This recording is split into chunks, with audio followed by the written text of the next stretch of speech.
Encounter 2. It's unsure if Monarch Willow had sensed something, but the woman stopped and fixed her sight on the inn's open window. Their gazes met and caused a strange and uncomfortable stir within the monarch's heart. Monarch, what happened? One of the maids saw her mistress's strangeness and asked from one side. Flickering with coldness in those eyes, Willow withdrew her gaze and dismissed the discomfort. It's nothing. Let's keep walking. I don't know if it's my delusion, but why do I find that woman familiar? It can't be. Is she here? Willow's expression instantly got ugly over that idea. No, it can't be her. There's no way that woman can come to the Hell Domain. If she really did, she would have died under the obstacles I set beforehand. Yes, I'm just overthinking this. It's impossible. Inhaling deeply to calm her nerve, Willow casts one final glance at the window to find it already closed with the curtain. Yen Yen. Bai Yen had just withdrawn her gaze from the street when a knocking hit her door.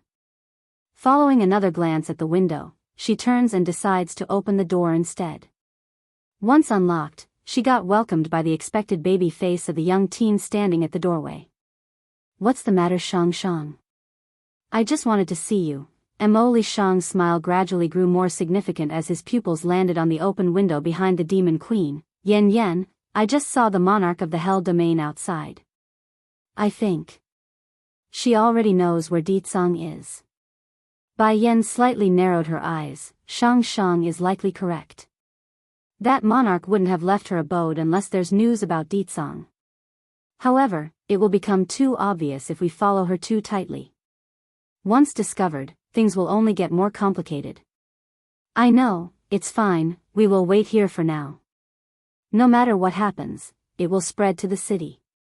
Afterward, we only need to go to Ditsang.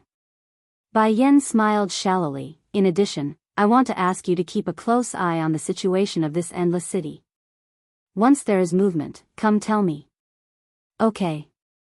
Mo Li Shang didn't resist the idea and happily obliged the request. I will tell you the second I learn of anything new, so don't worry, nothing will escape my ear. Bai Yen didn't doubt her friend's ability and lazily stretched her arms with a yawn. Then I'll leave things to you while I rest. Mo Li Shang seems to have something else he wanted to speak about but stopped right there.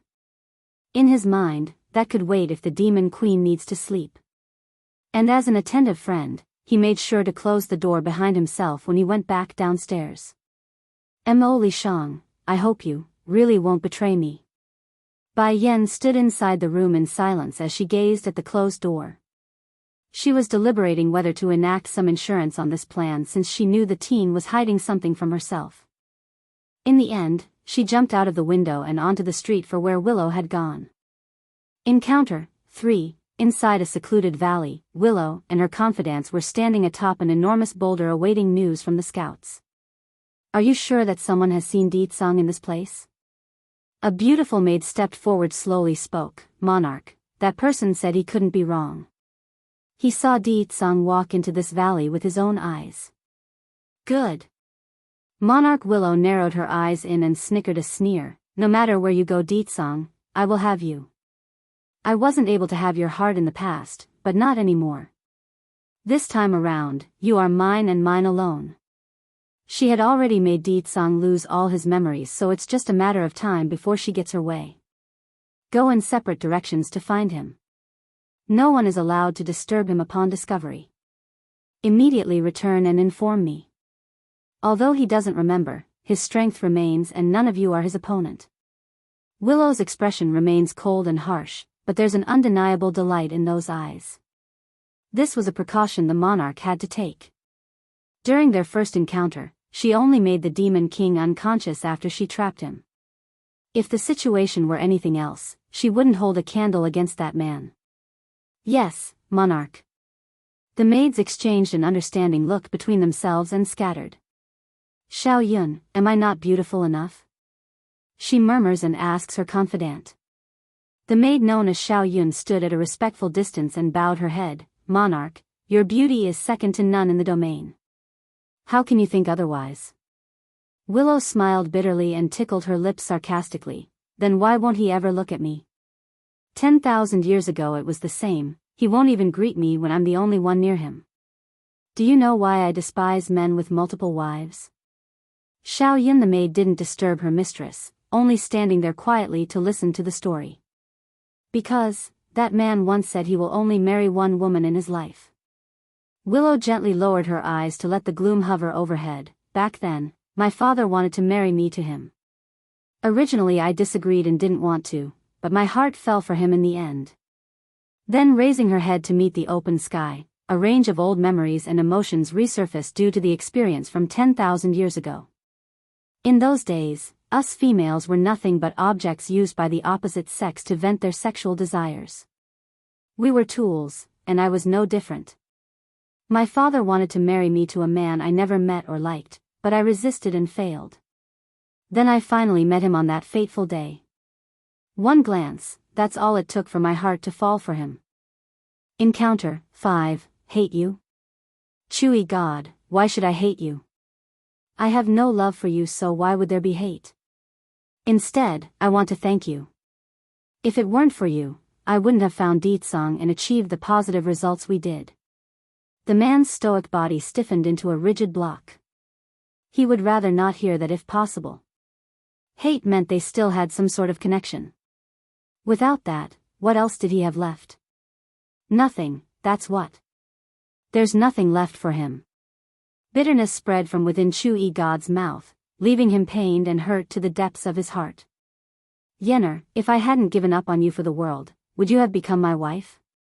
No, Bai Yen spelled this out in no uncertain terms to squash that idea. I would never have married you. Before, I was dependent on you and nothing more. That's not love. Love is what Deetsong and I have. He gave me happiness. He gave me his all. That is why I chose him. We share our all and nothing less. Showing a faint smile, Chewy God expected this, but that didn't mean it wouldn't hurt. I thought as much. You asked me before on why Chewy Feng looked so similar to me, did you not? I can tell you. Bai Yen narrowed her eyes and locked onto that fairy-like face with a blank expression.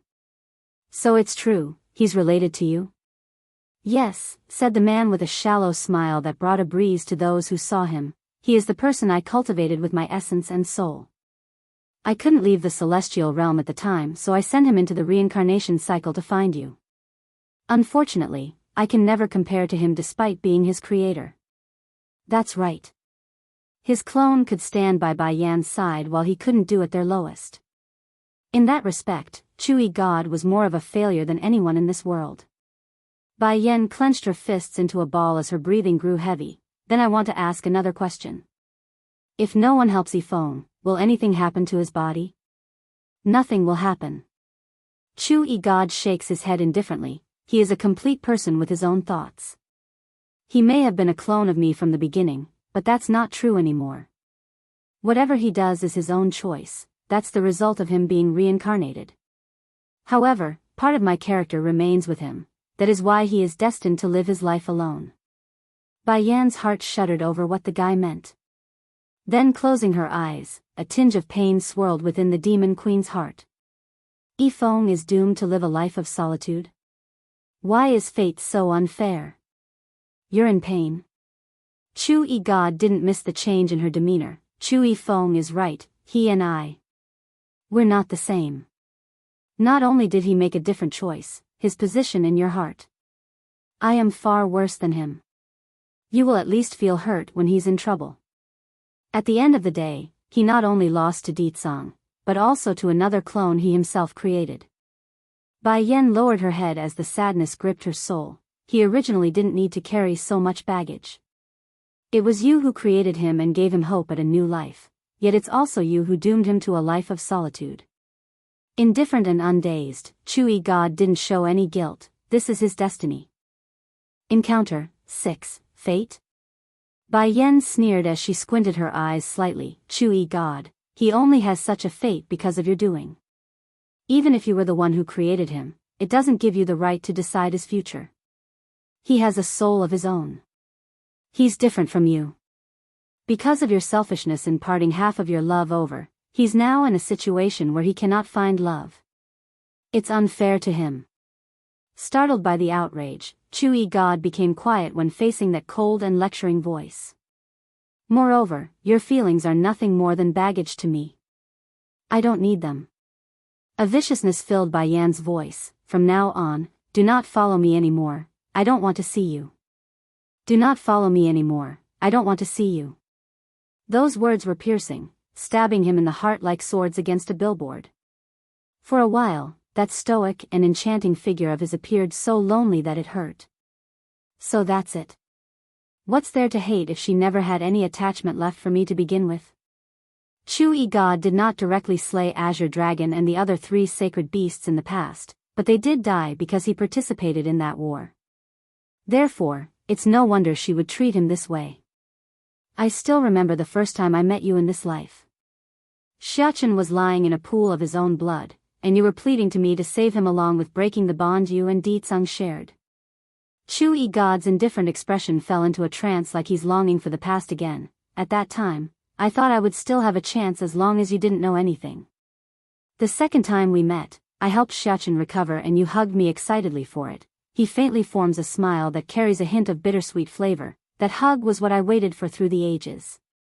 But I forgot. As long as you set foot into the celestial realm, you are bound to remember everything. In the end, I will still not be able to stand by your side. If in a previous life I chose you instead of the world, you would have been my wife for sure. Di Tsung wouldn't have had the chance, and you wouldn't have recognized your heart for him. Like a fairy, Chui God slowly stepped towards Bai Yan, his white hair fluttering against the breeze to give him a picturesque image. Yenner, I really want to be selfish just this once and snatch you away with these hands. But I also know you will never fall in love with me. I can't bear to hurt you. He raises his hand to gently stroke the woman's head. This gesture was something he often did a millennium ago. Back then, the young little girl often smiled at him and snuggled that head in his arms like a docile kitty looking for comfort. But now, seeing that his hand was about to touch her hair, Bai Yan subconsciously turned away and dodged the gesture. For a long time, Chui Gods froze there, his hand hanging in the air like a lost soul unsure of what to do. In the end, he sighed and dropped his foolish act. Yenner, all I hope for is your happiness now, that's all I need. Bai Yan smiled over that remark, but her smile wasn't for him. As long as Di Tsung is by my side then I will be very happy. Chui God's thin lips stammered for a response, however, he couldn't come up with a good reply to that sentence. In the end, he changes the topic because it hurts. I came to you this time because I have something to warn you about. Be careful of that Imoli Shang. His indifferent voice drifted like the wind into Bai Yan's ears, which caused the demon queen to furrow her brows slightly. Di Tsung's whereabout, 1, you probably also noticed the problem with that guy, otherwise, you wouldn't have come out alone without him. Chui God's gaze fell on Bai Yan's body, his voice sounding indifferent as usual but with frustration in the undertone. It's my business and it has nothing to do with you. Bai Yan took all her attention back and waved the warning off. The man felt hurt at being dismissed like a stranger. Yenner, do I not even have the qualifications to be a friend anymore? If I didn't remember anything, perhaps. I won't do this. Bai Yan's eyes contained a cold glow. Chui God, that nightmarish loop I experienced allowed me to remember everything. Although I don't hate you, but how do you expect me to forgive you? How do you expect me to forgive you? Chui God's heart felt like it was being sliced by a knife into multiple pieces, causing him to wrinkle up that face into a frown. He was just about to continue saying something when Bai Yan shuts him down by turning away. I don't have anything left to say to you. Don't appear before me again in this life. You go your way and I go my way. I hope we never meet again. After throwing down these words, Bai Yan's figure immediately flew off in pursuit of Monarch Willow. Depressing and hollow, the man stood alone under the wilting tree as the dead leaves blew around in the background. He couldn't move, not after that last sentence he's just heard. The valley here had a lot of fog, giving it a surreal atmosphere that one would expect of an area untouched by humanity. Right now, Di Tsung's body was sitting up against a tree while he made a pained face due to the missing memory in his head. He's trying so hard to remember, but all that came of his efforts were the fleeting contour of a beautiful face that he couldn't make out. Aside from that, there's only a stinging pain rubbing against his temple. Are you okay? It's then a delicate voice came from the front and caused the Demon King to wrinkle his face. Moxian Yan's heart got filled with joy after finding Ditsong in this spot. She's overheard her Shifu coming here with news of this man and came of her own volition. Just that, the girl never expected to be so lucky and hit the jackpot. See? Despite forgetting everything, you still remember the name Yenner, and as it so happens, I am also called Yenner by those close to me. This is fate, do you understand? There are so many people looking for you right now, yet it's I who found you. That means something. Moxian Yan's demeanor had transformed into an innocent maiden that had just met her crush. Scram. Ditsong's whereabout, too, again with those domineering words. The man insisted on standing up on his own using the tree trunk as support, but as he did so, that footing nearly slipped due to his precarious balance. The girl grew horrified at this sight and hurried over to help. However, Moxian Yan didn't even get to touch the man's sleeve before a gush of force slammed into her chest and caused that body to fly outwards to crash into a bush. I'm sorry. Moxian Yan pulls herself from the dirt, those eyes aggrieved and said due to the maltreatment. Did I do something wrong? Don't get angry, okay? I have no ill will. I just want to help you. The man's cold eyes swept towards Moxian Yan's face and revealed a cruel and deadly smirk. If there's a next time, then your hands will be coming off. Indeed, this girl doesn't have any ill will towards me, but I don't know why, I just can't stand others coming near me. Also, stay away from me. Moxian Yan's expression stiffened before lowering her head in a grievance. The disgust in the man's eyes was so evident that it hurt her heart. Ignoring the annoyance behind himself, Ditsong slowly pushed forward despite the suffocating feeling inside his chest. He's growing more desperate by the day due to his sense of loss from not knowing. Yenner, where are you? What do I have to do to meet you? Moxian Yan kept staring at that manly figure slowly drifting away from her view. She's not angry at him. There's no way she could grow such emotions. However, the tinge of sadness at being snapped at still pained her heart.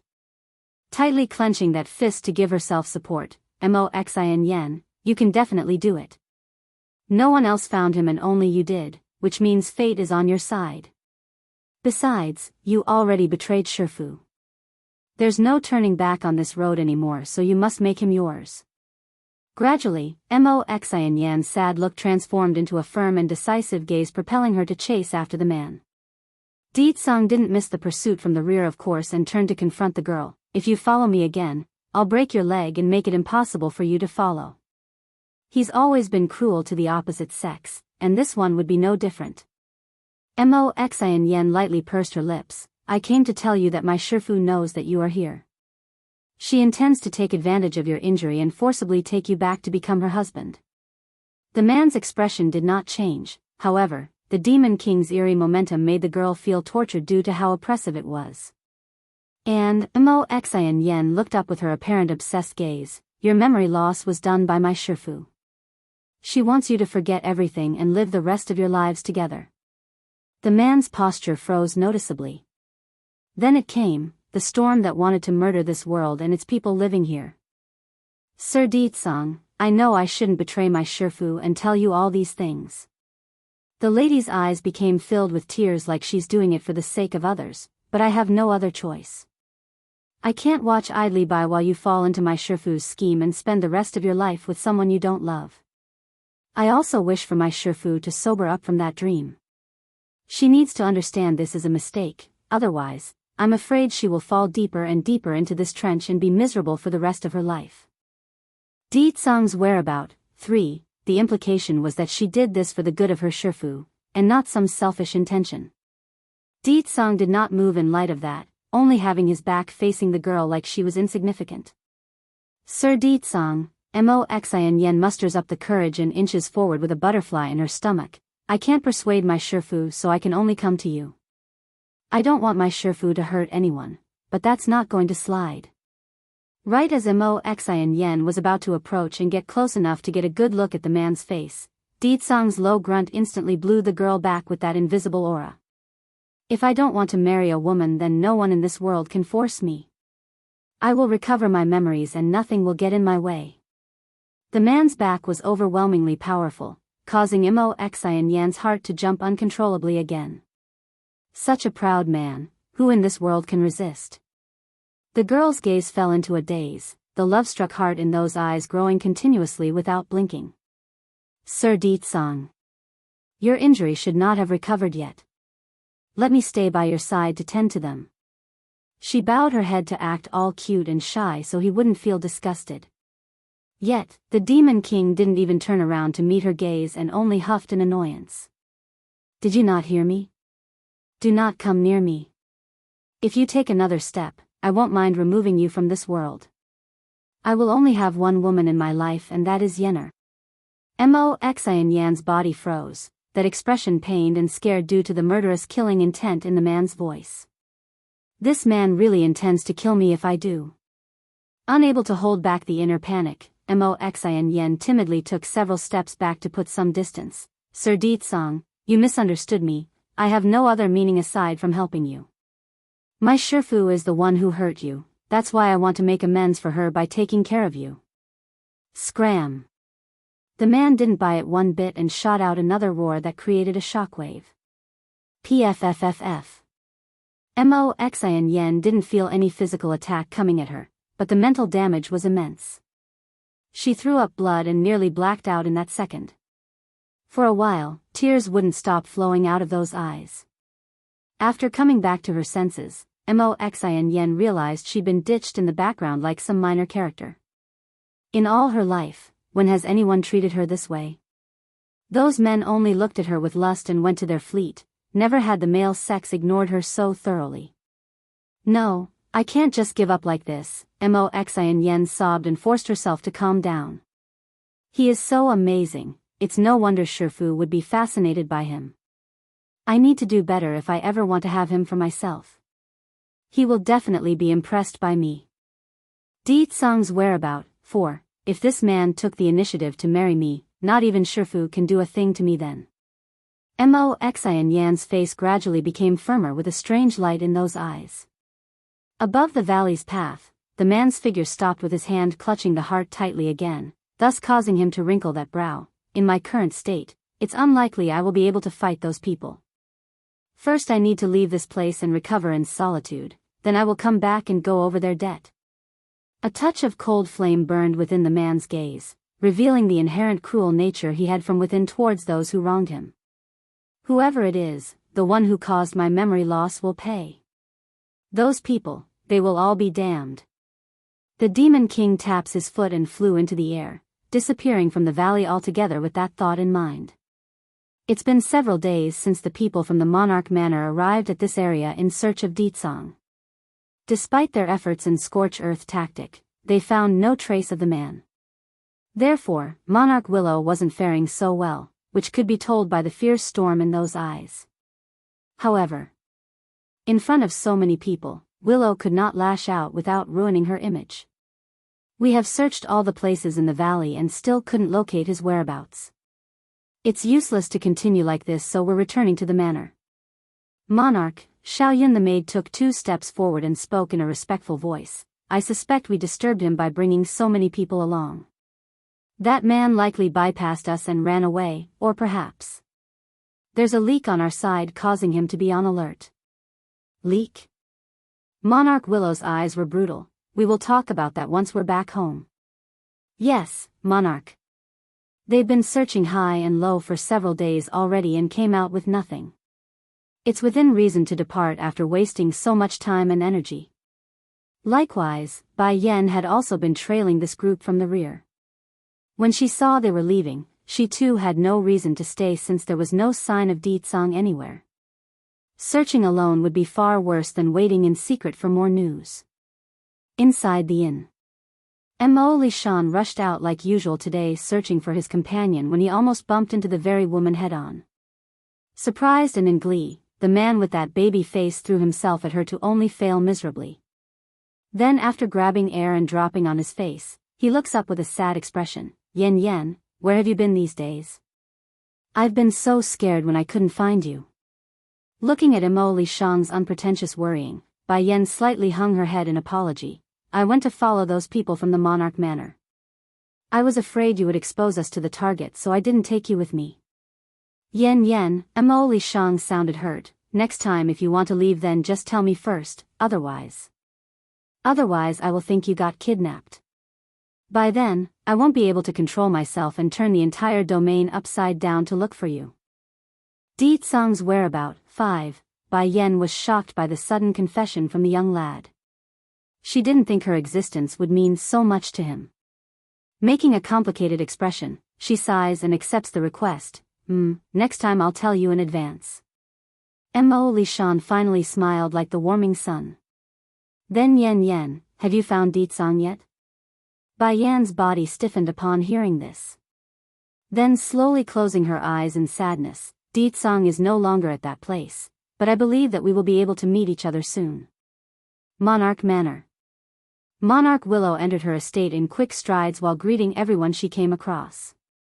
However, the lady didn't forget to order her maid to do something important. Go call my student Xian Yen over. Yes, my liege. The maid respectfully complied and withdrew from the entourage. Willow didn't dally around and promptly entered her study. Brushing the dust off from her dress, she took a seat at the desk and pored over the possible reasons for the failure. A few minutes later, Xian Yen had entered following the lead of the maid. Her attitude was timid and gentle, totally different from her usual behavior in front of those serving her.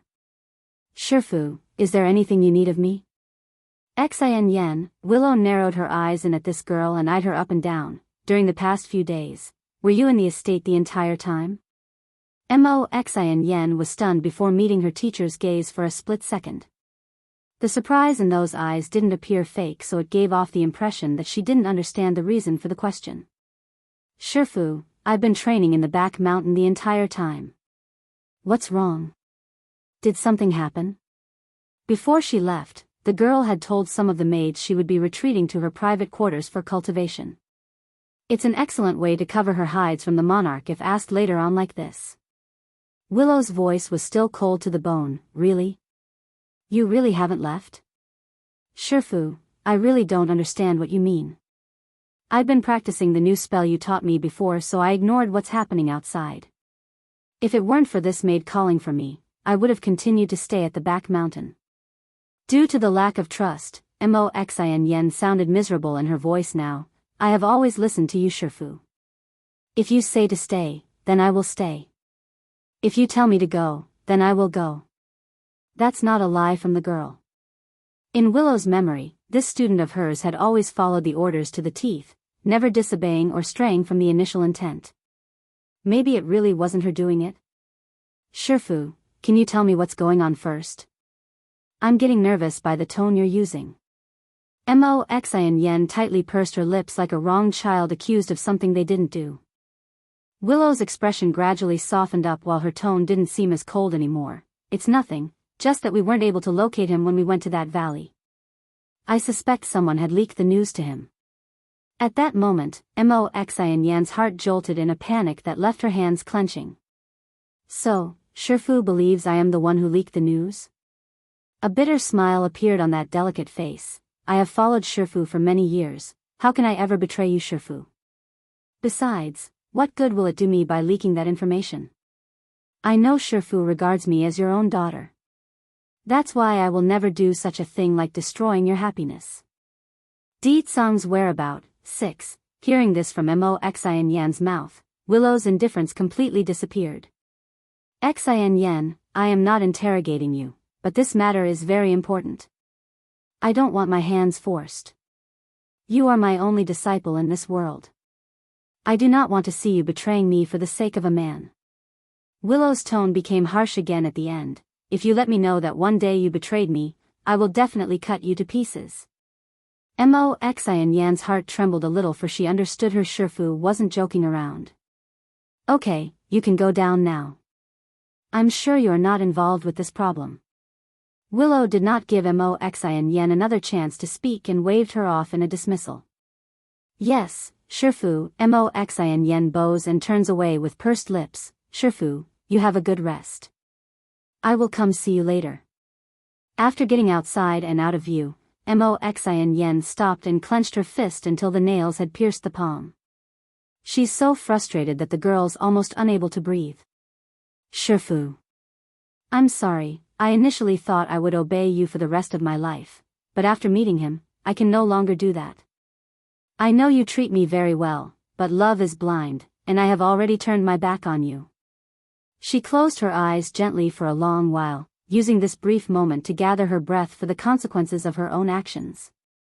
Meanwhile, back over in the study room, Xiaoyun the maid stood quietly beside the monarch. Monarch, do you really believe what the missus said there?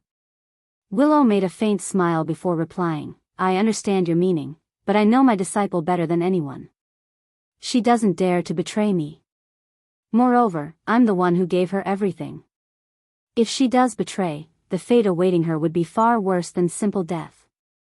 So, I hope she doesn't go down that path.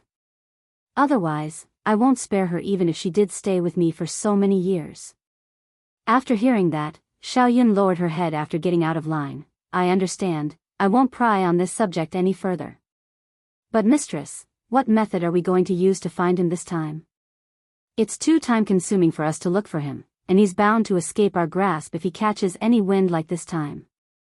Willow's lip curved into a smirk, so, I have the better idea of luring him to us instead. Let him take the initiative instead. Initiative? Xiaoyun got surprised. Monarch, that, just say, a woman came barged into the monarch manor with a horde of demon beasts. She's called Yenner and the queen of all demons, and that she's his woman. Di Tsang will come to us once he hears of this rumor. Even if he doesn't believe it, he won't give up on this opportunity, especially if the woman is in danger. As soon as Di Tsang appears, I will personally subdue him again. Yes, monarch. The maid bowed and withdrew herself from the study. In the woods, a group of adventurers was resting around a clearing when they began to converse. Have you heard? The monarch's husband. The man named Di Tsang had a lover, and the lover raided the monarch manor with a horde of demonic beasts. They say she called herself Yenner, queen of demons. It's unbelievable that even the woman's name is similar to Miss Xian Yan's. I don't see how she deserves such a good name. Di Tsang's appears. 1. She probably thinks that if she takes on the Yenner word in her name, then her fate will turn a fortune. Miss Xian Yan must have done countless good deeds in her previous life to become the monarch's disciple. Talk about ridiculous. How can a person think like that? Someone that steals another's husband actually wants the same fortune as someone far above their own standing. Talk about wishful thinking. There are so many men in this world. Why must that husband stealer settle on another person's husband? Worse is she's pompous enough to hit up the monarch manor and make a scene. I know, right? Last I heard, there is a huge number of people heading to the monarch's estate, probably wanting to meet such a brazen woman. Hey, why don't we also head over and see if there's drama? Although we don't know where the monarch manor is, I bet we can find it by following the crowd. One of them proposed. There's a beam shining in everyone's eye over the idea because they also wanted to see the drama unfold. However, before any of them could take action and leave, a fierce wind roared over and blew them to the ground. Who is it? The burly beard adventurer yelled after pulling himself together after the mess. Welcoming their sight was a daunting man of silver hair dressed in a purplish robe standing there. That face gobsmacked them. You are... A young man next to their leader gawked those eyes out due to how stunning the face was. You're the monarch's husband? As far as the Hell domain was concerned, everyone had already memorized the man's appearance, so they immediately recognized who Di Tsang was. They're all speechless at their own fortune. Repeat what you just said to me. Di Tsang's tone was slightly cold and arrogant, but his aura was enough to choke their throats if they didn't comply. Say it now. Seeing that these people did not answer his demand, the man's eyes grew harsher as he drew that blade to threaten them at the neck. It's a warning, telling the adventurers that their heads are now on the line if they don't comply. I'll say, The youngest adventurer gulped and spoke with panic. It's something we overheard earlier. They say a woman barged into the monarch manor and demanded your whereabouts, saying she's the demon queen and your woman. Her name is similar to Miss Xin Yen. What was it? Yenner, right. It's Yenner.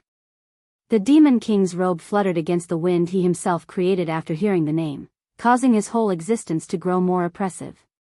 If there is any more detail, I want to hear it. The panic in the young adventurer's face grew more apparent after that order. Looking to his peers for help, the young man anxiously sought support but found none. They're all too afraid to be the ire of this demon king. Gulping, she probably thinks that if she takes on the name Yenner then her fate will be the same as Miss Xin Yen, that way she can rob the monarch and her disciple of their fortune. When the young man's mouth finished that theory, Di Tsang's momentum instantly surged, causing both the sky and air to thicken and rumble. PFFF. Suddenly feeling a pain in his mouth, the young adventurer spurted out a mouthful of blood without understanding why until he saw a piece of his tongue lying there on the ground. This is the price for speaking nonsense. Di Tsang snaps with ice in his voice.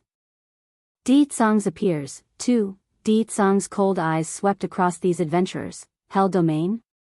Monarch? She thought I would marry her just because she caused me to lose my memory. Even if they're gone, I will never forget Yenner, and I will never love another woman aside from my wife who went looking for me. The young man's mouth made a whimpering sound as he attempted to cry, but the sentence from the perpetrator caused him to freeze and look up in shock. Likewise, the rest of the party also made a stunned appearance due to what they overheard. The monarch harmed this man and caused him to lose his memory. And the woman who went to the monarch manor is this man's wife? No way. It's absolutely impossible. How could such an arrogant man cause the monarch to do such a despicable thing? Di Tsang ignored these people and their commotional faces. Instead, his thought had already shifted to the impending future of reunion. Yenner, is it you?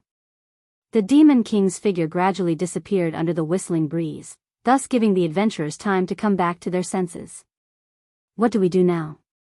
The young female adventurer started sobbing after taking another look at her companion's bleed mouth. Then trembling all over, thank goodness I didn't say anything just now, otherwise, the one to lose their tongue would be me. The burly leader frowns after taking a look at the youngest member of their party. We're taking him back first to find a healer. He will need tending to with that tongue of his. But what about the drama at the Monarch Manor? Aren't we going to see it? The female raised her face and asked. You still want to head there after what we heard? You need to get your head checked. Did you not feel the man's strength just now? It's immense. If a fight does break out, I highly doubt the likes of us would even survive the brawl. What's more, the burly leader sighed and shook his head helplessly. All of you listen up, do not ever repeat what we just heard to anyone. If my guesses are right, our lives are on the line if others find out the truth. Unless any of you want to die, keep that mouth shut and forget what we heard today. That man cut off his newest member's tongue after a simple sentence. It doesn't take much to imagine what he would do if rumors start spreading because of their party. There's no way that person wouldn't return and finish the job. It's his intuition speaking after spending so many years as an adventurer. What's more, the information about the monarch was blasphemous. If others hear their story, there will be those in favor of the monarch coming to demand justice. It's nothing but trouble. Inside the inn. Bai Yan had just pushed open the door to her room when she bumped into Mo Li Shang. Yen, I just heard a message that may be useful to you in locating Di Tsang. The baby-faced youngster said with a serious voice. Bai Yan raised an eyebrow. What news? I just heard someone say there's a woman who barged into the Monarch Manor to find Di Tsang. They also claim a horde of demon beasts accompanied the lady, that her name is Yenner and the Demon Queen. Mo Li Shang got all angry and waved his fist around in the air like he was outraged. How did those people know about your existence? I bet they're trying to lure Di Tsang over there by using this rumor. Di Tsang's appears. 3. Bai Yan was silent. If even Mo Li Shang could see through their plan, then there's no way the Demon Queen herself couldn't do the same. It's obviously a trap. Di Tsang didn't know I had come here, why would they think to use me as bait? Bai Yen caressed her chin in thought, those brows furrowing up due to the question. Ditsang didn't know that Suzaku had told her about this, therefore it's impossible to tell from his end. Yen, should we be heading over there then? Mo Lishan raised his head and asked this without blinking. He's awaiting her decision, even if the decision meant walking into the thick of the fire. Of course we're going, why wouldn't we? Bai Yen sneered with a snickering snarl, but we're disguising ourselves as ordinary people instead, we don't want to reveal our identity just yet. Getting surprised in the face, Mo Lishang spent a good second to contemplate her intent before replying. Yen, I've been wandering around the endless forest lately and figured out the general direction of the Monarch Manor here. It's not completely accurate, but if you want to go through with this then I can lead the way. Those gathered crowds will be good cover for us as well. In the Hell Realm, not everyone knows the location of the Monarch Manor. If they want to head over then they must seek a guide. Alright, we'll go with that then. In a bit, I'll begin spreading the word around and make this event as big as we can. Bai Yen narrowed her eyes slightly, revealing the bottomless frost brewing from within at her husband being schemed against. She's a woman and a wife, there's no way she's not mad at what's done to Ditsang. The plan was good, but this time around Bai Yen and Mo Lishang didn't even need to act. The Monarch Manor's people had already beat them to the punch when they acted. By the next day, just about everyone with a name had been invited to this event. At this moment, the trees that enveloped the Monarch Manor scattered aside as if they were under command, thus revealing the ancient and dignified estate representing the greatest power in these lands. At the same time, 2 rows of maids stood side by side at the main entrance, their faces solemn and expressionless as if they were undisturbed by the noisy crowds outside. As planned, Bai Yen was hidden among these people while she searched the crowd for traces of her husband. However, there were no signs of him at all despite her efforts. Yen, will he really come? There was still some concern in Mo Lishang's eye. He scanned the crowd around himself. Bai Yen gently pursed her lips. Regardless, we are already here so there's no way I'm giving this chance up. Squeal. The sound of the manor's main gate swings open and catches the audience's attention. Ditsang appears. Take this damn pill. Bai Yen casually takes out a bottle and hands the pill over. What is this? Mo Lishang asks. Hidden this damn pill, it can help you hide your energy signature so others can't feel your presence. A few days back, Bai Yen had used this exact pill to help her tail Willow and her entourage from the rear. Without this, the monarch would have long detected her presence and attacked. Of course, it's not perfect by any means. If the demon queen had gotten too close that day, it would have still given her away. Yen, why would we need to take one of these? Mo Lishang made a puzzled face and asked curiously. Showing a shallow smile, if Ditsang doesn't come later then I intend to do something before leaving. I'm not going to let them off the hook for going after my husband. Otherwise, we would have come on this trip in vain. Her man could only belong to her in this life. There's no space for others to squish into this world of theirs, nor would she allow such an event. Okay. When Mo Lishang heard this, he took the pill and readily swallowed it in one gulp. Exactly at the same time this occurred, a maid dressed in purple had come out of the estate, her brow furrowing in displeasure due to the immense numbers at the property. Since you are all here as guests then come in. Also, the woman who came to make trouble is apprehended by the monarch already. When the crowd heard this, they were shocked. The arrogant woman who rushed to the monarch's home is caught already? Now I can't wait to see this woman who likes to steal others' husband. Ha, I can't wait as well. Who can compare with the monarch in this domain? I bet that woman doesn't even have the qualification to lick the monarch's shoes. Let's go, I bet the man will also appear soon since the woman is caught. At that time, we will need to give our support to the monarch. Everyone laughed after that comment and walked inside the Monarch Manor.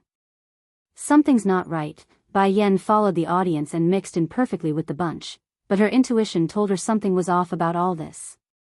The monarch shouldn't have needed to find a woman to impersonate me if it is only for the sake of a lie.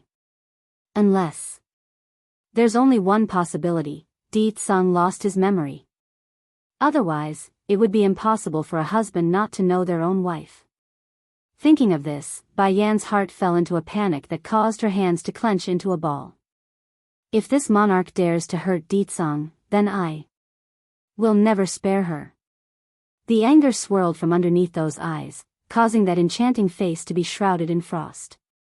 Ditsang appears, 5, under the afternoon sun. The door to the monarch manor's halls was finally swung open for the public after so many years of closure. Coming out first was the person they'd all been waiting to see. Donning her usual white dress of pristine cleanliness, she bestows the crowd with her glowing entrance. She's genuinely gorgeous under the numerous gazes coming her way, which empowered that pride and graceful stride. I believe there's no need for me to explain why I invited everyone here. Monarch Willow lightly smirks as she announces, "Today is my big day. I hope everyone will bless me with happiness and share in the celebration I prepared." Amid the celebratory scene, many young men were instead weeping inside and unwilling to accept this arrangement. However, such a powerful female was undoubtedly beyond their reach no matter the desire. "Monarch, we have heard that a woman has come to your estate and riled up trouble. Is this true?" "Yes," Willow nods and confirms the rumor to her subjects. "That woman is my husband's mistress. She tricked my husband into leaving me for a while. I originally didn't want to make a scene about this matter and wanted to settle this quietly behind closed doors, but that woman had the nerve to barge into my home and demand things from me. I had no choice but to arrest her for now. My husband's attitude will decide her punishment after he returns today." Willow seemed to have made up the mind that Ditsang would marry her for sure today, so she didn't even think about alternatives of what's possible. "Guards, bring the woman up." "Yes, monarch." The closest maid complied and withdrew to carry out the order. 2 attendants eventually rolled out a young girl strapped to a pillar with chains, and due to the long strands of side hair covering most of that face, no one could adequately make out the contour of this individual. Nevertheless, the miserable and pitiful appearance was plain as day to see. The girl had suffered some mistreatment before being brought to the public eye. So that's the type of woman who stole the monarch's husband? Che, is he blind or something? Our monarch is so prestigious and powerful, what's so good about that frail-looking harlot? Nothing but skin and bones. She doesn't deserve to even lick the monarch's shoes.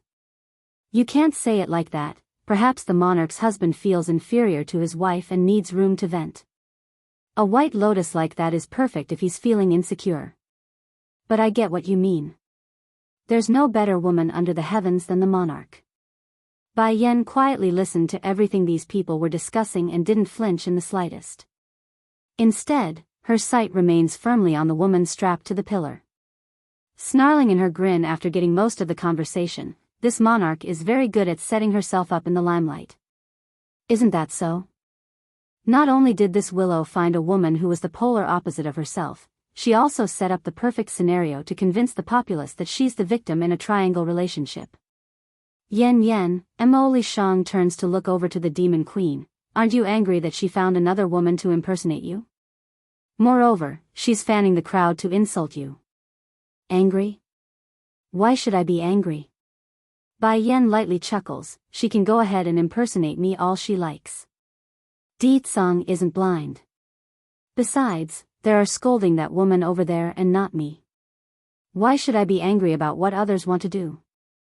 Ditsang appears, 6. There was a slight surprise in Mo Li Shan's face after hearing the demon queen's thought. Giving a nod once he thought it through, Guy quickly understood how petty and silly he was behaving.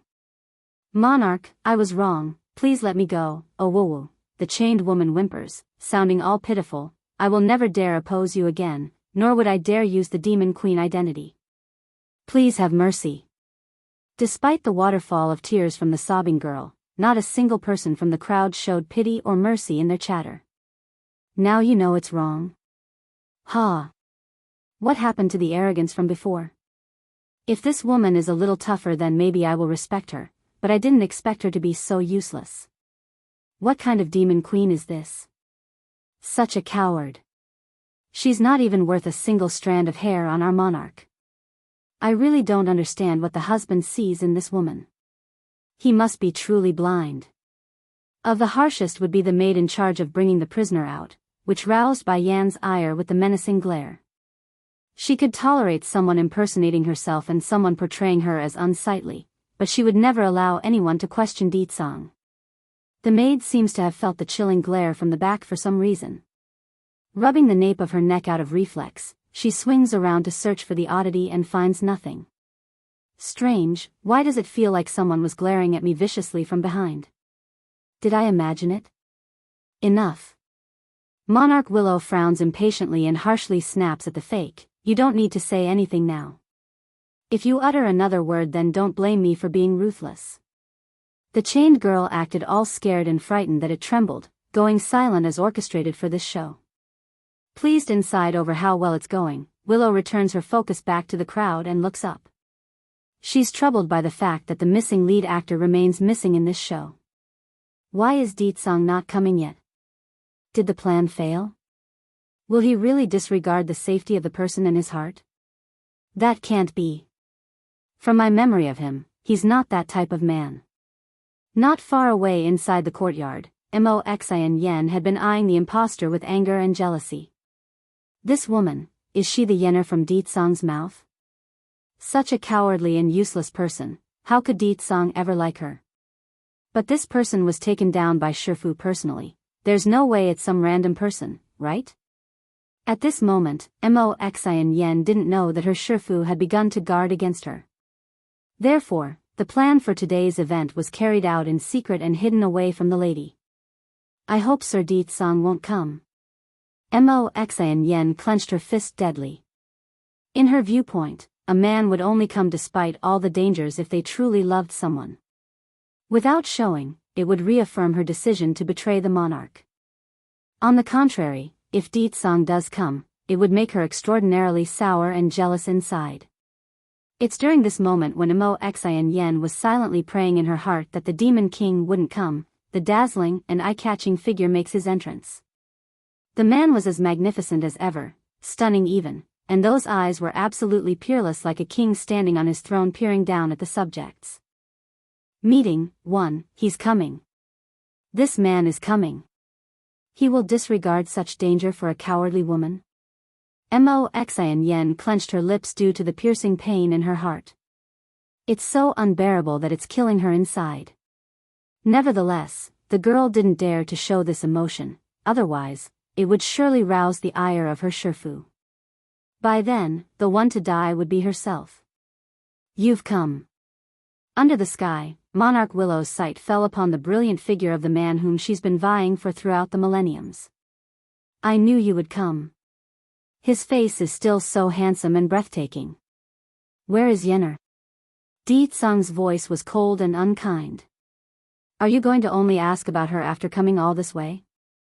Willow's gaze was full of sorrow and sadness. Before you were injured, so I didn't want to rush things, but I see you've recuperated. Let's get married today. Oh right, we still haven't spent the night together yet, so I've prepared a fine bed chamber for us. Ditsang's eyes were so intensely cold that it was piercing. Where is Yenner? I will only ask you one last time. Willow's footsteps did not stop and continued like she didn't hear his words. Shall we first commence the marriage ceremony inside the ancestral hall? If you like, I can also let her be your concubine if you insist. Scram! Ditsang's voice roared thunderously, causing the woman's ear to rumble. First, I don't like having any woman being too close to me. Second, I will only love Yenner in this life. Third, aside from her, I will never marry another female. I have never met you before. Szzz. Everyone that heard this literally gasped in horror. Then turning to their deity-level figure for her reaction, they immediately saw the pale and white complexion in Willow's face. Such a remarkable woman as the monarch is being trampled on by this scum. How dare he do this to her? How can he be so cruel and heartless? Finally stopping in her steps, Willow's expression faltered as she looked around. It's only then that she noticed the shocked, dull looks from the crowd, which actually made the woman burst out laughing until tears started rolling. Do you know why I called so many people here today? I want the world to bless us in our union, and I want to experience the joy of being congratulated by everyone. That's why I made the exception of allowing them all to come here. She had thought the threat would be enough for a compromise from this man. However, the lady forgot who Deetsang was after many years of being isolated in this domain. There's no way the Demon King would compromise. Yet she was foolish enough to think otherwise. All for what? For a sense of comfort that she's finally able to get support after being preached and mocked? Monarch, there's no reason for you to take such a scum. Why are you so obsessed with someone like this? Just look at the gaze he's making. He only has that useless white lotus in his eye. Such a blind man doesn't deserve you. Meeting, 2, Deetsang, are you so blind that you can't perceive others? The little white lotus you like is right before your very eyes now. Don't go venting your fury at the monarch because you can't find your one true love. Such a good woman like the monarch doesn't deserve such rebuke from scum like you. Obviously, Deetsang's language had provoked the ire of the public, especially the males who were eager to rush over and rip him from limb to limb.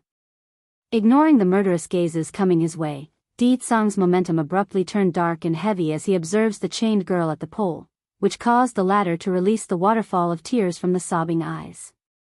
My love, I am your yener. Quickly get me out of this place, woohoo. This witch really wants to murder me. Deetsang didn't respond to those pleas, only staring down at the female with his expressionless face like he was thinking about something. This directly roused another series of cries from the prisoner. Did you forget?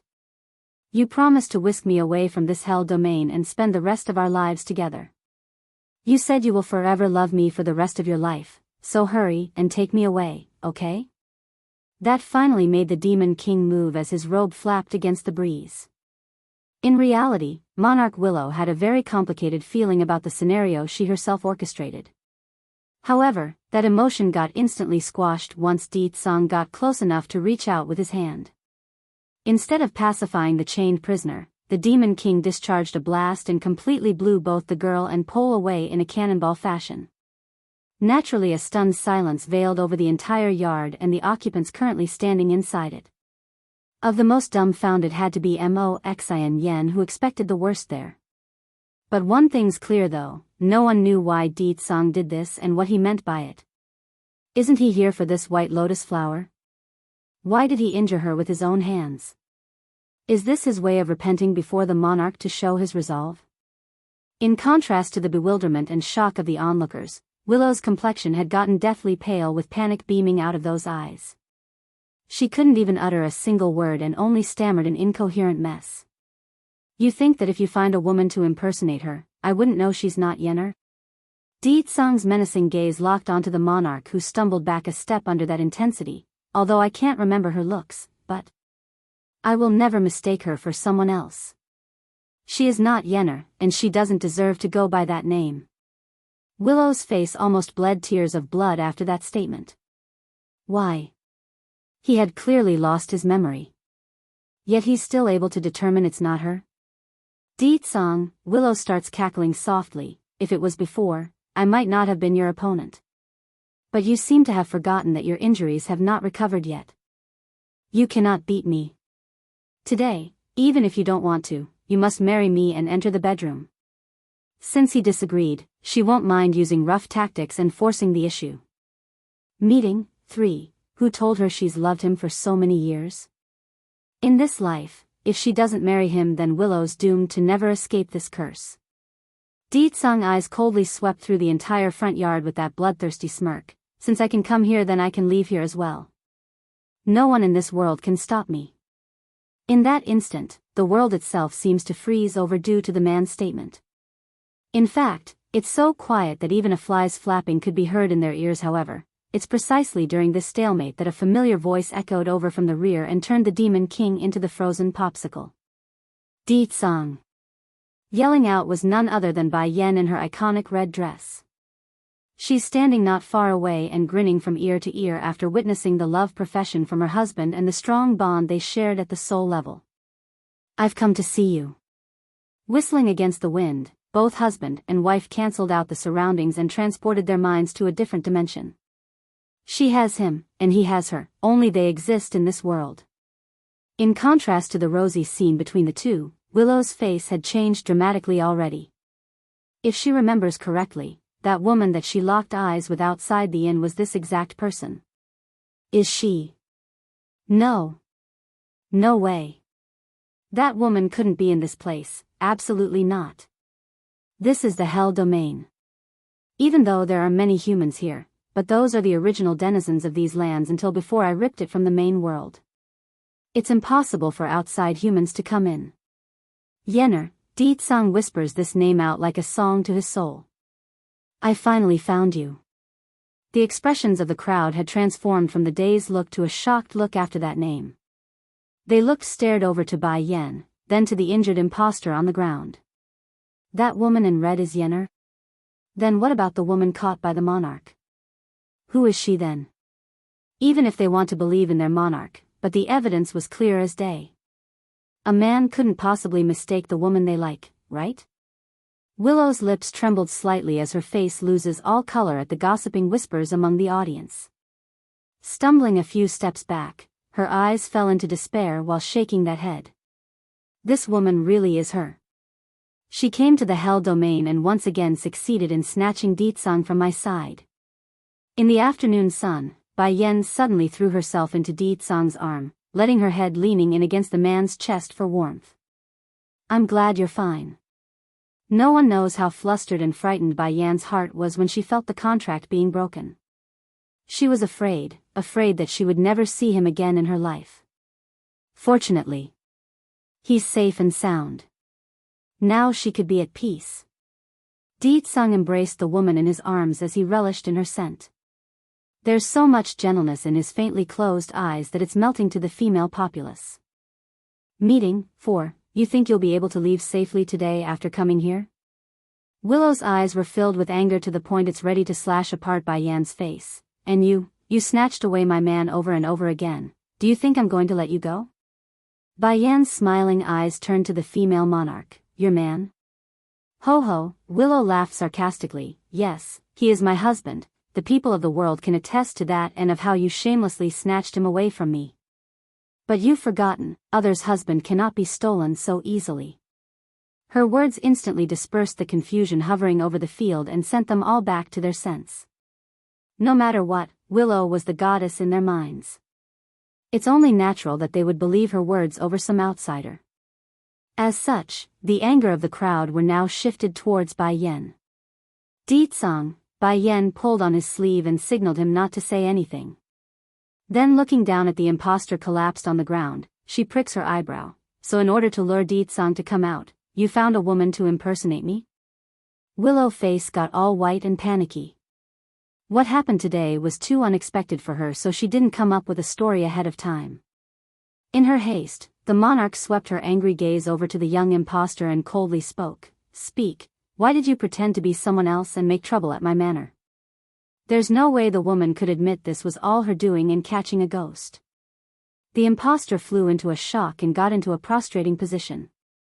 Crying tears of agony, Monarch, I know my fault, I am in the wrong. Then turning to Di-tsang, the imposter points up to the Demon King. I only saw this man once, and then I happened to overheard he's lost his memory. That's why I tried to pretend to be his wife. I thought it would make him believe me if I do that. All her family was in the hands of the monarch, so she had no choice but to make this lie. It's a bad outcome no matter her choice. At the very least, she wants to save her family members by sacrificing herself. Willow sneered, I didn't expect you to be so bold to dare deceive me and my subordinates. I will personally execute you today for that transgression. Swish. Flicking the palm of her hand, Willow blasts out a dark blast of air at the girl's forehead.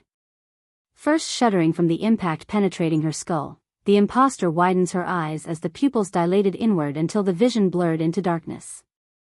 Little by little, the maiden's body falls and goes limp, thus ending the life that was hers once and for all. In the domain, death was a common occurrence. A young girl's death was nothing and wouldn't attract any attention or sympathy. Instead, the happiness of the monarch was what happened to these people after all. If the death was the norm, then why should they care? Bai Yan did not stop Willow's behavior, rather she was smirking derisively at the limp corpse on the ground like she's finding it amusing that someone would use such a poor charade to hide their guilt. Turning back to her husband after there's nothing more to see, something's wrong with your memory? Di Tsang nodded slowly and made an apologetic look with his eyes. I'm sorry Yenner, I can't think of anything. Will you be angry at me? Bai Yen bursts out laughing. Why should I be angry? You don't remember anything yet you still recognized me. If anything, I'm going to reward you for being such a good husband. But first, we will make the ones responsible for your amnesia pay. Meeting 5. When she said this, Bai Yan's spiritual feelers had already been released to probe Di Tsang's body. It's there that she discovered something, which made the demon queen draw an icy smirk in disdain at what she found. Di Tsang, I will heal your injuries first, and when your wounds are healed, the power that seals your memories will naturally be shattered. Due to the injury he suffered, Di Tsang's strength had regressed to the point where he couldn't remove the seal on his memory, hence the trouble thus far. And the reason for the hindrance was none other than a drug secretly injected by Willow during the last battle. Willow's face changed again, this time growing fierce and furious due to what she heard. All of you restrain them. In an instant, everyone in the Monarch Manor had drawn their swords and surrounded Bai Yen and Di Tsang from all sides. The heinous killing intent was so prevalent that it's suffocating. Di Tsang, can you deal with these people for a bit while I work on your medicine? After making this request, the demon queen flicks her palm open and summoned out a cauldron from the spatial storage ring. This was Bai Yan's first public demonstration of her alchemy. Though she doesn't like it, there's not much she could do. Fortunately, there were countless medicinal herbs in her hands, so it won't be too much of a problem so long as no one directly butts in. Her focus won't be affected. Okay. Di Tsang's gaze retracted from Bai Yan's body and turned to the people in front. Gradually, an invisible force began to gather around his hand until a mini typhoon started to spew out of his palm to sweep away the crowd like a wild storm.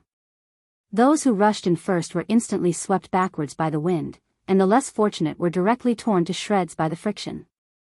Today, no one can touch her in the slightest so long as I'm here. The man's tone was domineering and tyrannical, leaving no room for questioning of his resolve. He was like a city wall, guarding Bai Yan's side and not giving those people an inch of opportunity to get close. Willow's heart throbbed harder and harder as the grief gripped her soul to the point of being painful. There's only sorrow left in her eyes at this display unpending twist in event. Why are you doing this to me? Why are you going to this extent for her? The man sneered in reply after repelling all those closing in on the second wave. Because she is Yenner. As long as it is Yenner, it is enough. Willow slowly closed her eyes, for she didn't want to do anything more to this man, especially after the first injury done by her own hands before. However, if this continues, then it would just be a matter of time before it's too late. No one in the Monarch Manor stands a chance, meaning. Suddenly shooting open her eyes to reveal the resolute light in there. Since this is your choice, then don't blame me. I don't want to hurt you, but you have been pushing me. The moment those words fell, the monarch's momentum instantly increased as she stepped in front of Di Tsang's face, her sword pointing at the man and emitting a powerful cold glow. Outside the endless forest. On a small island, a little boy was dressed in rags and looking all miserable after pulling himself together after collapsing. He's upset and dirty, nevertheless, the handsome features of his contour couldn't be hidden. Suzaku wanted to deceive me and trick me away, but it's not that easy. Humph. I saw through their lies and found out where father and mother is. Since I am here, I will never leave until I find them. What about the knife rain? What about the sea of fire? Those life-threatening obstacles are mainly targeted at humans when entering this place. They're far weaker against demons. Meeting 6. Mother, where are you? Bai Shechen insisted on standing up from the ground despite his terrible state. First wiping some of the tears from the corners of his eyes. I miss you so much. But I am a man now. I can't cry and will only smile. Only by being strong am I qualified to protect mother. His little body was slightly unstable as he peered up to the fiery hot sun burning in the sky, thus causing his parched lips to rip from dehydration. No, I can't fall now. I still have to go to find mother. I have been in the hell domain for so long already. Maybe if I go a little further, then I will be able to find mother. All the tears of grievance building up inside the steam bun got once again forced down again, turning it into fuel to move those small legs forward. I'm not a 3-year-old child anymore. I'm 8 this year. If I can't even do this much, I am not qualified to be a man. I won't be a burden to anyone. Perhaps even Biyao had lost track of time or how long he's been in the desert, but eventually, he did find a city and stood at its gate. Blinking his eyes in confusion after checking out the notice board posted around the side, how come the portrait looks so much like father? Little brother, what's wrong with you? A surprised voice came from the boy's side. Biyao slowly swung his head over and met a beautiful young lady standing in front of himself.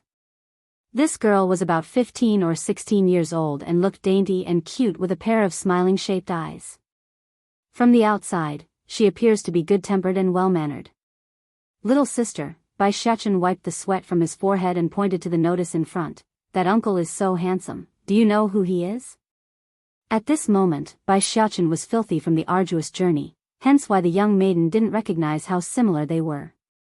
Smiling in the face as she explained, "Oh, you mean the husband to our monarch? Some time ago he eloped with another female and fled the monarch manor. Then news spread one day that the mistress came back and barged into the monarch's home, demanding various things until she got detained from all the fuss." Biyao lowered his eyes to cover the meaningful glow in his eyes over the story.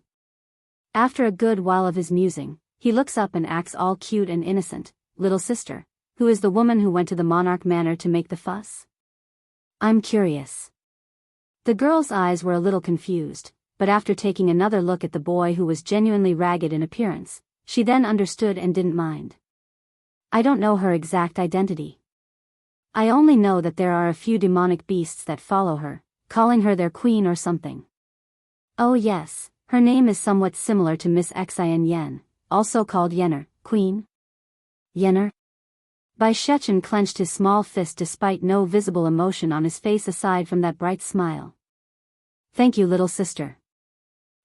By the way, how do I find that monarch manor? I want to go see." The girl pursed her lips and smiled. "The monarch will bring the husband back today, and once again remarry. Right now many are going there to join in on the celebration, so it's not hard to find your way. Just follow the trail the crowd made through the endless forest." "Biyao's here, get married again?"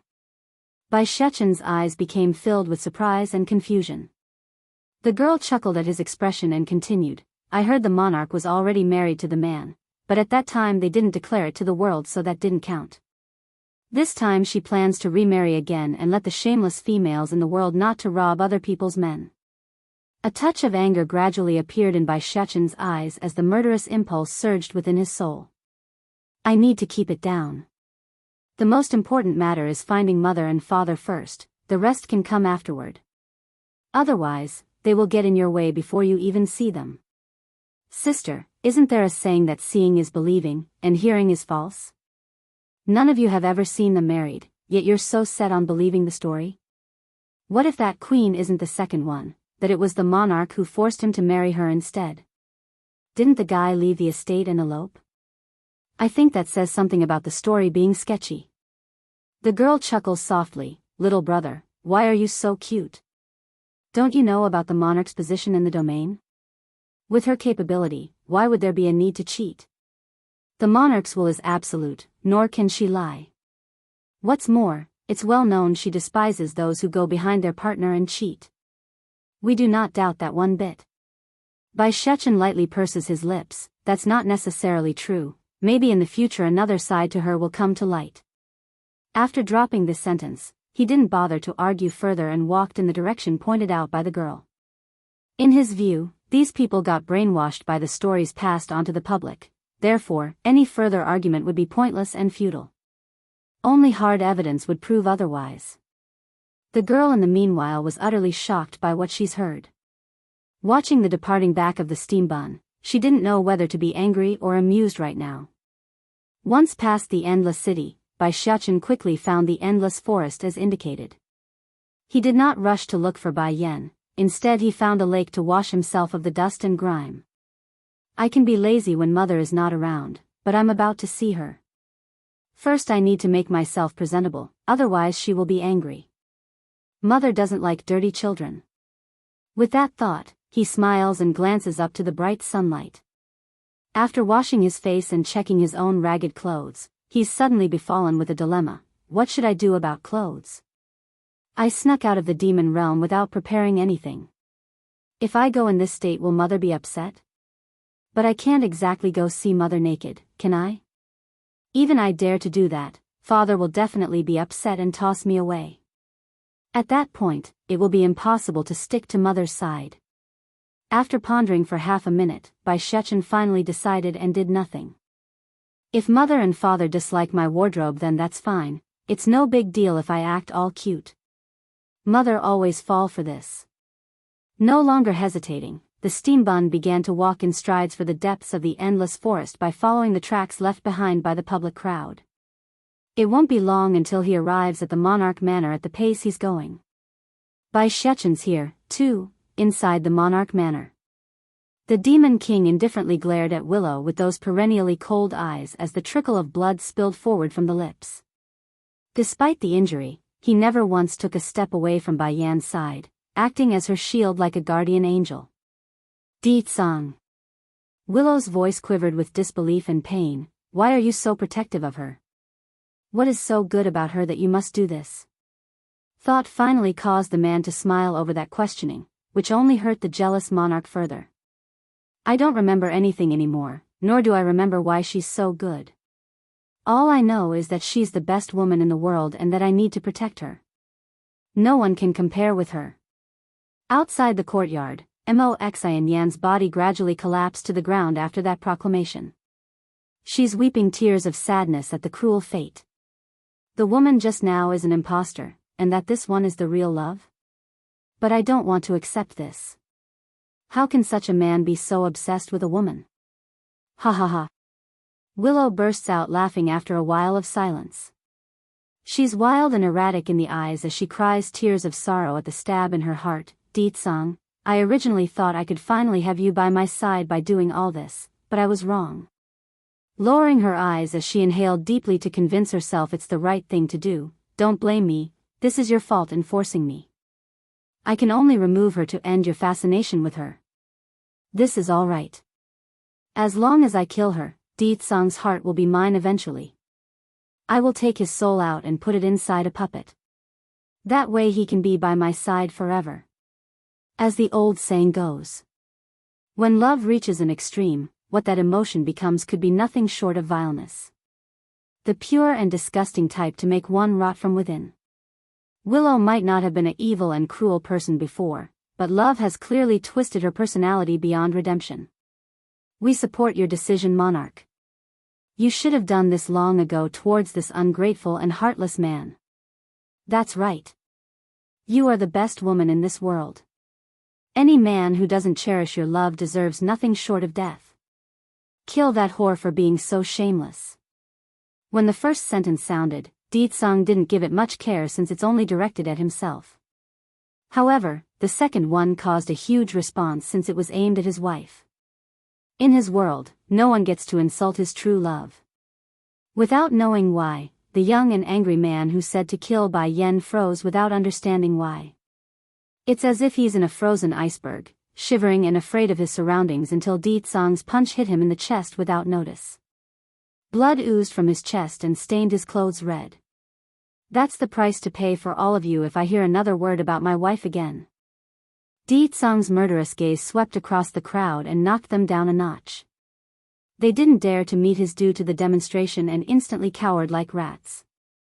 Turning back to the monarch in question, the Demon King's voice was seething with rage. It seems that you've been throwing out many false stories since I escaped from your estate.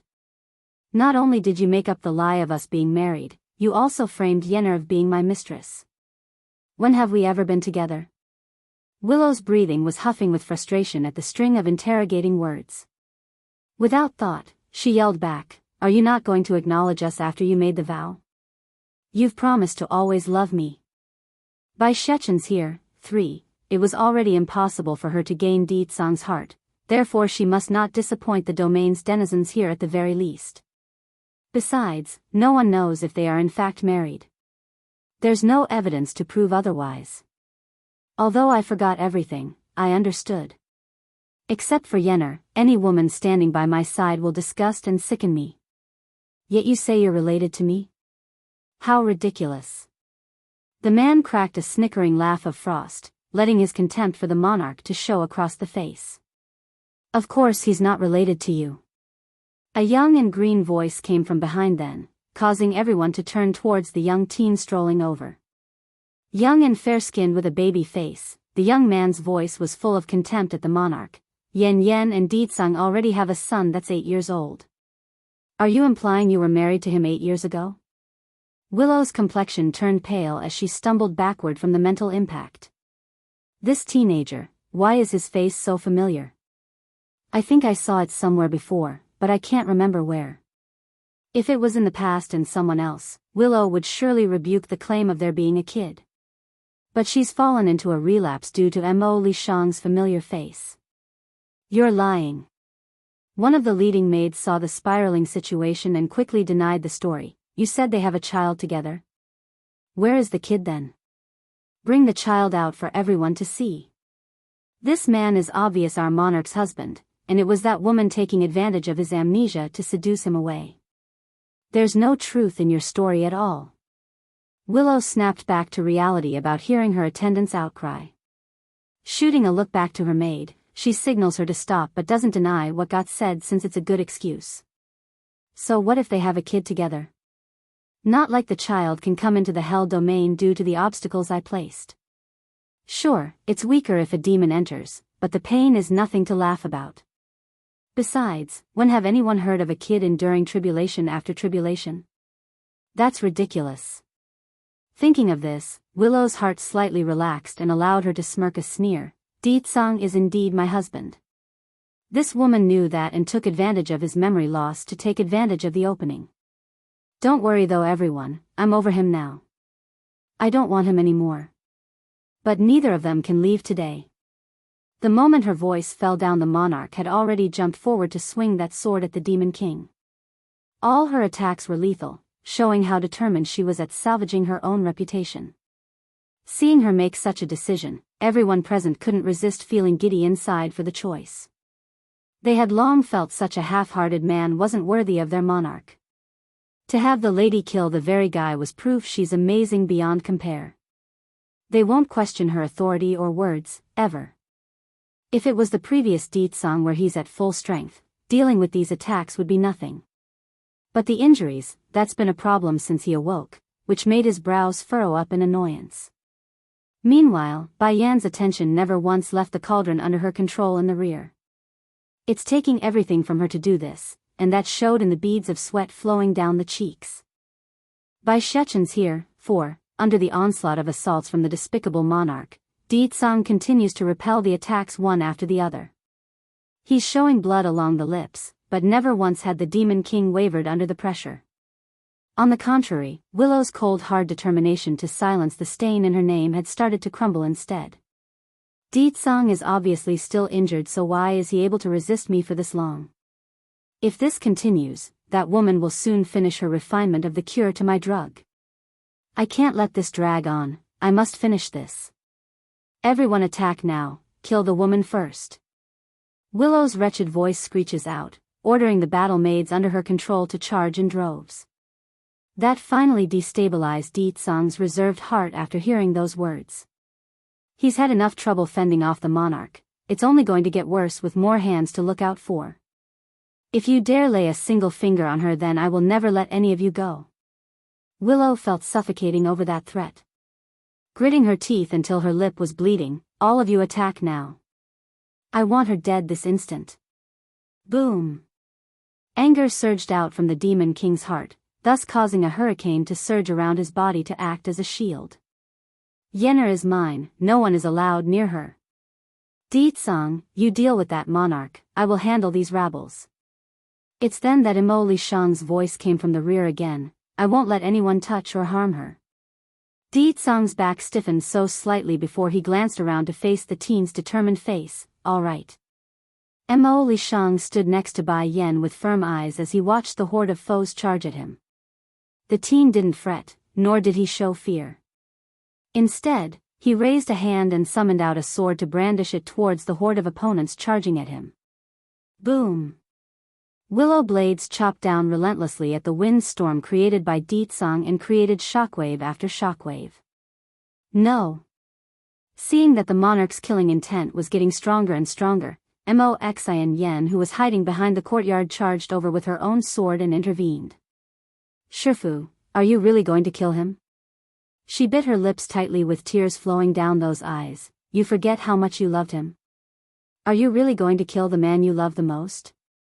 Willow's action stopped at the intervention. Staring down at her student, the woman sharply snaps out, "This is my business, get out of my way." No, Shifu, you can't kill him. The tears in Moxian Yan's eyes poured out like a river as she repelled another swing from the monarch. Please let him go, okay? This rebellious behavior obviously surprised Willow to no end. Gazing down at her once obedient student with a scrutinizing glare, Xian Yan, have you forgotten what I said to you before? That finally brought a bit of sense back into the lass who's lost in the heat of the moment. By Shechen's here, 5, Shifu, I didn't betray you. I'm only afraid you will come to regret it later if you really kill him. Moxian Yen raised her eyes in panic, clenching that fist tightly in fear. Willow's heart became heavier and heavier as she came to terms with what has become of her student. She could be harsh and cruel to those she deemed beneath herself, but this child had followed her for years. There's no way she didn't have a strand of attachment to the lass. After a long time, she finally shot open those eyes again and removed all the emotions on her face.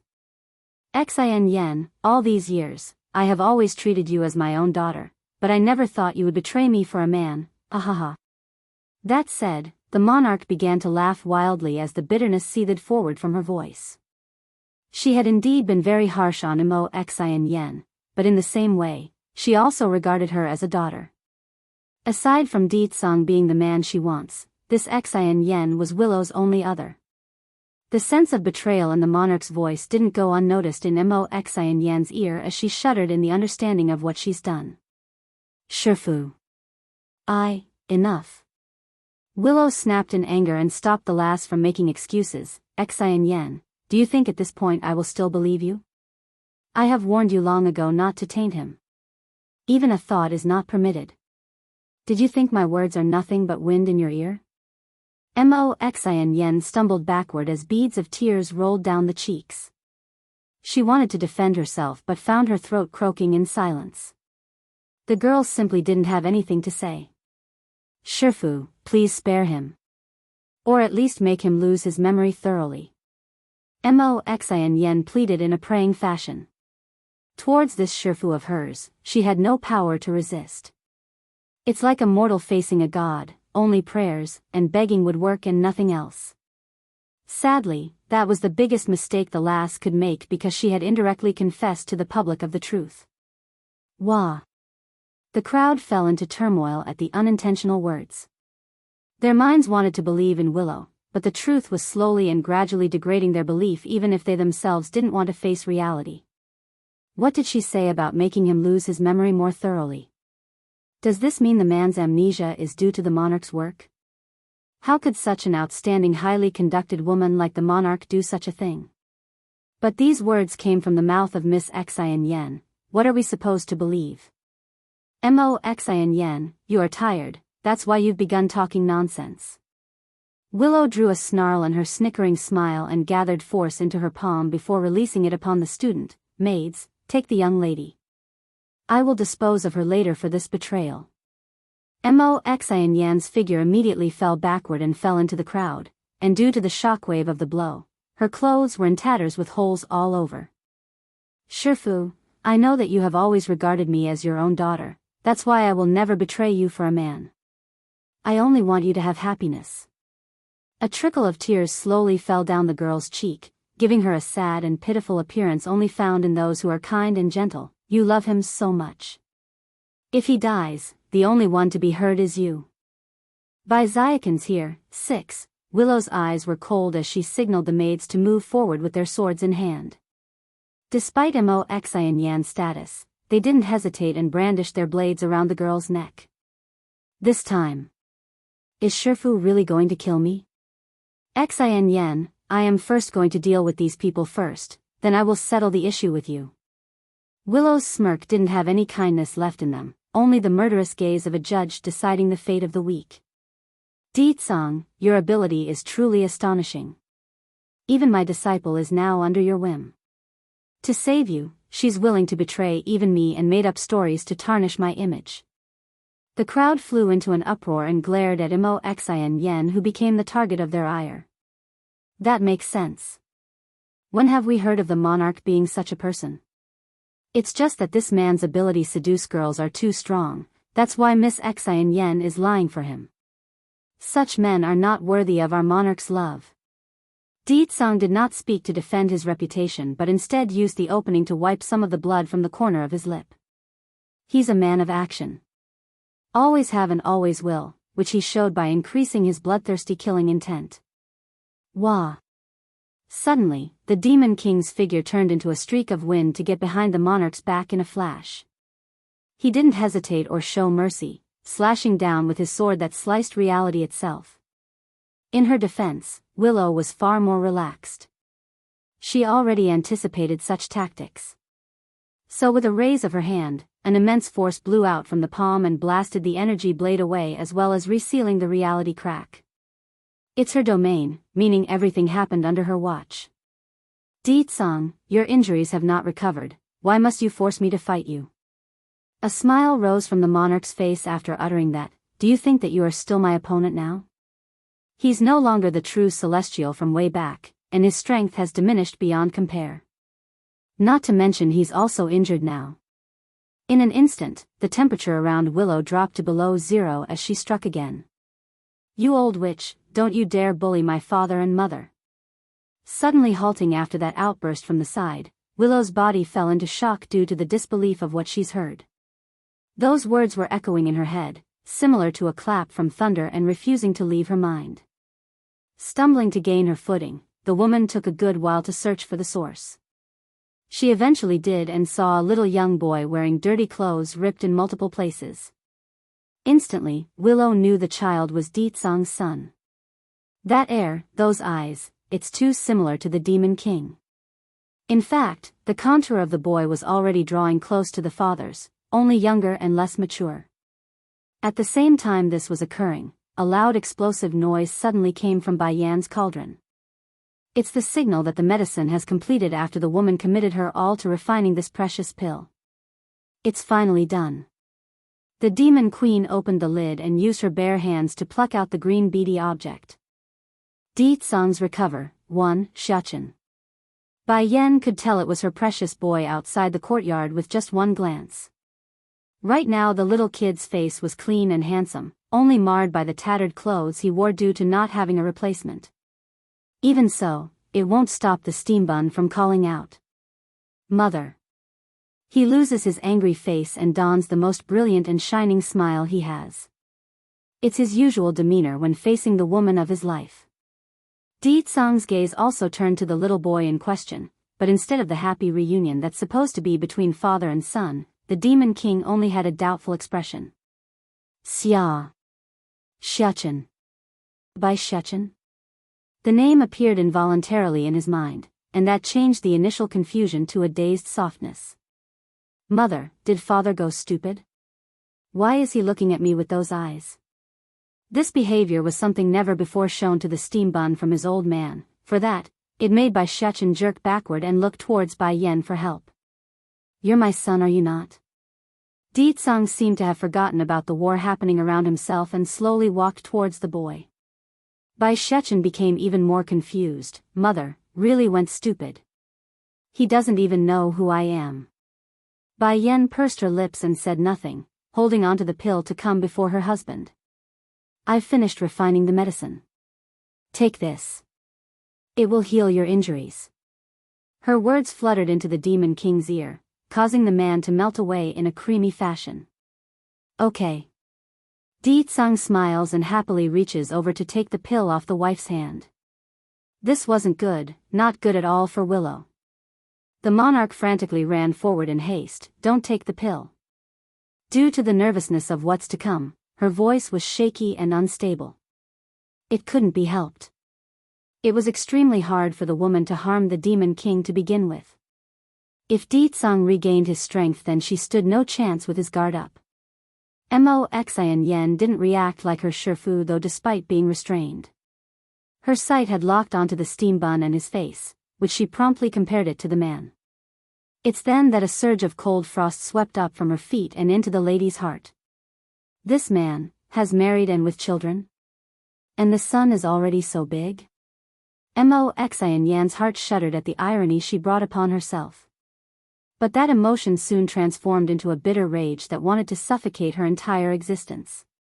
If this is what it means to love someone, then I never want to fall in love in the first place. That way, I wouldn't be in so much pain. Boom! In the instant that Willow rushed towards Ditsang, the man who had originally turned his back on her swung around and released a wild storm. Their powers collided violently in the air, throwing everything in their vicinity away like scraps in the wind. Ditsang's recover, too. Willow got forcibly repelled back several steps from that exchange. When she looked up again to meet that seductive and handsome face, her own complexion had already gone pale. He recovered. This man, he's fully recovered. How am I going to handle this now?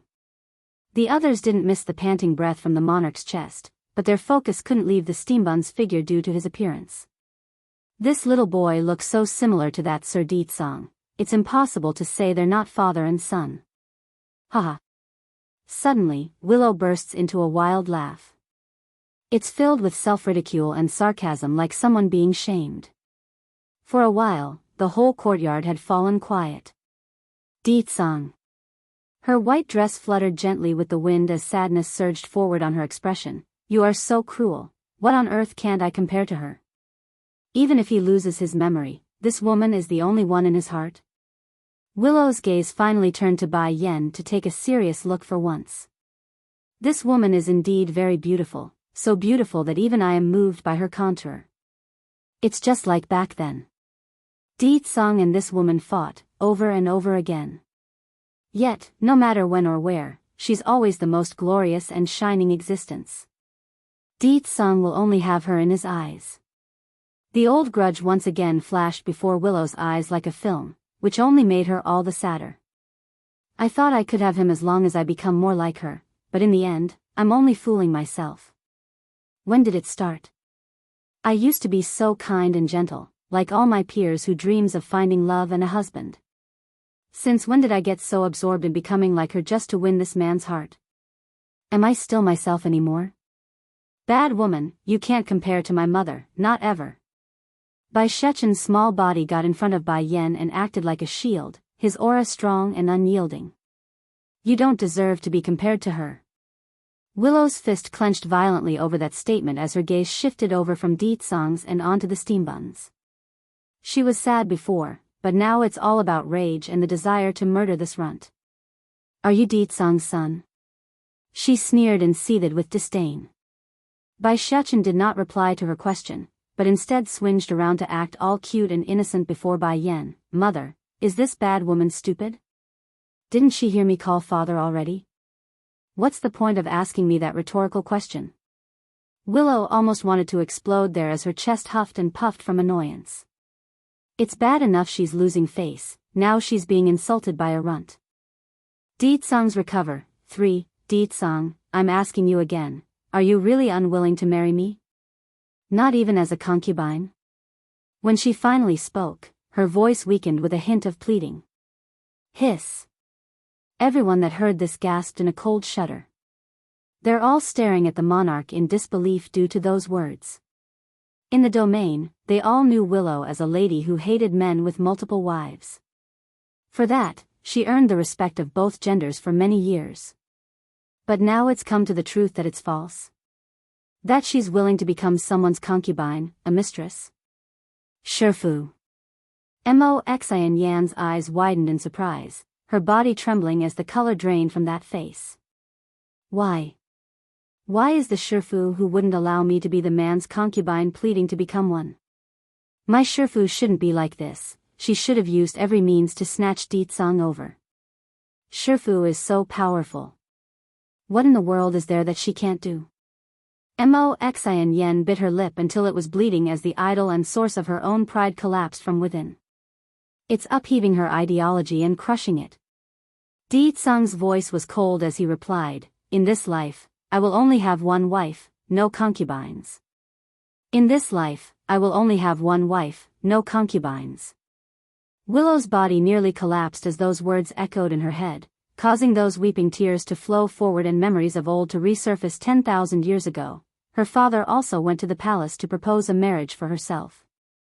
Naturally, it wasn't for the position of the queen, but a consort or ladyship title. But what did they get? The same speech from that dominating king whom entranced her at first sight. "In this life, I will only marry one wife, and if I don't meet a woman who can make me put down my pride, then I will have no other, nor will there be a concubine by my side." Then later, that woman appeared. A woman who was able to make the great demon king toss away his pride and grovel like a regular man. Unfortunately, this woman never realized the love she got from the man, only taking Di Tsung as an adversary that needs to be fought off. But never, ever, in Willow's wildest dream would she expect this pair who fought day and night for years to be reborn anew and form a family. And have a child together. This irony, it's too much for the monarch to endure. "Di Tsung, your memory has been restored?" Bai Yen heard her husband's declaration and shifted away from her son's and onto the man's handsome face. "Yen heir, I'm sorry, I shouldn't have forgotten you." Di Tsung met her gaze, those eyes giving all the answers she needed. Bai Yen narrowed her eyes before continuing, "Di Tsung. Tell me, did she hurt you? I found the means to remove the bead from our daughter's body, but before I managed to leave, I inadvertently fell into the trap she set. As for the rest, I'll explain later for you." The demon king wraps his arm around the woman's shoulder before cooing into her ear, "I promise you, I will never let this sort of thing happen again in the future." Di Tsung's recover, for there's something Di Tsung didn't say. The reason why he fell into the trap was that he saw an unexpected scene. Specifically, a woman got attacked by several enemies. Even though their faces were different, but it only took the demon king one glance to know that the woman was none other than his wife. Disheveled in her hair, Willow's appearance was a mess by this point as she rattled her head due to the sanity leaving her mind. She's unable to accept this reality and turned red in the eye with veins popping. "Di Tsung, since you are so heartless towards me, then don't blame me for being unjust. No one is allowed to leave the monarch manor today, ha ha ha." Willow laughed wildly and caused those who heard it to shudder in cold chill. This fear was especially true for those invited to attend this wedding ceremony. They've never expected Willow to behave this way, nor for her to have this crazy side. "I think the monarch manor's a bit turbulent today. I will bid my farewell first." A youngster who was scared out of his wits spoke first and attempted to run. This caused a chain reaction among the guests because they all felt the same way. Unfortunately, the door slammed shut with a loud bang the second they tried to move towards the exit. As I said, no one is allowed to leave the estate today. Despite the weather being a hot summer day, the guests back were shivering like they got thrust into an ice mountain. "Monarch, what are you doing? We are only here to attend your marriage ceremony. When has it become a norm for the guests not to leave? Since the marriage is off, it's only proper that we made our departure." Willow sneered over that comment, her eyes pricking up in irony. "In the hearts of the people, I am everyone's goddess, their faith. Why would I let any of you go after knowing so much?" Whatever vileness hiding underneath was now open for everyone to see. She's a venomous snake full of jealousy that only cares about her own reputation. She may not be like this at birth, but the long years of living in seclusion within this domain had twisted her into a dark creature. "No." The young man who initially wanted to leave could not stand the atmosphere anymore and cried out horror. In his panic, he smashed the door with a powerful palm strike.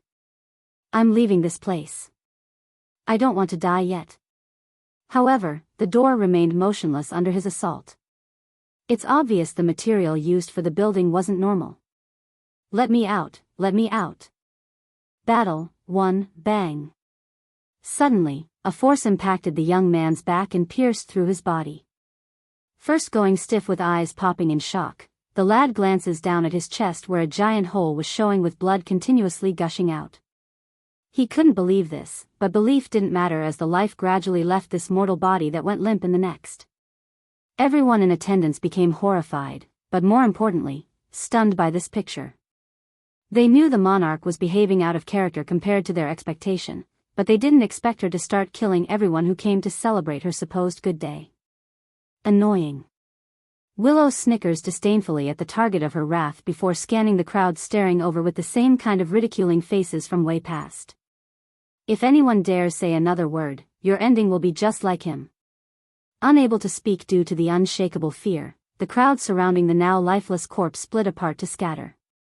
There's no longer any sort of admiration in their eyes when facing the monarch, only boundless panic. Sure. Shifu. Moxian Yen was also frightened by Willow's method, so she couldn't stop stuttering when trying to complete a sentence. You shut up too. Willow's fierce gaze instantly shuts the girl's mouth up, her murderous intent radiating across the air. I will have you taste the consequences of betraying me later. Moxian Yan's body froze, her legs unable to find the strength of standing up. In her eye, this woman was no longer the same powerful and peerless teacher, but an evil and sinister being that brought fear to those who watched. Yenner, you and Xiachen wait here for me. Di Tsang slowly loosened the arm around his wife's shoulder and warily looked over to the monarch. The two are having a standoff. Before the playing field was uneven, but now, it settled and the true fight was about to begin. It's suffocating for those watching like they're inside a hurricane. Moxian Yen knew this was the only chance she had to flee. Before anyone noticed it, the girl had crawled away and disappeared into the back end of the estate. Di Tsang, you're the one who forced me to do this. The corners of her mouth curved into a sneer as Willow's killing intent spread across the surroundings. Father, do you need me to help you? Bai Shechen slowly stepped forward and took his spot beside the Demon King. He may be small and young, but he's already well on his way to inheriting his old man's character. Just make sure to protect your mother. Di Tsang smiled indifferently and turned down the offer from his son. Don't worry, father, as long as I'm here then no one can touch mother. I won't let a single finger touch her dress. The steam bun pats his chest like a big man. The Demon King didn't say more, only faintly smiling as he focused on dealing with the monarch who had already rushed towards their family. Battle, 2, meanwhile in the backyard, Moxian Yen was sprinting away after getting out of everyone's view when a familiar voice up ahead caught her attention. Sister Xian Yen. Speaking this was a young girl dressed in rags hiding behind a tree. She's only showing a part of her head with those curious eyes poking out. What are you doing here? Moxian Yen grew angry upon recognizing it was the dumb girl of the monarch manor. Heart shrunk her head a little further behind the tree and sounded all wronged by the poor reception. I heard the fighting sound in the front yard. I wanted to go see what's happening. But I know mother wouldn't like it, so I'm just wondering what's going on. Moxian Yan's complexion got paler at the reminder. Her mood was already terrible, but the thought of the consequences only made it worse. Biting those lips in annoyance, how am I supposed to know what happened? If you want to know, you can go see for yourself. But... Heart lowered her head. If I show myself before the public, mother will be outraged at me. I must have done something awful for mother and father not to come to see me for so many years. I don't want to make it worse by being unruly. But... I should be good. Only by behaving will mother not be angry. Heart lifted her little head and showed the innocence in those eyes that didn't understand the outside world. Naturally this didn't escape Moxian Yen's sharp-wittedness. It's driving her crazy at the pure nature of this mentally damaged girl. But more than that, she's very envious of Heart who managed to get adopted and such by sacrificing nothing. Narrowing her eyes and with a burning annoyance, Heart, do you know why Shifu hates you? The mentally damaged Heart tilts her head in confusion. Why? I've been behaving myself. Why does mother hate me so much? Because. Moxian Yen sneered and ticked her lips into a contemptuous smirk. Who told you to be so dumb? Shifu likes smart people. You are stupid and slow. Not only are you a stain on Shifu's reputation, no one in the world likes you. You are the most disgusting person under the heavens. Shifu doesn't even want to look at you because your very presence makes her want to strangle you. She hated Heart from the first time they met, not for any special reason, merely for the privilege given to this mentally damaged girl. Under Mo Xian Yan's humiliating tone and words, Heart's expression naturally grew more miserable. She's slow in the head due to the long years in that time stasis, but she's by no means incapable of understanding anything. Those words hurt, and it hurts a lot coming from those whom she's supposed to call family. I am this much of an annoyance? Heart lowered her head further as the tears slowly soaked that dirt under her feet. Battle 3, that's right. Mo Xian Yan sneered. Shifu told me she hates you so much that if you can die then it would be perfect. If I can't escape from the Monarch Manor today then Shifu will definitely kill me. Since the person next to Shifu can no longer be me, I won't let Heart have a peace of mind either. This will cause a rift between them, and they can never be the same again. Smirking at the dreadful face shown by Heart after her lies, Mo Xian Yan leans in closer and whispers more cruel words. You must remember, the one Shifu hates the most in this life is you. She only adopted you to torture you in the future. You're so stupid, she will never like you. You're so stupid, she will never like you. Bang. Those hurtful words exploded in Heart's head, causing her already tiny and malnourished body to stagger backwards in pain.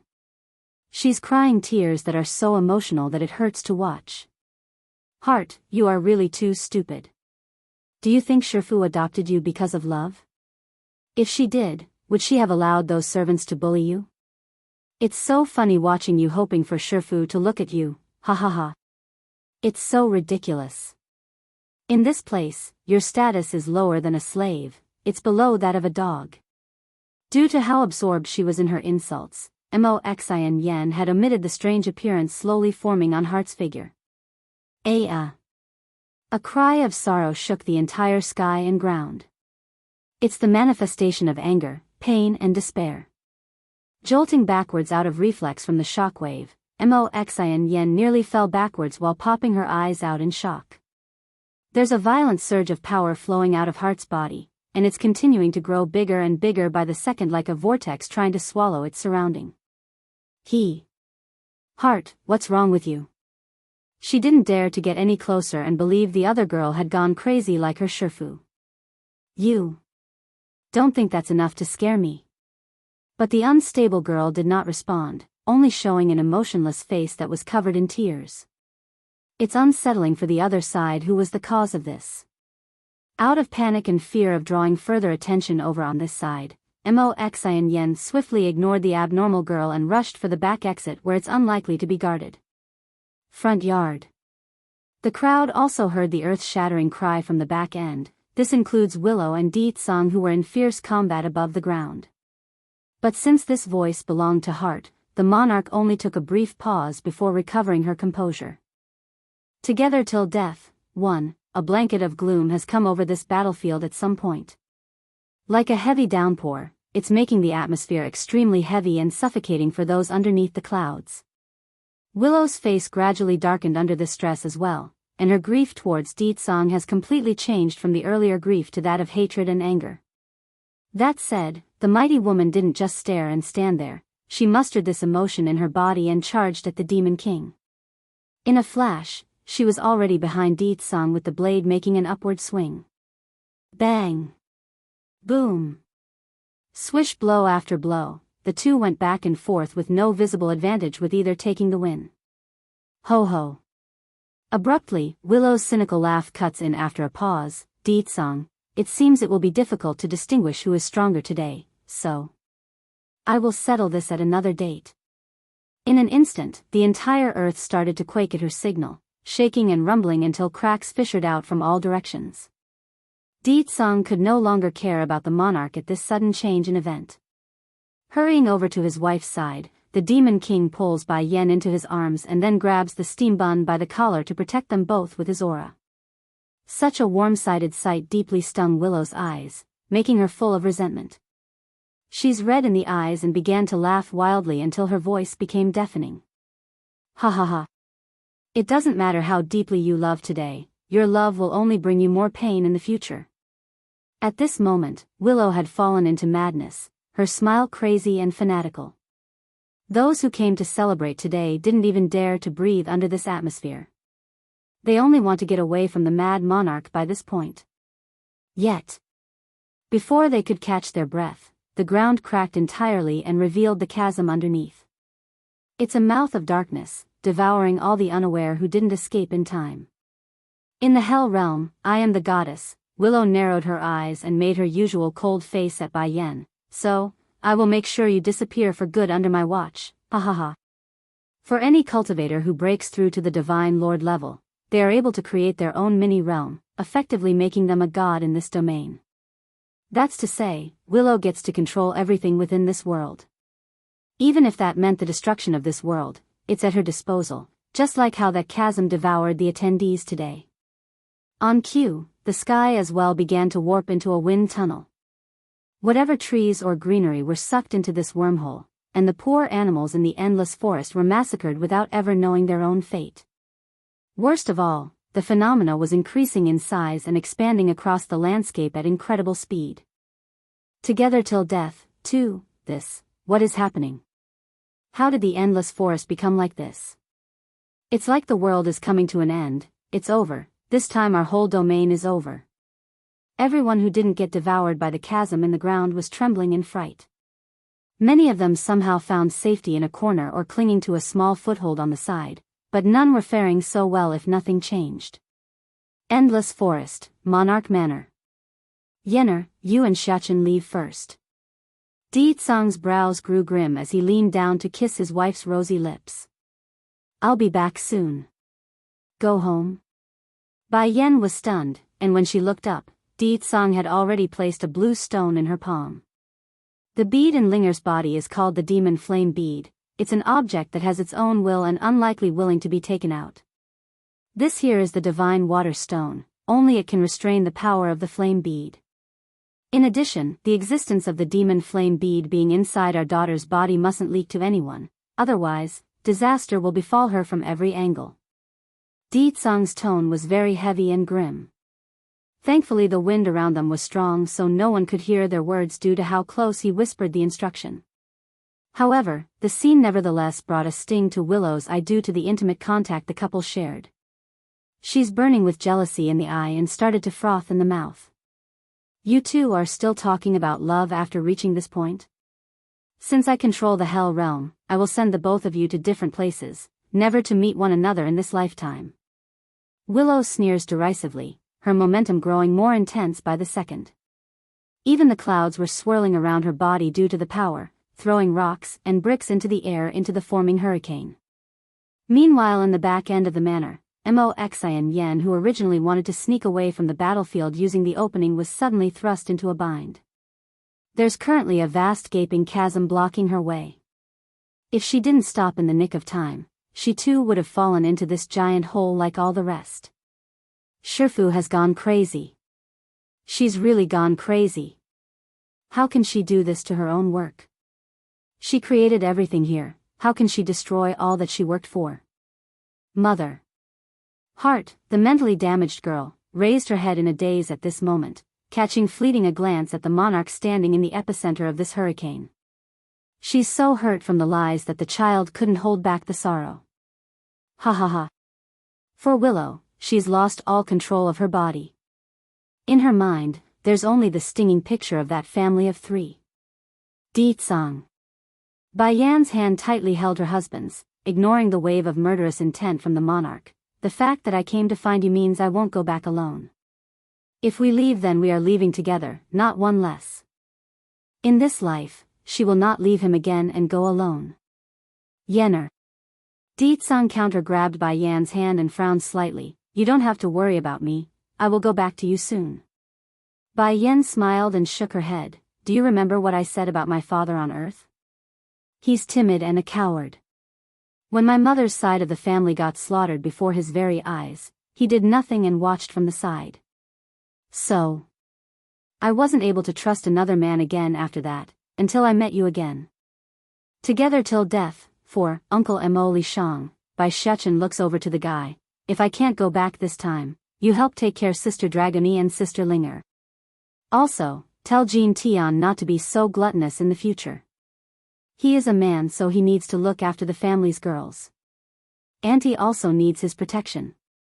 Mo Li Shang's hand trembled at the steambun's almost will-like message. He wanted to say something but found his throat choking. After a moment of pause, he stared at the blue stone in his hand and knew what he must do. I can't act like this. I promised Yen Yen to bring this back to the demon realm, so get your act together, you idiot. Okay. Mo Li Shang finally decides to move, but not before giving one last glance at the mother and son that he must leave behind. Then in a ray of light, he shoots out into the distance using the mysterious power he wielded. Willow did not care about the departure of this young man. In her mind, no one could leave the Hell Domain without her permission. They would all die once the world collapsed, and all she needed to do was wait. How whimsical of you to think he can leave the domain.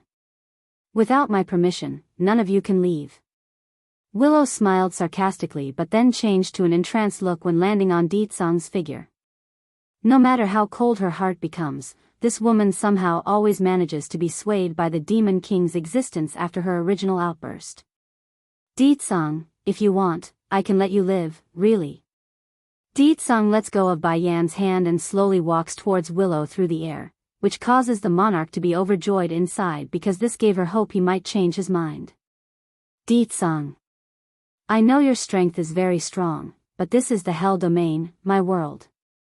As long as I will it, everyone here will inevitably disappear. She cracks a fanatical laugh like she's got him on the rope. Except for me, no one can live unless I help them. Shifu. Mo Xian Yen, who's been huddling in the corner of the estate, trembled inside after hearing that ruthless statement. Not many know this, but this disciple of Willow's understood it would be impossible for her teacher to create another domain after this one. The Hell Domain was the embodiment of the Creator, an extension of their power. If this world collapses into oblivion, Willow would become severely traumatized and lose a vast portion of her cultivation. Di Tsang had already stopped before the monarch using this short time frame. He didn't utter a word but raised an arm and lashed out. PFFF. Due to how obsessed she was behaving, Willow never had the time to notice the Demon King strike against her shoulder, thus allowing the man to puncture a hole right through that flesh and bone. Blood instantly stained her white dress as a result. If it was the previous Willow, she might not be so easily injured even if her attention did get divided. However, initiating the destruction of the Hell Domain cost her enormously, both physically and mentally. Stumbling back several steps due to the impact, her cheeks had gotten paler due to the excessive blood loss. The answer saddens the monarch, but more than that, she's outraged at the Demon King's repeated denial and stubbornness. Di Tsang. She bit her lip until it bled before bursting into a wild cackle. You all deserve to die, all of you deserve to die. Endless darkness. 1. This is only the interest for now. After not killing Willow in one move, Di Tsang didn't idle and swiftly returned to his wife's side. Taking her by his arm, he stares down at the crazy-looking monarch with condescending eyes. And whatever you owe us, I will settle the accounts on another day. Once this statement came ahead, the endless forest gradually disappeared from view, leaving only a shroud of darkness as far as the eye can see. The destructive sequence in this area was nearing completion, leaving only portions of the manor floating atop a black mouth. Mo Xian Yen happened to be one of the lucky ones after taking refuge atop a crumbling slab of a wall. She's frightened and mortified, unable to believe the emptiness that now surrounds herself. As for the leftover survivors, they weren't faring so well either. Many had urinated their pants, and some were barely clinging to an object with a finger to live. Regardless though, it won't be long until they too perish into the darkness. Di Tsang didn't care about strangers, of course. With his wife and son in each hand, the Demon King doesn't resist the gravitational force pulling them downwards. He's powerful, but he had no means to break apart reality to escape either. Before long, only silence filled the family's ear until the pull disappeared and only Weightless remained. Mother. Where is this place? Bai Shechen's childish voice sounded in the darkness. Bai Yen did not answer for some reason. It's strange, but that's not an issue because the lady's aura remains next to them. Mother, why aren't you talking? Bai Shechen's tone sounded dejected. If we die, or can't go out, what will happen to Ling Yan and Jean Tian who's back home? Also, Sister Dragony only has us as her family. What will she do if we don't show up again? She will definitely be saddened by our departure. At the thought of his two sisters' sobbing cry, the steambun's heart would promptly become uncomfortable. It's as if something was rubbing him in the wrong way with no way to stop it. The boy could confront death, but he couldn't confront the fear of making the girls in his family cry. Oh, right, there's also Auntie Xiao Wan after she lost state teacher. If she loses all of us too, I can't even begin to imagine how she will live. At the end, Bai Shechen's voice began to choke due to the strong emotion swelling forward. Out of reflex, he hugged Bai Yan's waist for comfort. Mother. I am scared. Scared of them crying and never being able to meet us again in the future. In this place of endless darkness, the boy had no means to see his mother's face or expression right now, only recognizing her presence through the aura. Father, what's happening with Mother? Why isn't she answering my question? Bai Shechen tugged at Di Tsang's sleeve and asked with a pitiful voice. Di Tsang's hand tightened around his wife's waist as well. Since he's not getting a good feeling about this either, we should find a way out of here first. But, Bai Shechen looks downward to where his feet should be.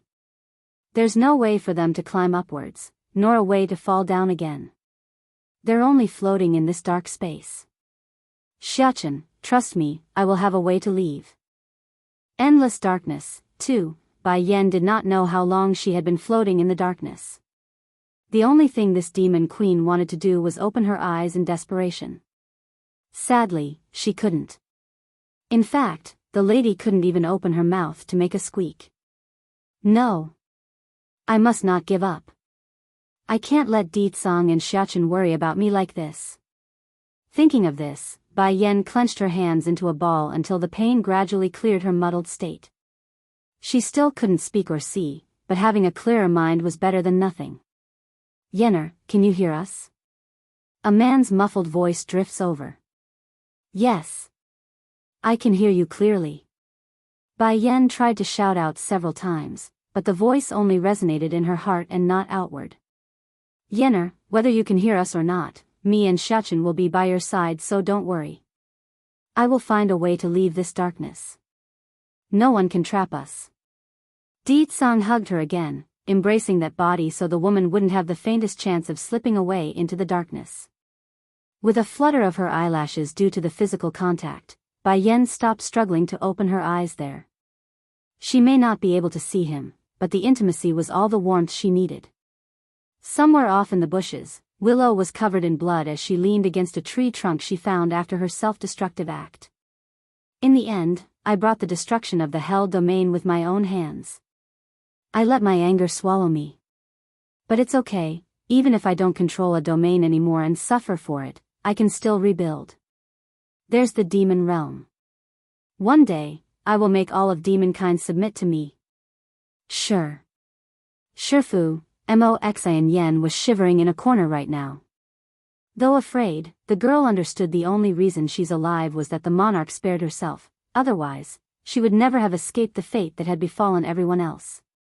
Willow slowly opened her eyes at that voice, the gaze indifferent and cold while watching Moxian Yen and Heart whom she spared.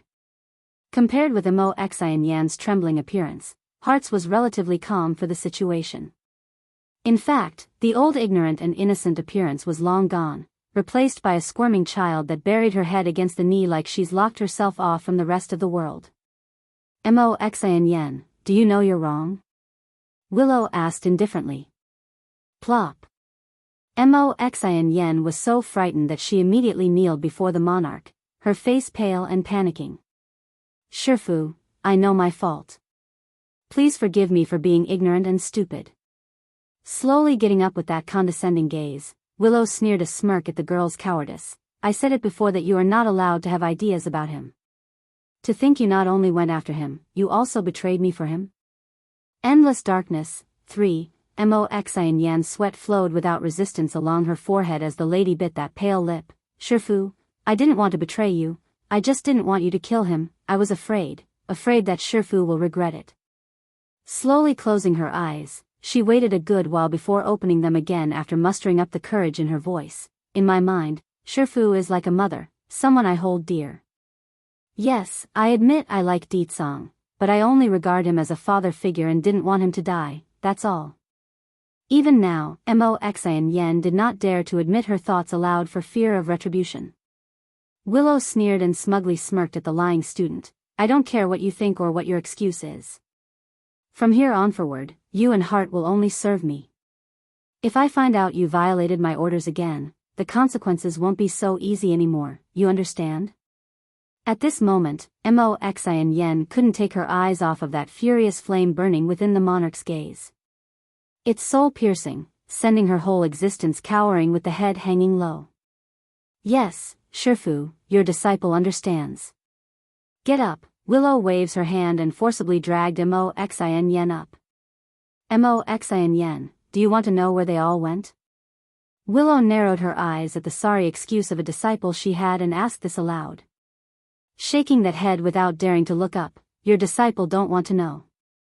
Huh, Willow's smugness grew even bigger as she continued, the place where I pulled Heart from is a space where time stands still. In fact, it is the path separating the Hell Domain and the Demon Realm. I don't have any command over it because it belongs to a powerful person from ancient times. That individual used to have a connection with the Demon Realm and knew my father at one point. The more she spoke, the more entranced the monarch seems to be by her past memories. It's because of that connection that I overheard his conversation with my father. I learned of that space's existence and built the Hell Domain behind it, preventing anyone from crossing over unless they want to be trapped inside. Stopping to gaze up into the pure blue sky, Willow's eyes flickered with the light of remembrance and emotion. Then later, I by pure chance found the book left by that person. There were a lot of knowledge inside the texts, including the way to manipulate the space and turn it into a passage of ice and fire like you know today. It embodied my hatred for humanity. I thought that by doing so, I would be able to prevent the woman from coming to my domain in the future, but I didn't expect her to come anyways. Willow's cackling voice didn't carry any sinister note to it, but somehow it made Moxian Yen even more afraid than earlier. Xian Yen, tell me, what's so bad about your Shifu here? Why did Ditsang always refuse me? It was as so before, and it is the same now, but no matter, I don't care anymore. If he won't accept me then I won't let them have it any better either. Willow's momentum instantly transformed after that statement, turning cold and murderous. The time inside there is static, never changing and unmoving. They can't cultivate or leave, forever drifting in the darkness until they rot from within. Shifu, wouldn't your decision be the same as letting them be together forever? Endless darkness, so what?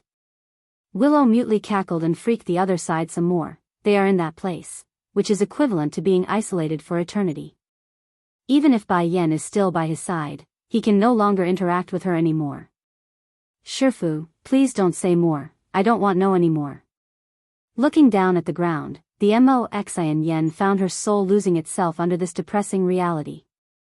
It's nothing like how she imagined her world to be. The Shifu she idolized was an evil villain, and the bond they built up was nothing but a fragile glass that's been shattered. Almost everything thus far was a charade, an act that had no foundation.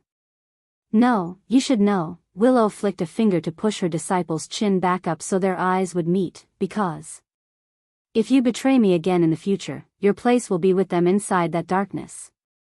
I will have you drift endlessly in that state, never to step outside again. That warning instantly got the girl's attention and not in the good way. Forever drifting in the dark? This feeling, it's even more painful than killing me. Of course.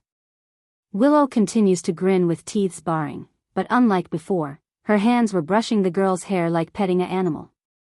It's unnerving like an evil witch watching her victim. If you are obedient and behave, I can overlook your past deeds. Moxian Yen gulped out of reflex over that statement. She's still extremely pale in the face and afraid, but the aching desire to know one out in the end. Shifu, don't you like Ditsang a lot? Why are you willing to let him stay there in that place? Willow narrowed her eyes in a snakish manner. examining the girl up and down with a new light before bursting out a laugh. Have you forgotten what I said to Ditsong and Bai Yen? I said I would never let them see each other again. That space is only a temporary cell for Ditsong.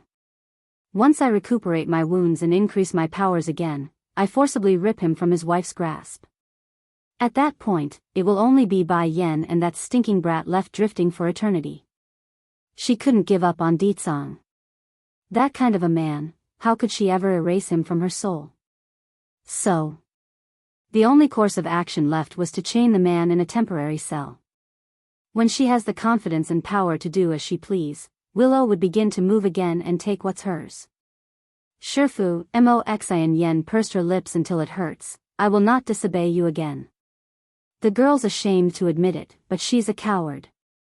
In front of her Shifu's terrifying stare, she simply didn't have any strength to resist. Not far away, Heart has been keeping her head down the entire time during the conversation. She's still traumatized from the stuff said by Moxian Yen about Willow. As such, the grief and sadness has overtaken the innocence in this poor child. She did nothing wrong in this life and never harmed a soul, but her existence was unloved and unwanted, just like an expendable object. Heart, come here. Willow's eyes glanced slightly to the side and frowned after seeing how pitiful-looking the child was behaving. Heart stiffened at first, but then gradually loosened up before standing up. Step by step, she came before the monarch, the woman that's supposed to be her mother. Demon Realm, 1, Mother. Heart's voice sounded dead and unemotional as she stared into Willow's gaze. Displeased by the way her daughter spoke, you also heard what I said to Xian Yen. I will not permit betrayal. If you do, I won't let you off either. That statement brought more hurt to Heart's soul after already being traumatized. She wanted to be consoled, but it's nothing but pain. In the end, her entire body carried a shadow looming over it like some dark being has taken root. Willow abruptly coughs out blood from her mouth there right as she's about to say more. Shifu. Moxian Yan's expression went pale at that sight.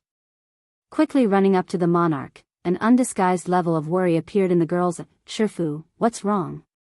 Your injury must not be healed yet. Sit down and rest first, I will go explore around while you do so. Dropping this, Moxian Yen turned around and wanted to leave. It's just that before the girl could move, Willow's voice had come again like a banshee's whisper. Not necessary. I'll be able to recover after a break, and then we'll get out of here together. She didn't trust Moxian Yen anymore, so letting the girl out of her sight was not permissible. Willow smugly smirked as she took a seat next to the old tree used by her own daughter. She may say a brief rest was enough, but the red stains on her clothes clearly said otherwise.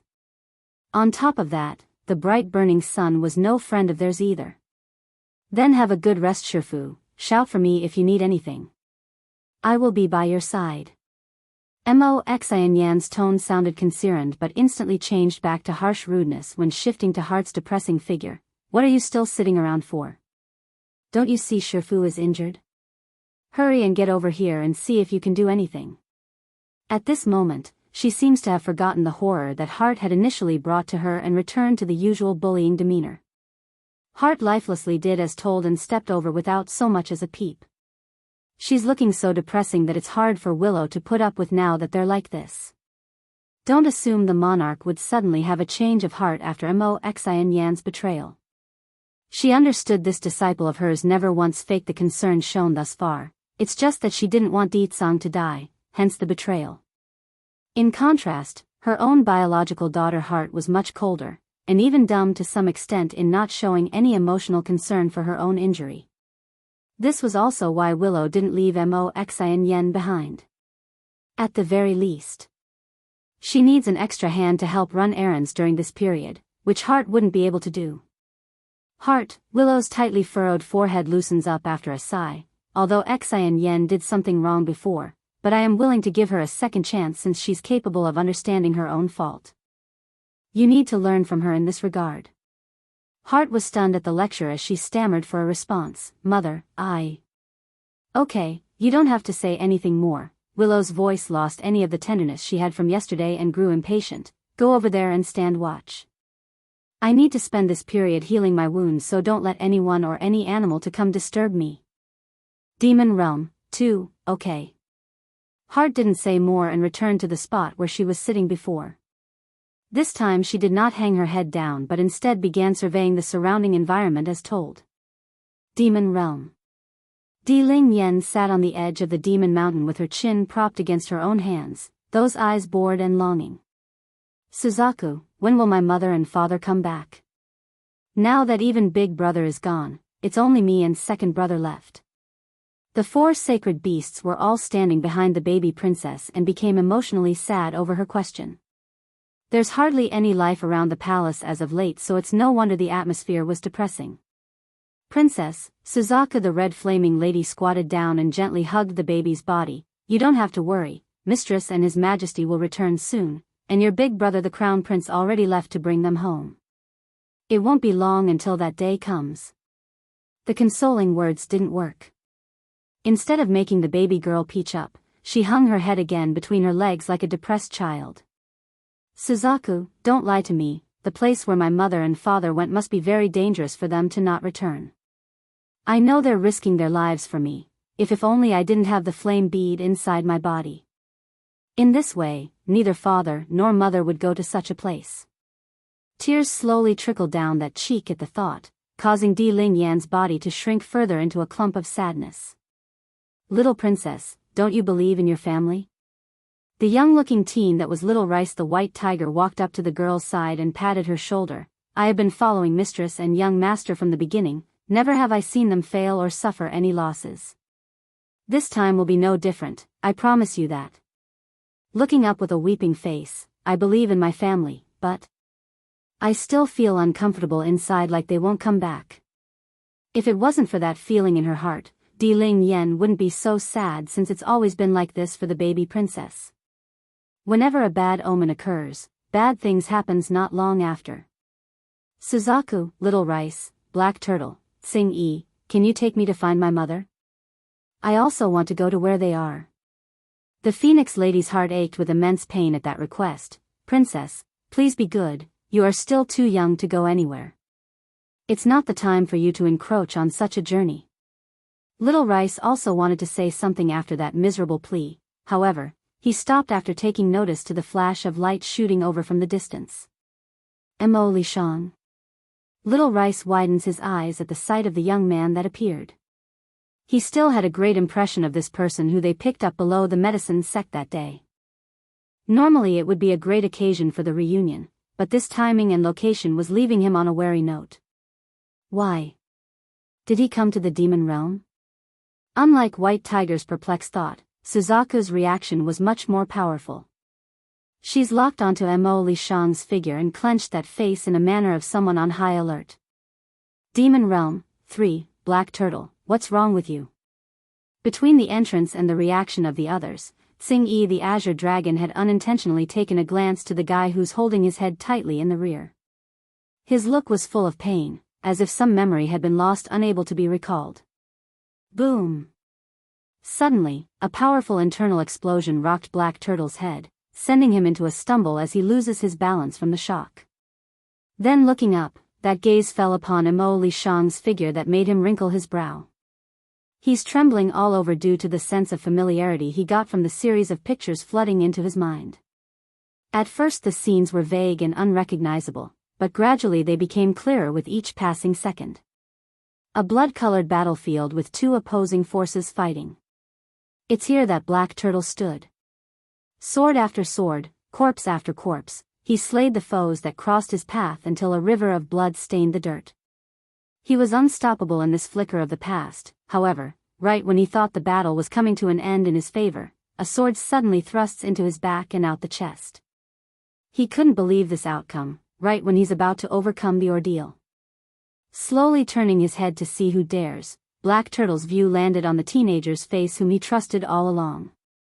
Why? Would it be him? Demon Mountain.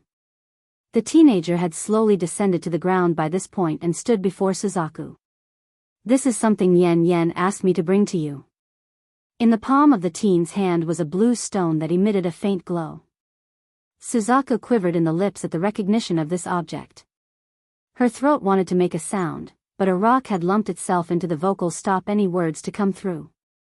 Suzaku, Black Turtle, what's wrong with the both of you? Little Rice scratched the back of his head and asked in a confused manner, do you know Mo Li Shang? No matter how blind one was, even the tiger boy could feel the awkward and eerie atmosphere in the air. Abruptly and out of the blue, Black Turtle attacked. Mo Li Shang did not resist, nor did he try in the slightest at the impending punch to his chest. This resulted in a critical blow, blasting right into his soul to cause incredible damage. Blood slowly trickled down the corner of that lip. I'm going to kill you. Black Turtle saw red, the killing intent pouring out of those eyes as his aura enveloped the entire mountain. Suzaku was stunned by this abrupt turn of event and swiftly recalled something in the past. It's back when Black Turtle first returned to their side. The man had confided in her the reason for his death in the past, and that was a betrayal of an acquaintance they knew. Unfortunately, couldn't remember who exactly this person was, so the subject was dropped for a while until today. Mo Li Shang, did you do it? Her fists clenched into a ball and an indescribable anger surged from the chest as she narrowed the gap between her face and the lad's. Did you kill Black Turtle back then? Little Rice instantly turned dumbfounded at what he heard. Mo Li Shang killed Black Turtle? This. How can this be? Mo Li Shang can be considered the younger brother of the mistress. If she learns of the murderer being him, what will mistress do? I'm not going to hurt her. Demon Realm, 4 moments later, Mo Li Shang finally raised his pale face to meet Suzaku's accusing stare. I wouldn't hurt her, I would never hurt her. Ha ha ha. Suzaku laughed wildly, her voice filled with madness and anger. You said that you would not hurt mistress, but you killed Black Turtle, and he is someone precious to her, so what difference is there? Her anger had already surged out of her chest, leaving her with nothing but rage at the young teen. I can't say anything now, but know that I would never hurt her, never. That said, Mo Li Shang lowers his line of sight in a manner of someone constrained. Mo Li Shang. Little Rice's handsome face grew ferocious with his fangs extending out of his mouth. He wants to rip the guy apart after learning of the deception. I will only ask you this one time, is what Suzaku said true? Did you really kill Black Turtle back then? Silence, and that's all the answer the tiger needed. Ha ha ha, Little Rice laughs wildly, the joy devoid from his voice. You claim to have lost all your memory when mistress found you along the road, so you were deceiving us right from the beginning, and now you claim to be on her side still? Closing his eyes, a surge of regret filled the tiger's heart for being so foolish.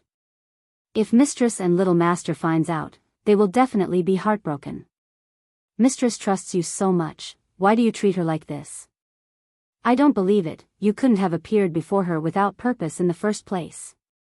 You killed Black Turtle once, and that's equivalent to hurting mistress. Us four will never forgive you. Mo Li Shang's body visibly shuddered. Watching the hateful eyes shot in his way, the young man's complexion grew extremely white, for he knows the future holds nothing but pain. I'm only here to give you the divine water stone on Yan Yan's behalf. Shut up. Little Rice roars, you are not qualified to call my mistress by her name, nor are you qualified to have her trust. If I had known you betrayed her in the past, then I would have done everything to stop you from approaching us. Visibly hurt from that statement, Mo Li Shang didn't back down and met the tiger boy's gaze with his own pure and untainted eyes. I didn't betray her, and I didn't take advantage of her. Little Rice sneered over that remark, not believing the other guy in the slightest. Tsing-Yi the Azure Dragon finally grasped the situation by now. She's the one with the least information among the four of them, so her hostility didn't quite show yet. But now, the dragoness was brewing up a storm around her figure. I just came to deliver the divine water stone. Mo Li Shang walked closer towards Suzaku and placed the stone into the lady's palm. I promised Yan Yan to pass this on to your hand. It can help Ling Yan. That's why he came, even if it meant exposing the past. For a promise to that woman, this young man won't regret it. Though resentful, Suzaku didn't reject the water stone. She knows all too well the importance of this item to the princess. Heartache, 1 Suzaku had great difficulty in keeping the stone from dropping out of her hand. It's not that the thing's heavy, but what it implied for taking it. A gift from an enemy, a traitor, that's what makes it so heavy. Mo Li Shang, since you are done with your task, you can scram now. When mistress returns, I will let her know what you've done and settle the account with you. Today's demon realm could hardly be called peaceful. If the four of them must engage in a battle with this man, it's unlikely they could come out on top. What's more, the most important thing wasn't revenge, but the protection of the remaining royal family members. That meant Jin Tian and Ling Yan, who had no ability of their own. Mo Li Shang didn't utter a single word of defense for himself from beginning to end, but the way he spoke and the way he moved said there's another side to the story. Okay, that said, he didn't look back and begun floating towards the blood-colored sky. Wait. Suddenly, a crisp bell-like chime came from the rear, making the guys stop mid-flight. Di Ling Yan had walked over after hearing their conversation. Princess. Suzaku and the others were terrified at this and reached out, wanting to pull the girl back to their side. However, the pure and untainted eyes from the princess stopped them. It's too innocent and without darkness that the four didn't know how to react. Are you really not going to hurt mother? Di Ling Yan's smile was hopeful and without doubt when asking. Floating there for a good moment before he spoke, the guy's voice was equally as pure and kind. I will never hurt her. Then have you seen my father and mother? The smile gradually disappears from the princess as her face grew frustrated. I miss them so much. When will they come back? Mo Li Shang's heart instantly ached with pain after hearing the saddening plea. Slowly closing his eyes, he recalls back to the moment where he saw that family being devoured by the darkness in the Hell Domain. They'll be back soon. After half a ring, he leans down and pats the child's head in a reassuring manner. Of course, this was done under the wary gaze of the four sacred beasts. If he had so much given a flicker of intent to hurt the princess, then they would have attacked and separated the two in an instant. Pouting in her little face, the pipsqueak didn't buy it. Uncle, you are deceiving Ling Yan. I am not stupid. I can sense mother and father is at a very distant place. I am scared they will not be able to come back for a long time. Mo Li Shang didn't know what he could say in this situation. The girl hit the bullseye with that guess. Uncle, can you tell me where mother went? Suzaku and the others won't let me go find them. Mo Li Shang smiled slightly. They went to a place called the Hell Domain. Mo Li Shang. Suzaku's face changed. I shouldn't have let the princess touch this bastard, and this bastard actually revealed where Bai Yan went? What if the princess she? Thinking of this, Suzaku felt flustered and wanted to stop the guy, but what Mo Li Shang said next stunned everyone in their tracks. So. Unfortunately, the Hell Domain is gone now and your father and mother has gone to a whole new place that even I don't know of. But don't worry, I'm sure they will return very soon. Heartache, too, the Hell Domain disappeared. Suzaku's body grew unstable as she found it difficult to stand. There's an uncontrollable sense of panic gripping the Phoenix lady's face. If the Hell Domain disappeared, then where did Mistress and the king go? You are lying. Little Rice roared and runs up to Mo Li Shang's presence and grabbed at his collar. Mo Li Shang, you are a despicable liar. You think your story can deceive us? If the Hell Domain disappeared, then why wouldn't the king and mistress come back to us? An entire domain's destruction? That's something so big that the four sacred beasts couldn't even begin to fathom or imagine. Mo Li Shang didn't rebuke the insult. Instead, he lowered his eyes with sadness. He knew this would happen if he had spoken the truth. Not only that, the entire demon realm too would fall into shock for the next while, making the situation even more unstable. I saw it with my own eyes. The darkness swallowed the entire hell realm and no longer exists. That's why Yen Yen entrusted me with bringing back the divine water stone. She wanted to make sure her daughter is safe by suppressing the flame inside her body. His words were piercing, causing the white tiger to freeze into a statue. Did they really disappear? Little Rice's grip around the guy's collar fell apart as he trembled from the terrible news. He didn't want to believe but found no other excuse to say otherwise. You liar, you must be lying to me. You're a big liar. Little rice. Xing Yi's complexion wasn't so good either, but she had more fortitude to withstand this shocking blow. First running up to give the poor tiger a hug so he would calm down. Are you sure the hell domain disappeared? Then mistress and the king. They're still alive, I can feel it, they're still alive. Mo Li Shang smiled. Yan Yan wouldn't die so easily, she will definitely come back. It was his belief in her that convinced him to leave that day, otherwise, he too would have stayed and refused to leave. You get lost. Black Turtle snorted coldly and wanted to punch the guy even more right now. In the future, you are not allowed to take one step into the demon realm. Otherwise, I will kill you before the day mistress returns. He won't forgive this guy, not ever. The only reason Black Turtle's forestalling his revenge was for Bai Yan's sake. Aside from that, he would have torn the guy to shreds a million times over. Moments later, Mo Li Shang finally disappeared into the horizon. Princess, Suzaku quickly rushed up to Di Ling Yan and hugged the baby tightly to make sure nothing's wrong with her. That guy isn't a good person, you mustn't approach him again in the future, do you understand? Why? Di Ling Yan gently purses her lips and didn't understand the reason. Isn't he a friend of mother? If he is, there might be a misunderstanding between him and Black Turtle. Heartache, so, I can stand it. Di Ling Yan wiped the tears from the corner of her eyes and made a firm face to avoid showing scared she actually was inside. Go ahead, Suzaku.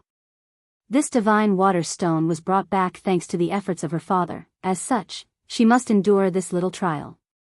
Her mother was waiting, and like a good daughter, it's only right she do her part. Song involuntarily furrowed her brow up over this sight. She's feeling rather useless ever since she came to the demon realm from the heavenly flame domain. Aside from eating and sleeping, what else has this once ailing girl done? Nothing, that's what. Song, Jean Tian the little glutton toddles over from the back with a snack still flinging around in his hand. When the boy saw his twin sister tearing up, he immediately became stunned and asked the dragoness, what's happening with Ling Yan? She looks to be in so much pain.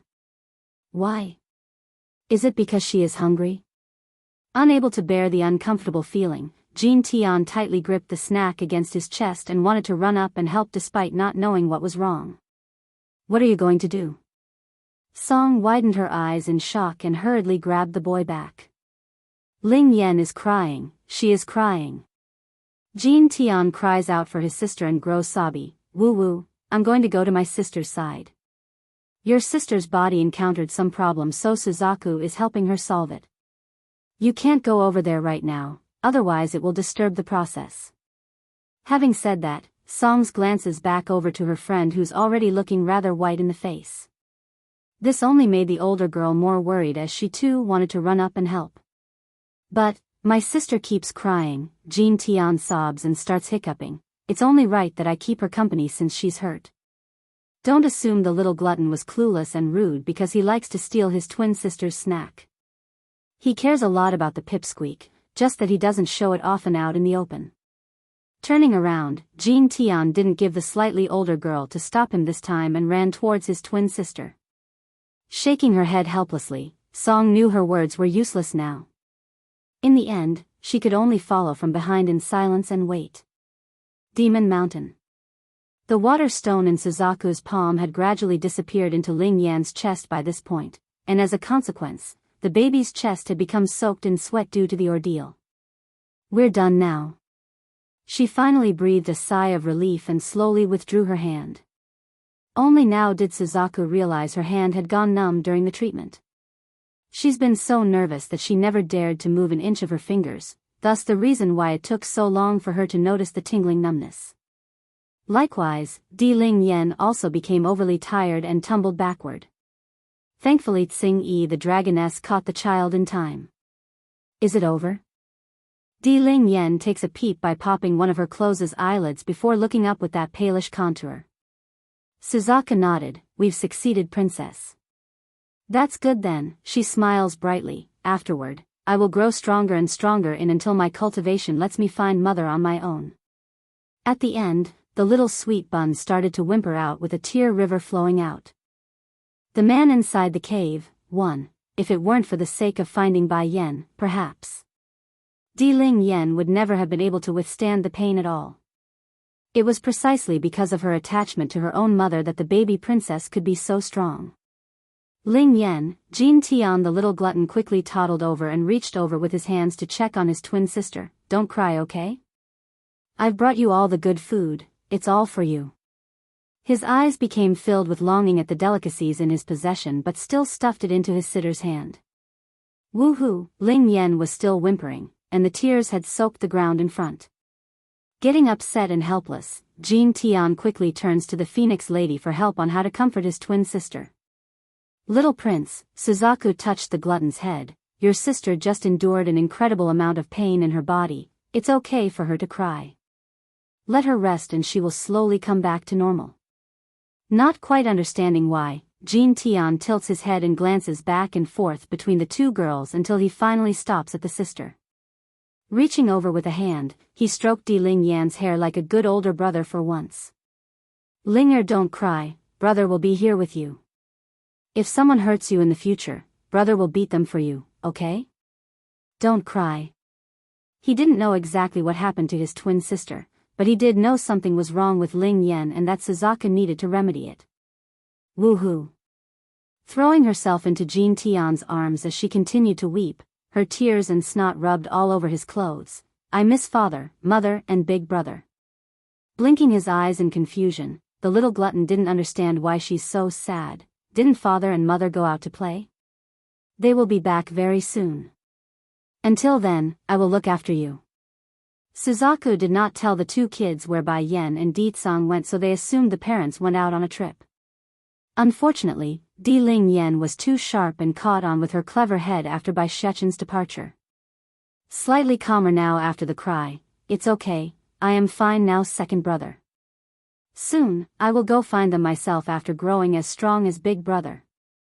Jin Tian scratched the back of his head and turned to look at Suzaku, his big eyes showing doubt and obviously not knowing what his sister meant by those words. It's just that. Whenever he sees the pipsqueak's tear, the boy would instantly tense up and feel uncomfortable inside. Sister song. When Di Ling Yan turned her head, the once ailing girl from the heavenly domain had already walked behind her brother. I'm fine, don't worry. Actually, I am very happy. This way I not only lifted the danger hidden within my body, I can also grow stronger at a faster rate. I'll be able to help everyone fight the bad guys together. Upon remembering what had happened to her to-be uncle, Di Ling Yan's heart would unconsciously feel a surge of sadness welling up. But more than that, the emotion of anger over state teacher's death was the biggest. Everything's going to be fine now. Suzaku wiped the sweat from her forehead due to the fatigue and turned to her companions. I need to go rest first. You three take care of the princess and prince while I'm asleep. The man inside the cave, too. After these words fell, Suzaku took one last look at the gathered people and headed straight for her abode up at the peak. Inside the lightless cave, the man who caused most of this problem raised his head slightly and burst into a brilliant grin. He's the only life here, but with those chains restraining him, the guy might as well have been dead. Divine water stone? Suddenly, a sneer came from the man's mouth as an eerie glow flickered within those eyes. It seems that the little girl's parents are indeed extraordinary. Even the divine water stone has been found by them. He clicked his tongue and grew devilishly sexier by the second, but no matter, it will be interesting to know how that girl will grow up into. Maybe my escape from this place will be entirely on her. Time flowed quickly like the water in a river stream. Since the day Di Tsang and Bai Yan left their home, 2 years had transpired with the world mostly at peace. Aside from the occasional attacks pointed to the celestial realm by some strange force, there's not much to note. If only there was never a Yun Ruoshi to begin with. One of the keepers groaned and uttered these words. Since the day when the truth came forward, Chui God had disappeared for good from the eyes of the public, and since the strongest keepers were dead as well, no one could fight against the attackers. Keeper Yellow appears lost and dejected before speaking. Actually, this is not entirely to blame on that woman. We were also too stupid, getting deceived repeatedly by such obvious lies. If not for that, our Lord wouldn't have left us, and the celestial realm wouldn't be in this crisis. Over the years since the battle outside the city with Bai Yan, the surviving keepers had filtered through the past events in their heads and soon realized how many times they omitted the obvious signs. Even though Yun Ruoxi had ill intentions and lied, what would it matter if they themselves didn't believe her? In the end, half the fault lies with themselves who brought about this tragedy. There were prophecies back then about the celestial realm being overthrown, and now it seems the culprit is starting to show itself from the shadows, but who could be responsible for this calamity? The grey-robed keeper slowly closed his eyes in frustration, that fist trembling due to their own inability. Did the celestial palace really do wrong? No, we're not wrong. We've done everything for the sake of the world, kept the peace in order, how can we be wrong? If there's one to be at fault, it would be Yun Ruoxi for her deception. She not only deceived us, she also gave Bai Yan those painful wounds. Just as Keeper Yellow was about to say something, a faint chuckle came from the front and caused them to stiffen up. It's a familiar voice whom they all recognized. Sure enough, a woman gradually materialized into existence from above. The man inside the cave, 3, the woman's figure gradually descends from the air and lands before the old seniors huddling before the bonfire. She's flawless in the face without a single scar ever being there. Yun Ruoxi. The name made everyone present grit their teeth in burning hatred. It's been a long time, keepers. Yun Ruoxi snickers a smirk as she slowly came before the seniors, but it seems there are a lot less of you compared to the last time we met. What happened to Keeper Ling and Keeper Zun? Where did those two go? Let me guess, they died by Bai Yan's hand? Keeper Yellow almost couldn't breathe due to the nonchalant attitude of the old witch. In his mind, this was the greatest insult the woman could do after all the crimes she's committed thus far. If it weren't for Yun Ruoxi, then how could Keeper Ling and Keeper Zun die? If it weren't for Yun Ruo, then how could the celestial realm fall into this decrepit state? All this is due to this woman, and now she dares to hold everyone in contempt? What? After she killed your fellow brothers and sisters, you still won't get revenge on her? Yun Ruoxi's cheekiness was irritated to say the least because it's full of contempt in her attitude. Or do you not have the courage and become cowards? Keeper Yellow huffs a grunt and retorts, and whose fault is it that we've come to this stage? It's all because we believed in your lies. We won't make that mistake again, so you can keep your swindling words to yourself. No one here will believe anything you say. A cold glow flashed within the old witch's eye. These people don't even hate Bai Yan? If it weren't for Bai Yan, the celestial palace wouldn't suffer such catastrophic damage, nor would they be unable to return to their home. So why? Why don't they hate her? Do not pin the blame on me, Keeper Yellow. I said so before. Bai Yan's existence will bring disaster to the celestial realm. Look at how things are now. How am I wrong about her and the demon realm? Another burly-looking keeper cuts in with annoyance in his voice. If the demon realm wanted to destroy the celestial realm, then they would have done so already. How are you right about her being the cause? And why not? The old witch makes it sound regrettable about what she's about to say. I don't mind telling you all the truth. The recent attacks on the celestial realm were done by my orders. I've reached the peak level of the Divine Lord level now. Even if Bai Yan and Di Tsang comes here, they are no match for me anymore. Peak level of the Divine Lord? The crowd's eyes widened in shock, their gaze showing incredulous at the old witch's figure. They are well aware of Yun Ruoxi's cultivation before. Forget about the terrible speed grew at. The old witch was clearly abolished that day by Bai Yan's hand. Even if she did have talent, which she didn't, how could she revive her cultivation? On top of that, how could someone make such breakthroughs in a measly few years? So, Yun Ruoxi's grin deepens. The reason the celestial realm will have such an end is all because of Bai Yan. If not for her, you keepers wouldn't be faced with such a misfortune, and without her, I wouldn't come to the point of wanting to destroy this realm. This is all because of her. She's the cause of all this, ha ha ha. She laughed wildly as if her logic was the perfect way of interpreting the crimes she committed. The man inside the cave, 4, Yun Ruoxi, you are crazy. This woman has completely gone insane with jealousy. I'm not crazy. Yun Ruoxi regained control of her laugh and turned it into hatred in those eyes. I am just stating a fact. If the celestial realm is destroyed, there is only one person you can hate, and that is Bai Yan. She is the sinner for eternity and should go down in history with infamy. Keeper Yellow and the others couldn't take this madness and distanced themselves from the old witch. It's too overwhelming. If they didn't do this, the keepers feared they might get infected at this rate. Keeper Yellow, tell me, where did that crazy old coot run off to? She coldly asks. You mean Bai Zine? Keeper Yellow frowned. Yes, in this celestial realm, he is the only one Bai Yan cares about. I will make her feel regret and misery for the rest of her remaining life. Yun Roa, she gritted her teeth to the point it's making a grating sound. If it weren't for the monarch not letting her go to the demon realm, the old witch would have already gone to the demon realm and settled the score with the demon queen. Bai Zine disappeared after the events of that year, so I don't know where he went. Keeper Yellow smirks derisively. If you want to find him, then I'm afraid that's not possible.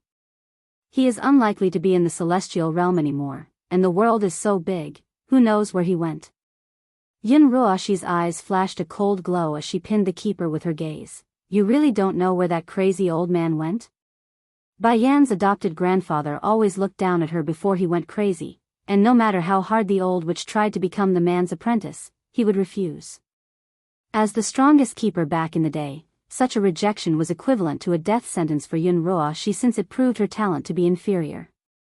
Ho ho, the burly keeper sneered, that old coot hates the celestial palace to the core. Do you think he would tell us about his whereabouts? Yun Roashi, you can stop trying to swindle us. None of us holds any grudge towards Bai Yan, only regret for what we've done.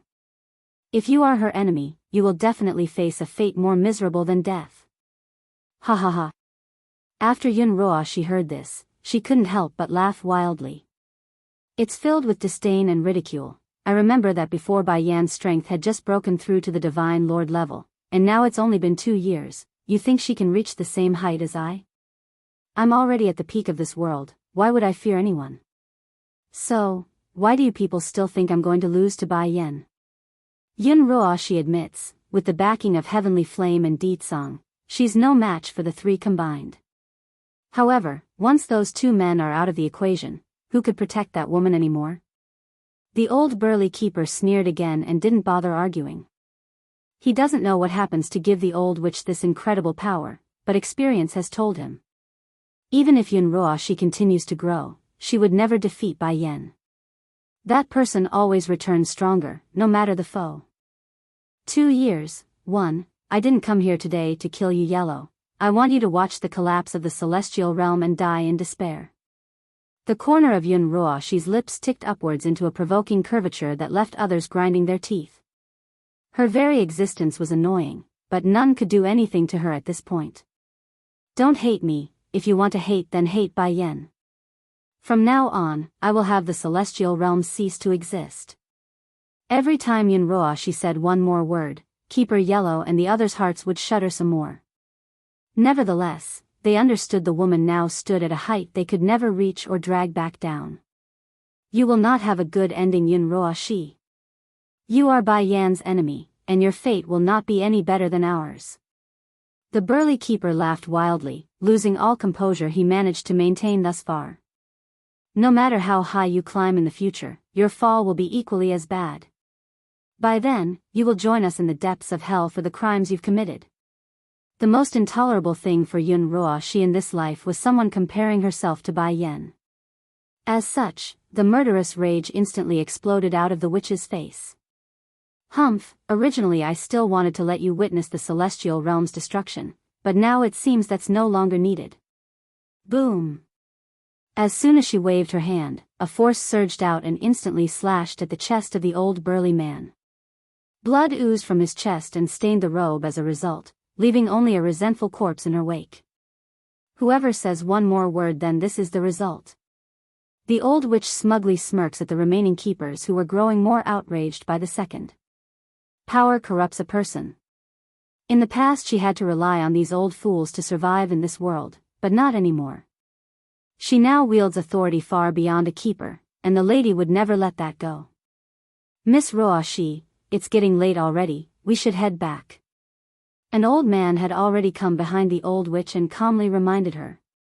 Yunroa she frowned slightly but did not pay attention to the newcomer. Sweeping her gaze over the keepers, she speaks in a smug voice. Of course, out of consideration for the years of friendship we had, I'm willing to offer a path to salvation. As long as you kneel and beg me, I will overlook today's transgression and let you serve by my side. Dream on. Keeper Yellow's eyes erupted with rage and hate.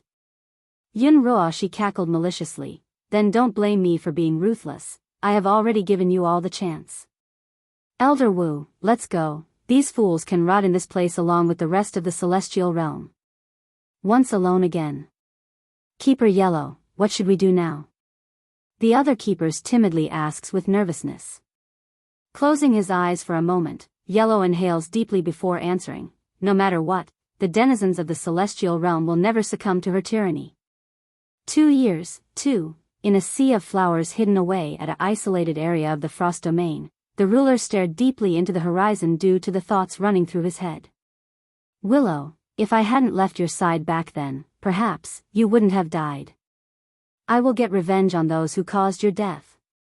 They will pay dearly for what they've done. Closing his eyes, the girl's pretty and delicate smile surfaces in his mind like a vivid scene from the movies, causing that heart to stir wildly in love. 10,000 years. She has been gone for 10,000 years, and in those 10,000 years, I can never forget you. Once I leave this domain, I will make them all pay. With that thought in mind, the man shot open his eyes and plucked a flower from the ground. Taking a whiff, he began to imagine that wondrous love he so dearly desired to be at his side again. He couldn't help but smile again at those happy memories of his youth. Willow, if you really like Deetsong, then I will bring his body to your tombstone. He can accompany you that way for what he's done. I've sworn to always hold you dearest to my heart, so even if it means putting that scum next to you, I won't mind. Even if he loves Willow deeply, the guy's willing to fulfill her desires regardless of what they are, even if that meant hurting himself in the process. Who? Suddenly, a movement from the rear caused him to lapse back to reality. In a flash, he reappears in front of the intruder. Yunroa she naturally froze, her complexion pale and shocked at the sudden interaction. Monarch. Monarch Frost's eyes got cold and fierce, scraping against the woman's nerve with every prolonged second of this intimating glare. Who allowed you to enter this place? He growls menacingly. Yunroa she, it seems you are getting overly confident due to me spoiling your antics. Now you dare ignore my commands as well?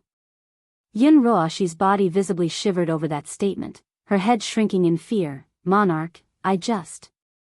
In the woman's mind, her existence must be special in the eye of the monarch.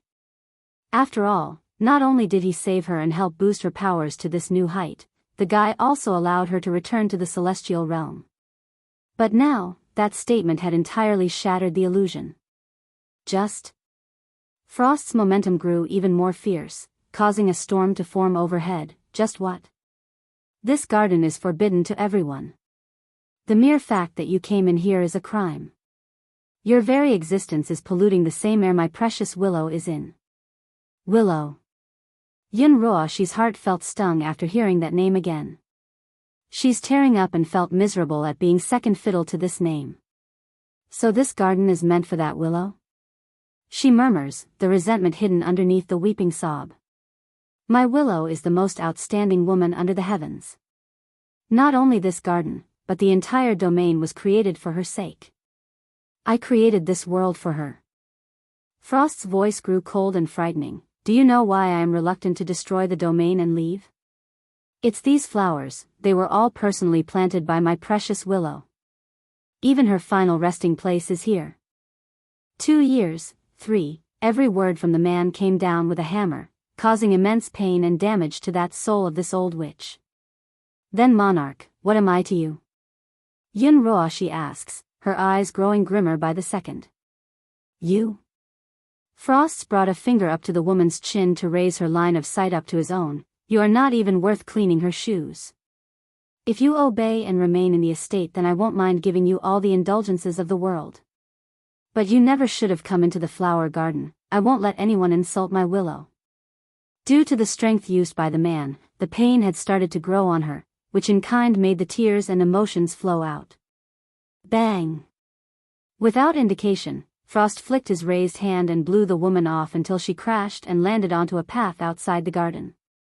All of this never once damaged the flowers here, showing how much this place represented in the man's heart. Monarch, raising her head, the old witch wanted to beg for mercy until she saw that threatening man drawing closer and closer. Out of panic, she squirmed backward out of reflex. Yun Roashi, you deserve to die for your sins. Rumble. Frost moved again, sending a force so strong this time that it made the old witch shoot out a stream of blood in her wake from the impact. I know my fault, I really know my fault. Please Monarch, please forgive me this one time, I won't ever dare again. There's no illusion the man would kill her. Those murderous eyes are too real without a hint of fogginess in them. Unfazed by the pleading, Frost grabbed the wretched woman off from the dirt by the collar and raised her up to eye level. Yun Roashi, everything you have today is given by me. If I can bestow upon the strength you have, then I can take it away equally as easy. Do not test me. I won't mind returning you to the past and personally handing you over to the demon realm. I'm sure they would love to get their hands on you. If it weren't for the celestial heart, he never would have kept this woman alive. After all, anyone who dares to intrude upon his precious flower garden doesn't deserve to exist. Yun Roashi bit her lips so tightly there that it started to bleed. She's resentful but fearful at the same time, the latter being the dominant emotion. Returning to the past was something she could never afford. Also, don't be delusional and compare yourself with my Willow. The man seemingly brought up the picture of that bright and delicate woman again in his mind, thus causing his stern expression to soften up. She is different from you. Your kindness is a disguise, while her good is true and genuine. I once saw her risk her own life to save a pup. In that moment, that smile was so bright and beautiful that I could never forget.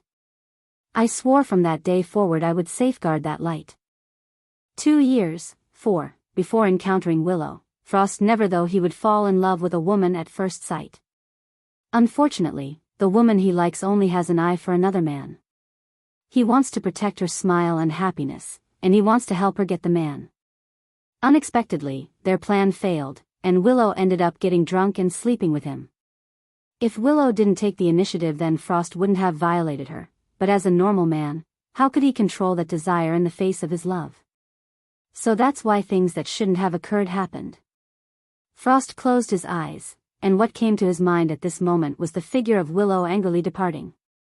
Back then, he tried to step forward and pull her into his arms to stop it, but in the end, he couldn't do it and allowed that tragedy to transpire. It's their last and final farewell. When he opened his eyes again, Frost's killing intent had now grown so intense that it's manifested into a cold glint.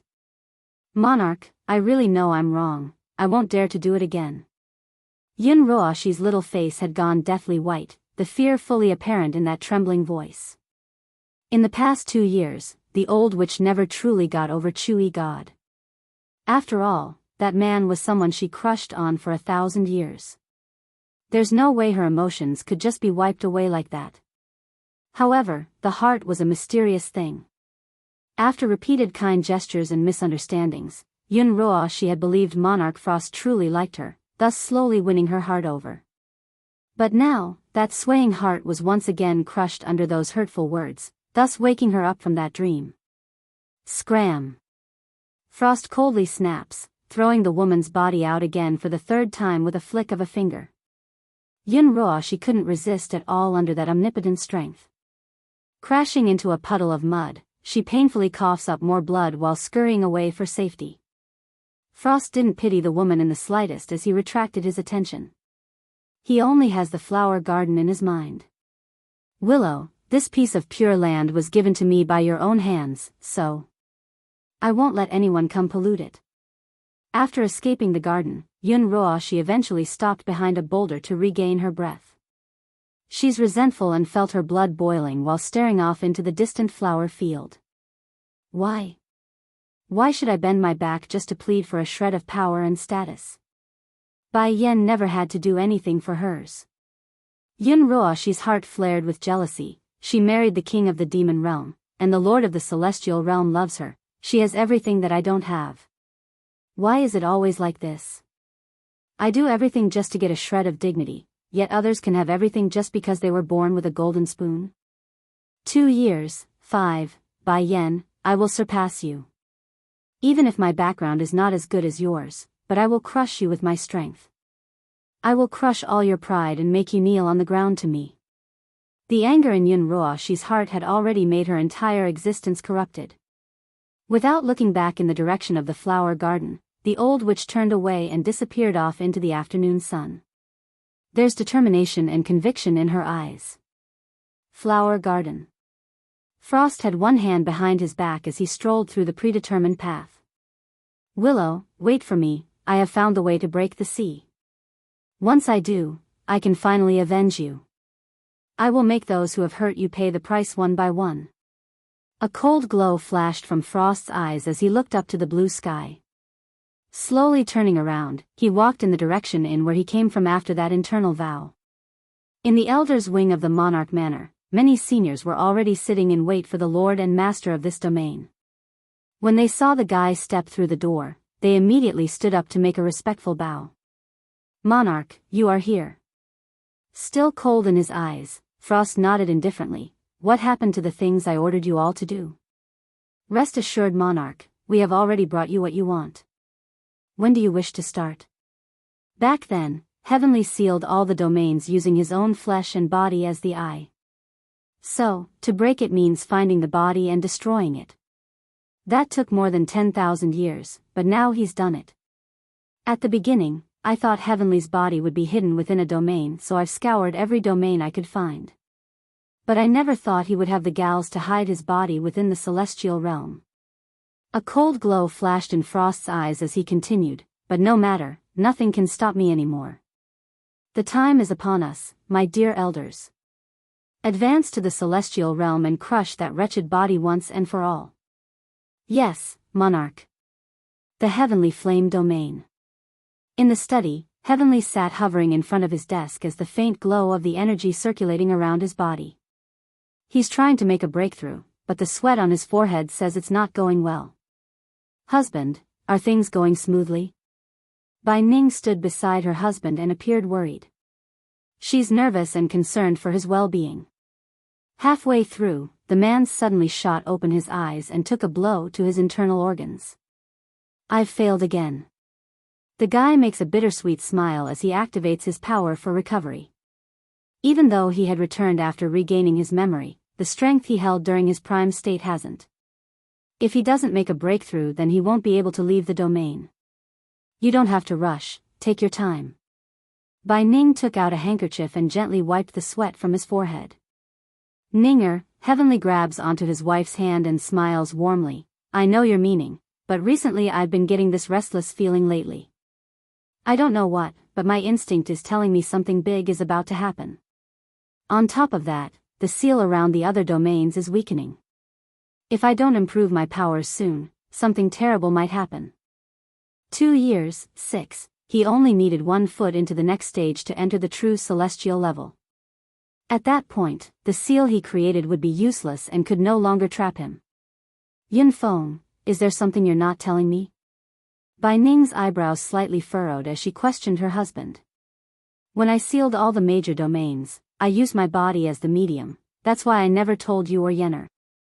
As long as those people find my previous body, they will be able to break the seal. Heavenly's face grew grim after bringing up the topic. It's a shame, my powers were limited back then, so the best I could do was seal those monarchs. The sealing technique he knew 10,000 years ago was an incomplete product. It's only capable of sealing certain individuals' soul. That's to say, he sealed the monarchs and nothing more. To achieve such a feat, he had fought against every monarch he knew to collect a part of their souls. Then by infusing that fragment into his own body, the guy created a perennial spell that's tuned specifically to those monarchs.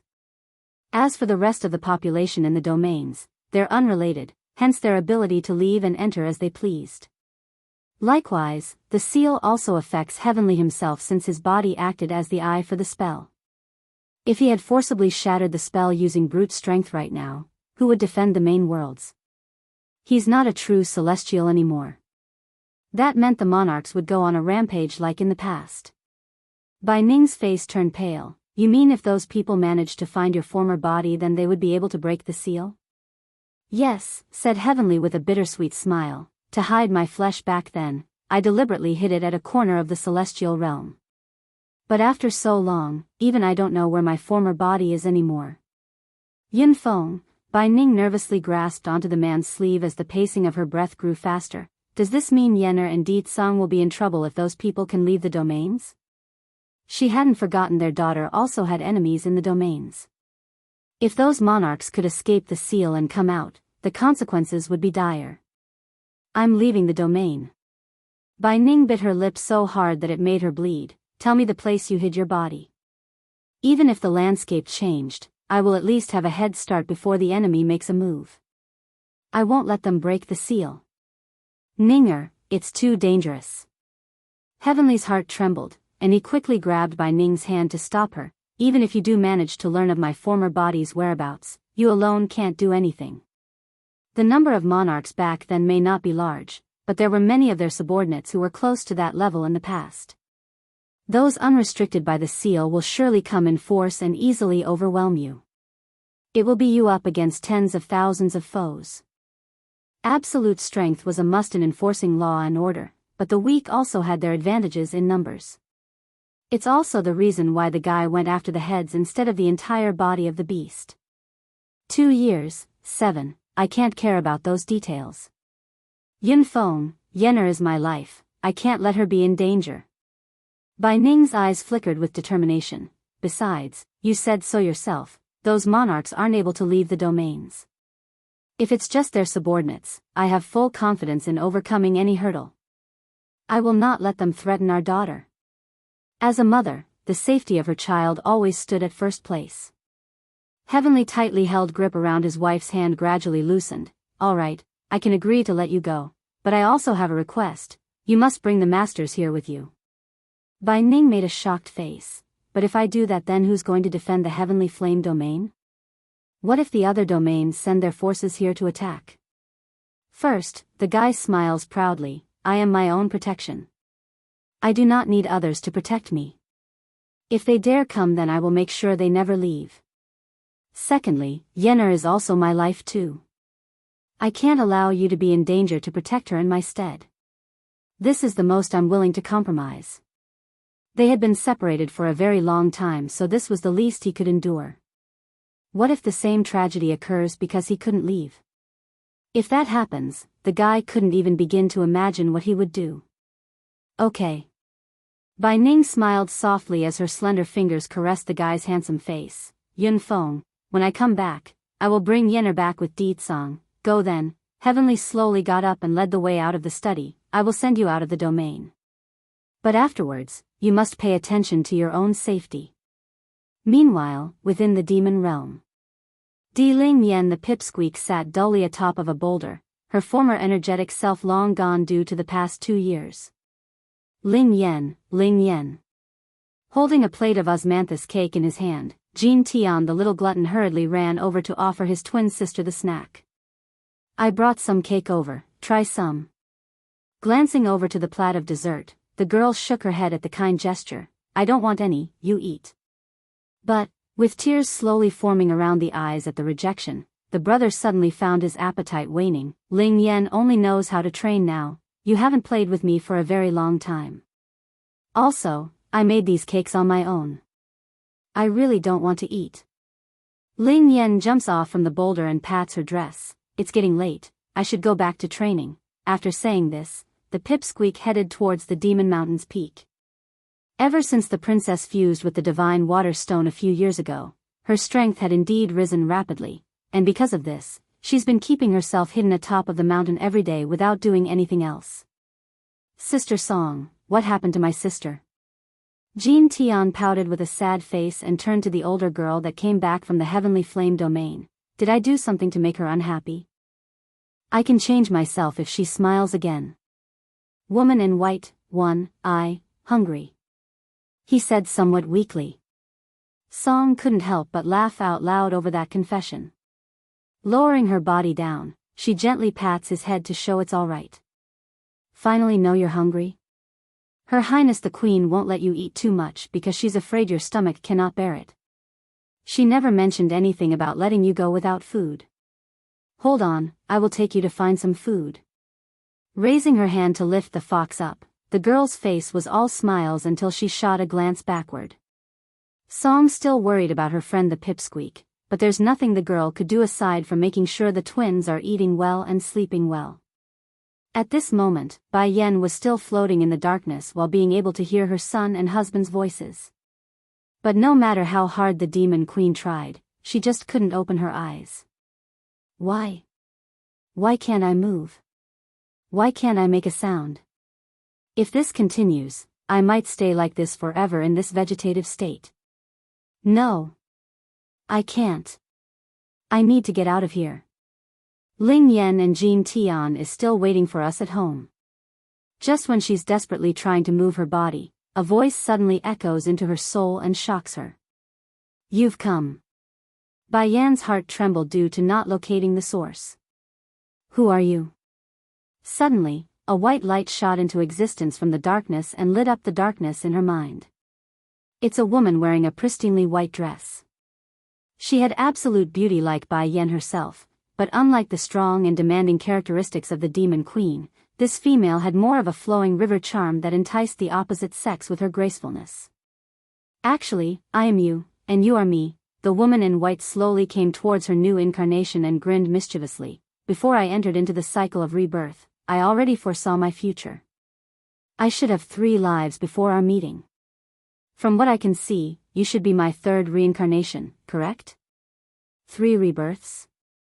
Bai Yan narrowed her eyes in skeptically until she saw the resemblance. During my travels, I have come across a statue of a woman being worshipped by a group of demonic beasts. Is that you displayed in that cave and portrait? The woman in white chuckles at the question, yes and no. I am indeed that woman you saw in those depictions, but not this version you see before yourself. That life didn't meet my demand in talent or intellect, nor did the second life that came afterward. Then came you. You see, I foresaw our future and knew what could happen, so I made arrangements. Humph, I'm starting to ramble here. I'll get to the point. Technically, that is me but also you in all aspects. Woman in white, too, therefore, the figures inscribed on those statues should not be me, but you. The woman's words echoed over and over again in Bai Yan's head. Like a thunderclap, the explosion causes the demon queen to lose the ability to think. Are you me? Bai Yan was stunned and continued to ask, do you have a vendetta against the demon realm? The woman in white turned to face Bai Yan softly chuckled, demon realm? You're talking about the demon clans, right? Now the demon clan has changed its name to demon realm? I do have a vendetta against the demons. No wait, it should be said, this is a war between humans and demons. It doesn't matter, these things have nothing to do with me anymore, I have long ceased to exist in this world. All you see here is but a remnant of my soul left behind to help you ascend to the level of a true celestial. True celestial? Bai Yan sneered and curved her lips sarcastically, since you were so powerful then why did you fall? The woman in white made a stunned face over the question before turning embarrassed. The reason will be clear to you in the future, and it is not convenient for me to say it for the time being. Bai Yan saw the other her didn't want to tell the truth so she didn't dig deeper. After a muse, she continues, then tell me what this place is, and why did you leave a remnant of your soul here? This space is a special pocket in reality frozen in stasis. It doesn't matter how long or who stays here, your age will never change. Let's say a baby comes inside, they will remain a baby in its infancy stage even after 1,000 years. There will be no changes to their physical body, which is the reason why I used it to house myself. If it's any other place, you think this fragment of ourselves would survive this long? I would have disappeared long ago and be unable to meet you. The woman in white sighed softly. Perhaps the time had rubbed the edge off of her soul, but this woman in white didn't have the sharp edge that the statues portrayed inside the cave and portrait. Instead, there's peace and serenity between those eyes. Then how do I reach the true celestial rank? Bai Yan went straight for the problem after getting the gist of things. She's no longer so calm anymore because something just clicked in her head. What if the demon chief who planted that peach blossom forest is Deetsang's older incarnation? I got reborn 3 times already according to this soul fragment. What are the odds that Deetsang followed me as well by entering the life cycle? Bai Yan had a lot of questions about this matter still. For example, why did this woman in white want to step on top of the demon clans of old when the demon chief clearly loved her dearly like how Deetsang loves her in this life? You will still need to work hard to reach the true celestial stage. However, I don't have much strength left, at most able to help you reach the middle level of the Divine Lord stage. The rest will be up to you. The woman in white paused for a moment and continued, after you reach the peak level of the Divine Lord stage, you will need to acquire an external force for help. There's this red flaming bead. If you can attain this item, your body will naturally find its way to a breakthrough. Flaming bead? Bai Yan made a stunned face because the name immediately brought her to the thought of Di Ling Yan's condition. There's a flaming bead inside her daughter's heart. As for here, you don't have to worry, I will use the last of my strength to help you shatter the restraint. Don't blame me for taking so long to come. Although time has stopped in this pocket of reality, but its territory is very large and that's how hard it was to find you despite my efforts. Woman in white, 3, hold on. Bai Yan presses for information regarding the flaming bead after seeing the other her disappearing. Unfortunately, the woman in white had already returned to a globe of light after her words and shot into her body. In the darkness, Deetsang had been hugging Bai Yan's body with an iron grasp during the whole time. He's worried she would disappear from his world if he lost a single strand of hair from his wife. Suddenly, a ray of light emanated from within the woman's body, instantly turning into a pillar of light and pouring upwards to illuminate the darkness. Father, Bai Shechen nervously grabbed Bai Yan's sleeve and asked, what's happening? Mother, Deetsang frowned and didn't respond. Instead, his sight locked onto the woman's body over the changes. Lower Divine Lord, Middle Divine Lord. The forced breakthroughs directly allowed Bai Yan to reach the middle level of the Divine Lord stage as per that soul fragment said. Deetsang, Xiachen, fluttering her eyelids, the demon queen's consciousness slowly comes to and saw the 2 males that she so dearly loved. Subsequently, Bai Yan didn't wait and raised that pair of arms to wrap around the man's neck, letting their body and warmth to mingle together. Yenner. You're back. Deetsang's large hand gently wrapped around her back to comfort both himself and his wife. These days, he could sense Bai Yan's presence, but that doesn't mean the ordeal wasn't any less stressful. Mother. The steam bun flew into a yippee jump of joy and threw himself at his mother's tummy. What happened before? How come you didn't answer me when I called? You scared me to death, mother. I heard everything you were saying, Xiachen, it's just that I couldn't respond to you before. Bai Yan apologetically caressed her son's head because she understood how much worry she had caused. While the family was having their well-deserved reunion, the light had grown so strong that it had encompassed every corner within the visible view. Clack! A crisp cracking sound abruptly interrupted their hug and caught the family's attention. Bai Yan's heart tightened and quickly wrapped her arms around the steambun's body before scanning the area vigilantly.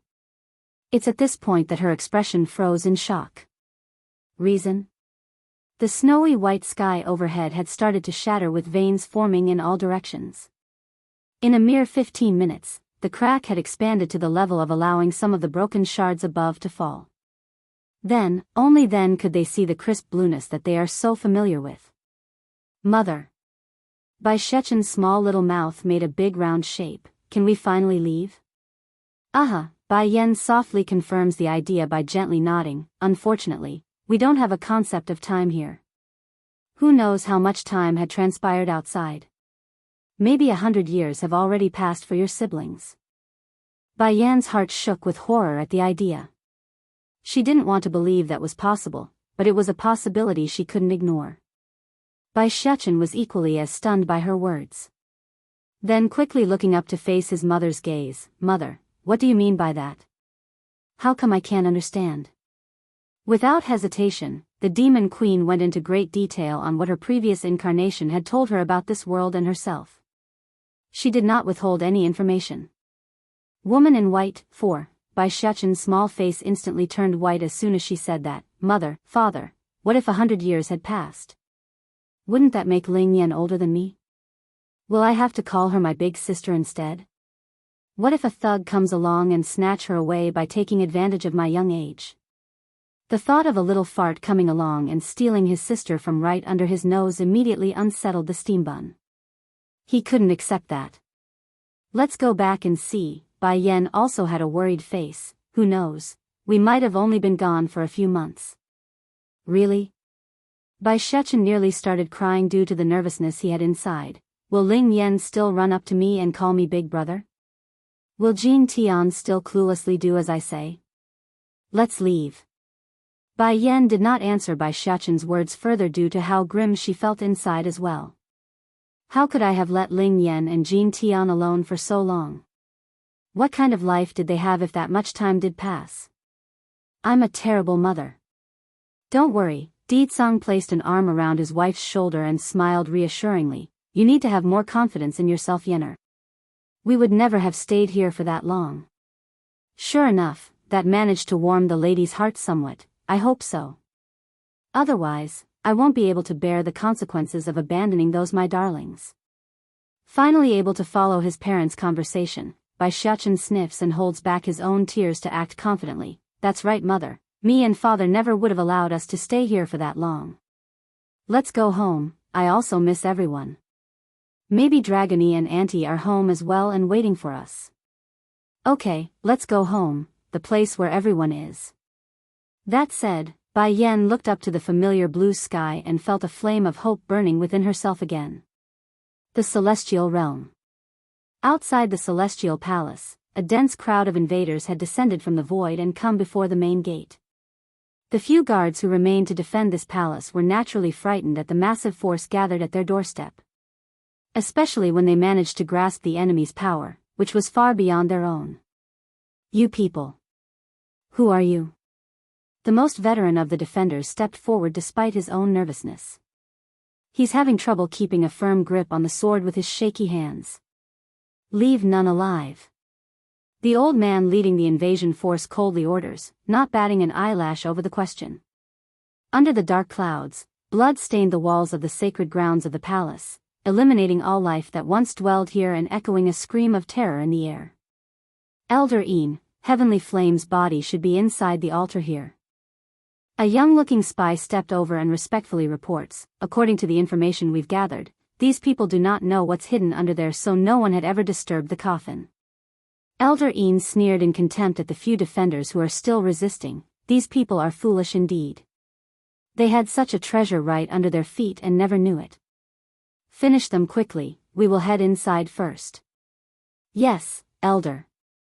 With that order, the rest of the assaulting force promptly streamed into the palace, slaying everyone and everything in sight. It didn't matter if the residents were children or women, none got spared on this tragic day. Heavenly's body, 1. The altar of the Celestial Palace was considered the most mysterious place in all of the Celestial Realm. In fact, not even the keepers themselves knew what this sacred spot meant to the world. All they knew was that because of the altar's existence, the Celestial Palace was able to grow by leaps and bounds to become the #1 power. Deep in the altar, an ancient coffin similar to a sarcophagus of the Western style laid there silently. It's giving off the impression of those resting tombs hidden in those old catacombs under a church. However, unlike the decrepit state that one would expect of something old, this one had been sealed tight with no room for air to seep in. Apparently no one had ever thought to open it since its inception despite the constant stream of energy radiating out from the surface. Open it, we will destroy Heavenly's body. Elder Een waved his hand and commanded in a cold voice. Yes, Elder. After hearing this, the spy in charge of information gathering stepped over and slammed down with his fist. It made a loud impact, but the sarcophagus remains intact and spotless. Elder Een frowned at this sight. Get out of the way, I'll do it myself. The spy hurriedly gave way, afraid his hesitation would enrage the old senior. Unlike the youth who couldn't make a dent, Elder Een was someone much stronger in terms of power. By gathering all of his energy into the palm, the very air around the room had warped when smashing down. Despite the incredible force, the results were the same, albeit with a heavier tremor in the room. Nothing's changed. It seems even I can't open this coffin with my strength, Elder Ian smugly smirked. Everyone who is at the demi-divine lord level, come assist me, we must pry open this thing. Yes, Elder. Without delay, all of the masters who came to participate in this invasion had stepped over and surrounded the coffin. Elder Ian took a deep breath before making a solemn expression. Okay, let's start now. The plan is to converge all of our power onto one point and make a breakthrough. The seal will naturally shatter once a hole is made. He must determine whether the corpse inside was Heavenly Flame's body. At this moment, all of the demi-divine lords began gathering their powers onto a single point in the middle of the sarcophagus. It's suffocating for anyone unable to bear this heavy atmosphere, forcing the subordinates to flee the room before they die under this weight. Boom! A loud roar resounded across the sky, and the lid, which had been firmly immobile, was finally overturned under their assault. There's a man silently slumbering there. Handsome, yet proud in his contour. Indeed, this was a man of high stature without doubt, just that he's been dead for who knows how long based on that pale complexion. There's no mistake, this body is indeed Heavenly's. Elder Yin's pupil tightly sharpened on that face and grinned darkly upon confirming the features. If his body gets destroyed, does that mean the seal around the domains is gone? Another mutters without directing it to anyone. Does that mean the conquest of the main worlds is upon us? Perhaps it's the wonderful image of their future, but some of the demi-divine lords were already laughing wildly like some evil villain from those typical movies. They had been staying inside the frost domain for who knows how long. They've long grown tired of such a life. Now the time to conquer and taste the fruit was upon them, so how could they not be happy? Heavenly's body, too. Elder Ian bellied out a cocky laugh at the grand future awaiting their forces. Move aside, all of you. I will destroy Heavenly's body right now, and the seal blocking the monarch's return to this world will come undone. The corners of his lips drew a devilish grin as he stared down at the corpse in the coffin. Then with a flick of his palm, a flame materializes into existence in preparation for his attack.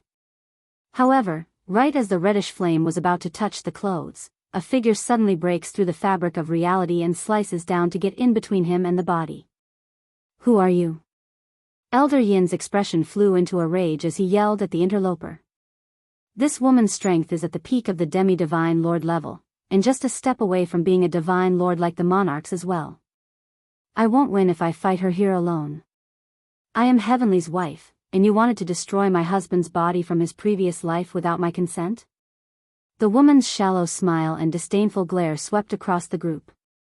Heavenly's wife? The faces of Elder Ian and his subordinates all got very ugly. They had heard rumors that Heavenly already had a wife before this, but they didn't expect the woman to be so strong. Girl, your strength is very strong, I admit that. Unfortunately, you only have those from the Heavenly Flame domain to back you up, while we have multiple forces at our beck and call. You think you can overcome us all today? Don't be ridiculous. The old man sneered, and his eyes were full of contempt. I advise you to step aside and go back to your husband, otherwise, don't blame us for not showing mercy and pity against a woman. The fact that I came today means I have no intentions of going back empty-handed. I can leave, but that's only with my husband's body. Bai Ning smiled indifferently as she made her stance. Elder Ian narrowed his eyes as he went over his options. I have already given you a chance, but you did not cherish it, so don't blame us. Even Heavenly could not stop all of the domains by himself. What do you think you can do with only that much ability? As Elder Ian spoke, countless noises could faintly be heard coming from the far-off horizon, which quickly came close enough to show the massive army gathered for this invasion. Yun Feng was right, they brought a massive army with them. Even so, I won't back down. Madam. Everyone who came with Bai Ning from the Heavenly Flame domain quickly gathered around the lady's location, their stance circling into a defensive position with the lady at center. We will deal with these people, you leave with the monarch's body first. Bai Ning shook her head to refute the idea. That's not possible, I won't be able to escape on my own. Don't worry about me. I am Heavenly's wife, I have a duty to protect my husband's body from the previous life. Heavenly's body, 3, Due to how densely populated the sky had become like a flock of crows flying in the air, all of the normal denizens closest to the epicenter were looking up towards the celestial palace with fear and uncertainty of what the future holds. Because of this, Keeper Yellow and his brothers didn't need to look very far to know what's happening. On top of that, the immense pressure could reach them all the way back in the mountains where they were hiding. What's going on? Why are there so many demi-divine lords over at the Celestial Palace's direction? Keeper Yellow's expression got deathly white due to the fears circulating within his heart.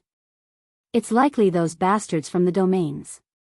Keeper Yellow, how long are we going to keep hiding here like this? If those people want to hunt us, then that's fine, we can always move to a new spot. But they're slaughtering the entire celestial realm. We can't keep being cowards like this while everyone dies. One of the keepers cried tears of blood at the scene. Keeper Yellow felt just as bad. Ever since they lost Keeper Ling and Keeper Zun that day outside the city, the group has become dispirited and lost on the next path forward. Let's go back to the Celestial Palace. Keeper Yellow grits his teeth fiercely and finally made the decision, we absolutely cannot let the celestial realm fall today. Even if we die, we will die fighting. I've done so many wrong things in the past, I can't cower now when the crisis is upon us. Otherwise, what was the point of us existing up to this point? After having similar thoughts, the keepers all charged out of the mountain in which they had lived for the past few years. It's now or never, and they choose to fight. When arrived outside the palace, a scene of carnage welcomed their eyes. Bodies, blood, organs, it's truly a scene out of hell itself. It seems those bastards did attack the Celestial Palace. They slaughtered everyone, women and children alike. Closing his eyes, Keeper Yellow makes a pained face due to not coming earlier and allowing this carnage to occur. Go, we will confront the enemy. Without wasting time, these old seniors that oversaw the safety of the celestial realm for all these years stepped through the main gates for the inner sanctums. They're determined and would gladly sacrifice themselves as brave warriors. Blood-stained altar. More and more enemies were swooping down from the sky and attacking Bai Ning after she arrived on the scene earlier. She's exhausted after fighting alone for so long. But whenever her body was ready to collapse from depletion, the images of her husband and daughter would always reinvigorate her spirit for another swing. This was the scene that Keeper Yellow and the others saw after they arrived. It's bloody with bodies skewered along the ground. You bastards! How dare you lot defile the Celestial Palace's altar? At the beginning, the Celestial Palace never was this powerful and stood at the very top. Rather, it was a member of their order that accidentally came across the ancient coffin and discovered training beside it would exponentially increase one's cult of action speed. Heavenly's body, for it was precisely because of the existence of the ancient coffin that brought the great fortune to the Celestial Palace. So, it doesn't take much to imagine the anger erupting from his heart after seeing someone destroyed their faith. Hold on, Keeper Yellow, one of the keepers grabbed the senior and shook his head. Don't you see that woman Bai Ning is also here? We don't know who destroyed the altar, so let's wait and see. Humph. Keeper Yellow promptly breaks away that hand and grumpily replied, no matter who it is that destroyed the altar, we must first deal with those from the domains. How many innocent civilians died at their hands? How many families were destroyed because of them? Besides, if Bai Ning wanted to destroy the altar, then she could have done so long ago when she attacked the Celestial Palace. Why do it now before so many foes? It must be said, for all the mistakes he made in the past, Keeper Yellow finally made a smart choice for once. After he dropped these words, his figure had already disappeared in a flash and landed in front of Bai Ning's location. Raising an eyebrow at the sudden interruption, Bai Ning skeptical examines the person before recognizing who it was. It's you? You're done being a coward now? What are you doing here? Turning to face the woman, the keeper's figure appeared so weak and frail as that yellowish robe fluttered with the wind. Lady Bai Ning, I know that you do not want to see any of us from the Celestial Palace, but for now, I hope you can put aside our difference and work together to confront these enemies. It's our only chance. Bai Ning did not speak for a good while, her gaze quickly scanning back and forth between the two forces. Haha. Elder Een sneered humorously, no matter how many people comes today, the ending will be the same with Heavenly's body destruction. No one can stop us. Keeper Yellow's expression grew fierce and ferocious after hearing that. I knew it. It's you bastards who ruined the faith of the Celestial Palace. I will never let you go. Without delay, the senior jumped and rushed at the enemy leader who had just spoken. Not to be caught off guard, Elder Yin's hand was already in wait as he grinned triumphantly. He's been waiting for this moment after deliberately provoking the keeper. With a gush of energy blade shot out from his palm, Yin got a direct hit into the other person's body. Yet, instead of the expected collapse and blood-splattering hole, Keeper Yellow endures the damage and regains his momentum in the next second to come before Elder Yin's face. He's a damn cockroach in how durable that body behaves. You're also from the Heavenly Flame Domain? Elder Yin dodged the retaliatory blow and quickly slipped to the side. No. Keeper Yellow's attack did not stop. I am a member of the Celestial Palace, the ones you slaughtered like cattle here today. I will never let you bastards off the hook for what you've done. Ha ha ha. Elder Yin laughed wildly. Just with you? You are no more than a mid-level demi-divine lord. Why would you think you can overcome our forces? You're no more than an ant in my eye. Pitiful insect. Boom. This time, Elder Yin did not hold back and unleashed a barrage of punches with his fist, landing blow after blow onto Keeper Yellow's chest. Finally unable to take it, the old keeper spurted out a mouthful of blood and turned deathly pale. Lady Bai Ning, although we have had a dispute in the past, but this time, can I ask you for a favor? He wiped the blood from the corners of his mouth, turned to face the woman behind himself. He's praying for her to accept his request. Bai Ning was stunned for a bit before stopping her own attack to face the swaying old man. What favor? Endless darkness, too. Bai Yen did not know how long she had been floating in the darkness. The only thing this demon queen wanted to do was open her eyes in desperation. Sadly, she couldn't. In fact, the lady couldn't even open her mouth to make a squeak. No. I must not give up. I can't let Di Tsang and Xiachen worry about me like this. Thinking of this, Bai Yen clenched her hands into a ball until the pain gradually cleared her muddled state. She still couldn't speak or see, but having a clearer mind was better than nothing. Yenner, can you hear us? A man's muffled voice drifts over. Yes. I can hear you clearly. Bai Yen tried to shout out several times, but the voice only resonated in her heart and not outward. Yenner, whether you can hear us or not, me and Xiachen will be by your side, so don't worry. I will find a way to leave this darkness. No one can trap us. Di Tsang hugged her again, embracing that body so the woman wouldn't have the faintest chance of slipping away into the darkness. With a flutter of her eyelashes due to the physical contact, Bai Yen stopped struggling to open her eyes there. She may not be able to see him, but the intimacy was all the warmth she needed. Somewhere off in the bushes, Willow was covered in blood as she leaned against a tree trunk she found after her self-destructive act. In the end, I brought the destruction of the Hell Domain with my own hands. I let my anger swallow me. But it's okay, even if I don't control a domain anymore and suffer for it, I can still rebuild. There's the demon realm. One day, I will make all of demonkind submit to me. Sure. Shifu, Moxian Yen was shivering in a corner right now. Though afraid, the girl understood the only reason she's alive was that the monarch spared herself, otherwise, she would never have escaped the fate that had befallen everyone else.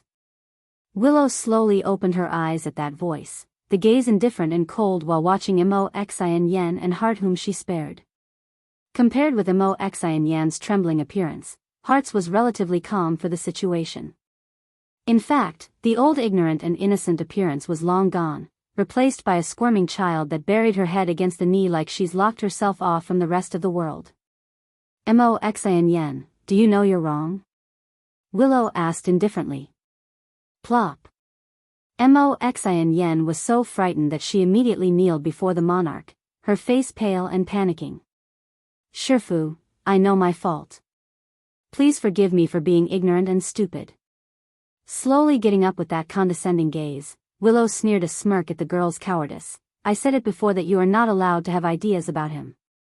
To think you not only went after him, you also betrayed me for him?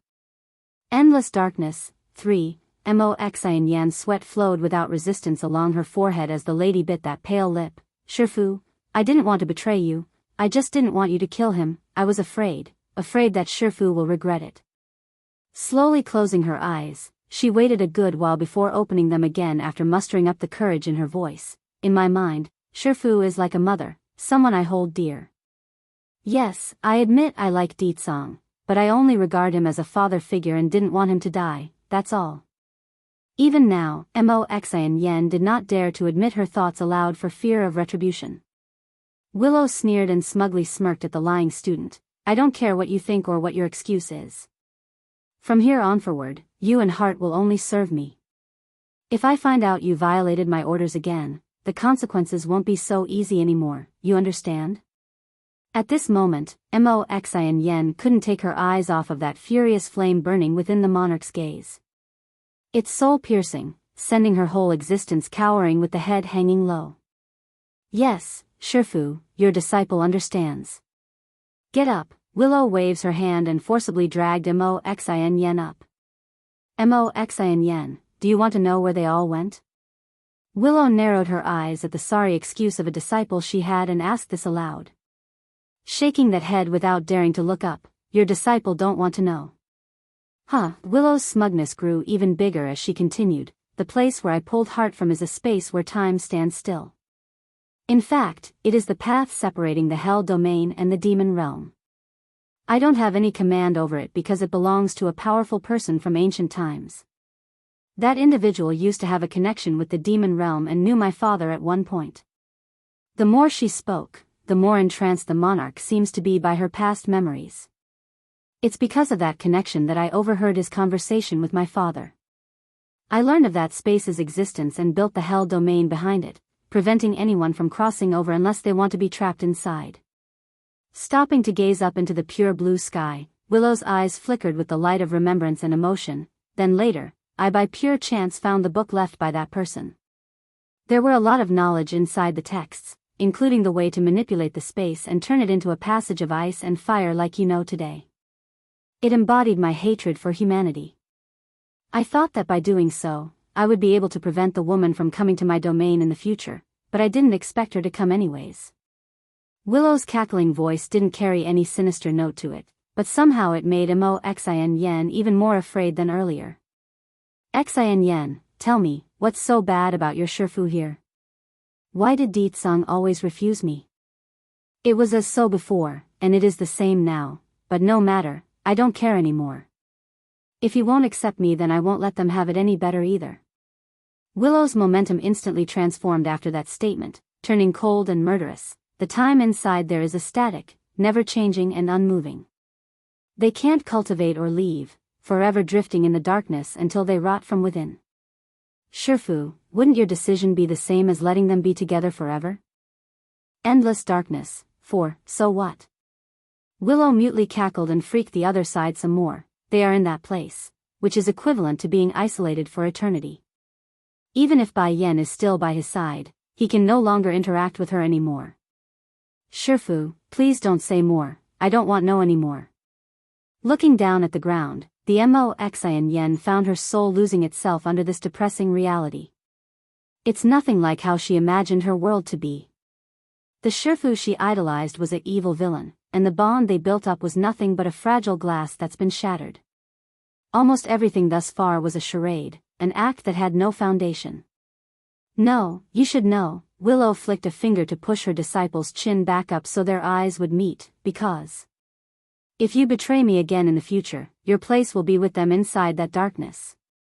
I will have you drift endlessly in that state, never to step outside again.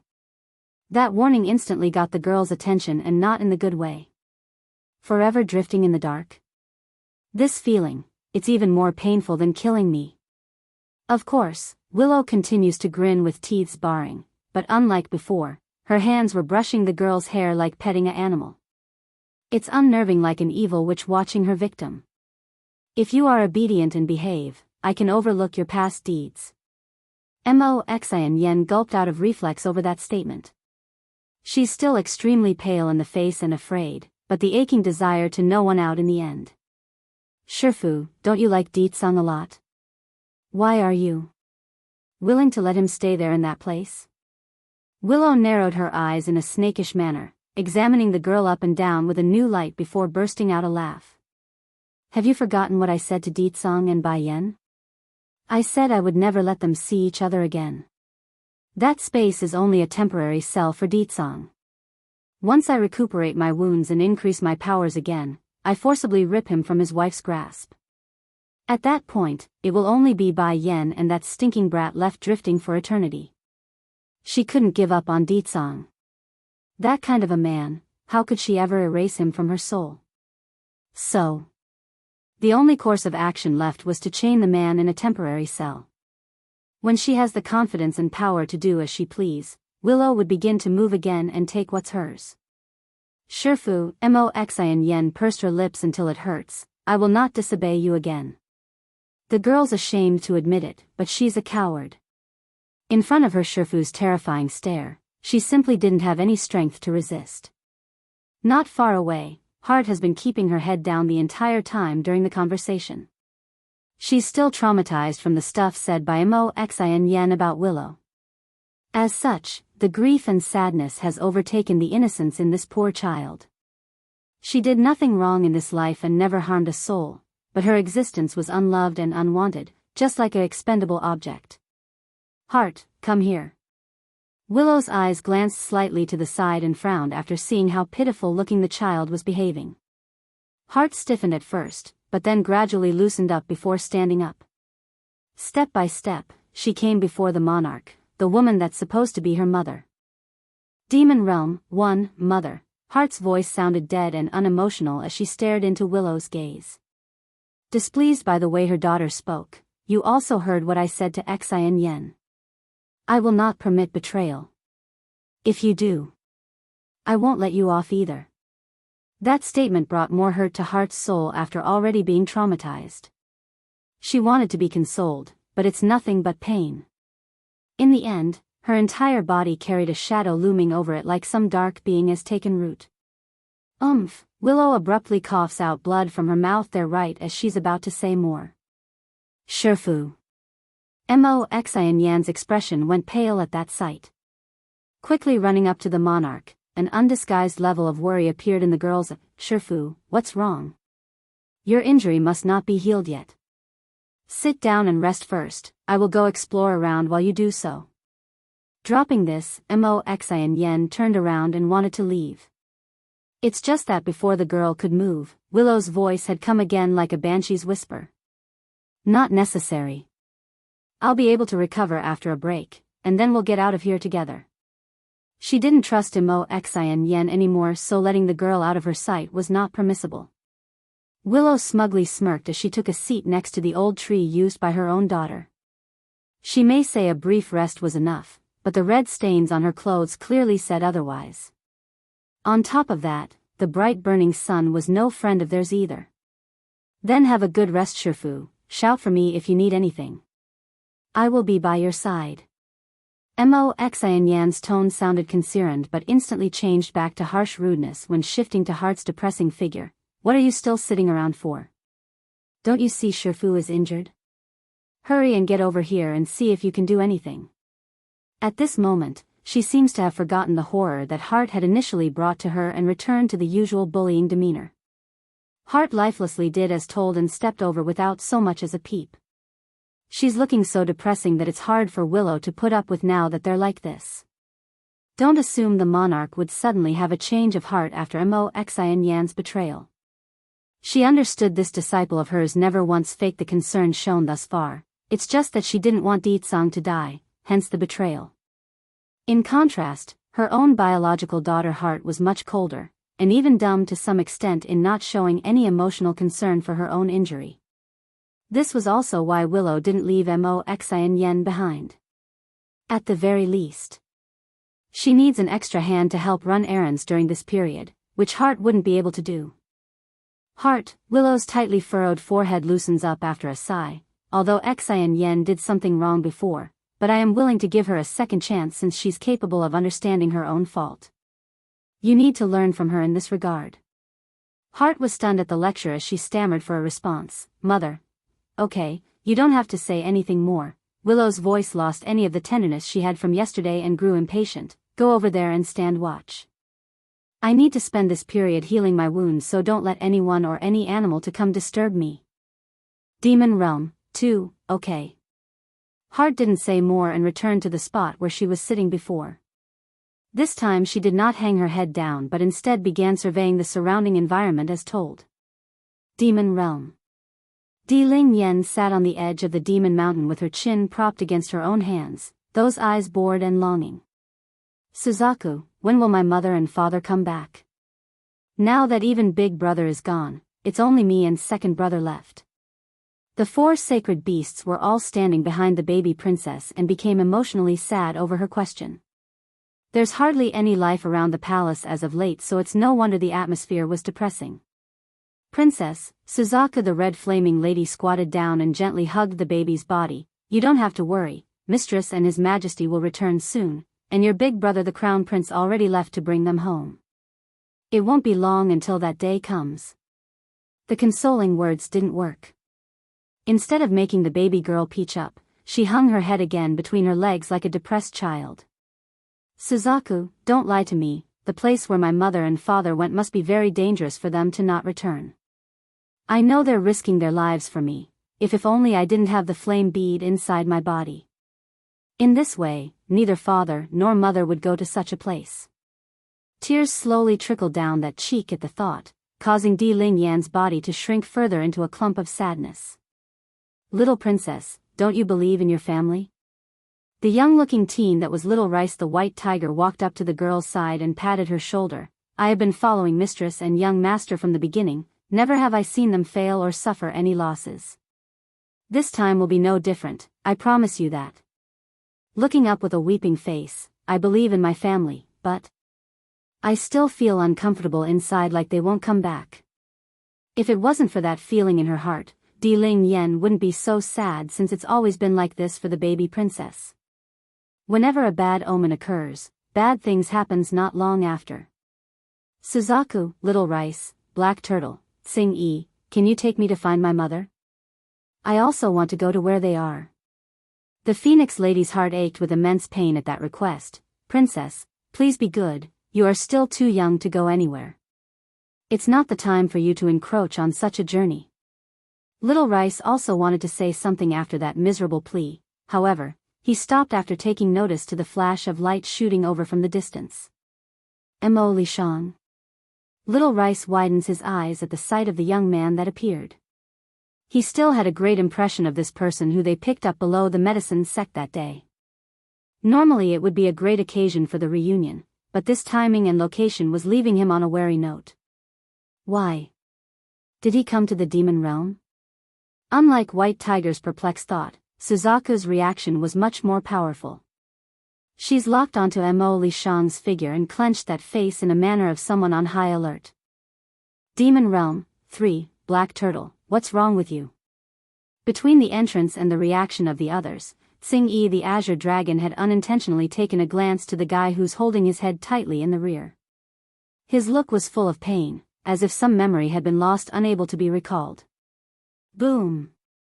Suddenly, a powerful internal explosion rocked Black Turtle's head, sending him into a stumble as he loses his balance from the shock. Then looking up, that gaze fell upon Mo Lishang's figure that made him wrinkle his brow. He's trembling all over due to the sense of familiarity he got from the series of pictures flooding into his mind. At first the scenes were vague and unrecognizable, but gradually they became clearer with each passing second. A blood-colored battlefield with 2 opposing forces fighting. It's here that Black Turtle stood. Sword after sword, corpse after corpse, he slayed the foes that crossed his path until a river of blood stained the dirt. He was unstoppable in this flicker of the past, however, right when he thought the battle was coming to an end in his favor, a sword suddenly thrusts into his back and out the chest. He couldn't believe this outcome, right when he's about to overcome the ordeal. Slowly turning his head to see who dares, Black Turtle's view landed on the teenager's face whom he trusted all along. Why? Would it be him? Demon Mountain. The teenager had slowly descended to the ground by this point and stood before Suzaku. This is something Yen asked me to bring to you. In the palm of the teen's hand was a blue stone that emitted a faint glow. Suzaku quivered in the lips at the recognition of this object. Her throat wanted to make a sound, but a rock had lumped itself into the vocal stop any words to come through. Suzaku, Black Turtle, what's wrong with the both of you? Little Rice scratched the back of his head and asked in a confused manner, do you know Mo Li Shang? No matter how blind one was, even the tiger boy could feel the awkward and eerie atmosphere in the air. Abruptly and out of the blue, Black Turtle attacked. Mo Li Shang did not resist, nor did he try in the slightest at the impending punch to his chest. This resulted in a critical blow, blasting right into his soul to cause incredible damage. Blood slowly trickled down the corner of that lip. I'm going to kill you. Black Turtle saw red, the killing intent pouring out of those eyes as his aura enveloped the entire mountain. Suzaku was stunned by this abrupt turn of event and swiftly recalled something in the past. It's back when Black Turtle first returned to their side. The man had confided in her the reason for his death in the past, and that was a betrayal of an acquaintance they knew. Unfortunately, couldn't remember who exactly this person was, so the subject was dropped for a while until today. Mo Li Shang, did you do it? Her fists clenched into a ball and an indescribable anger surged from the chest as she narrowed the gap between her face and the lad's. Did you kill Black Turtle back then? Little Rice instantly turned dumbfounded at what he heard. Mo Li Shang killed Black Turtle? This. How can this be? Mo Li Shang can be considered the younger brother of the mistress. If she learns of the murderer being him, what will mistress do? I'm not going to hurt her. Demon Realm, 4 moments later, Mo Li Shang finally raised his pale face to meet Suzaku's accusing stare. I wouldn't hurt her, I would never hurt her. Ha ha ha. Suzaku laughed wildly, her voice filled with madness and anger. You said that you would not hurt mistress, but you killed Black Turtle, and he is someone precious to her, so what difference is there? Her anger had already surged out of her chest, leaving her with nothing but rage at the young teen. I can't say anything now, but know that I would never hurt her, never. That said, Mo Li Shang lowers his line of sight in a manner of someone constrained. Mo Li Shang. Little Rice's handsome face grew ferocious with his fangs extending out of his mouth. He wants to rip the guy apart after learning of the deception. I will only ask you this one time, is what Suzaku said true? Did you really kill Black Turtle back then? Silence, and that's all the answer the tiger needed. Ha ha ha, Little Rice laughs wildly, the joy devoid from his voice. You claimed to have lost all your memory when mistress found you along the road, so you were deceiving us right from the beginning, and now you claim to be on her side still? Closing his eyes, a surge of regret filled the tiger's heart for being so foolish. If mistress and little master finds out, they will definitely be heartbroken. Mistress trusts you so much, why do you treat her like this? I don't believe it, you couldn't have appeared before her without purpose in the first place. You killed Black Turtle once, and that's equivalent to hurting mistress. Us four will never forgive you. Mo Li Shang's body visibly shuddered. Watching the hateful eyes shot in his way, the young man's complexion grew extremely white, for he knows the future holds nothing but pain. I'm only here to give you the divine water stone on Yan's behalf. Shut up. Little Rice roars, you are not qualified to call my mistress by her name, nor are you qualified to have her trust.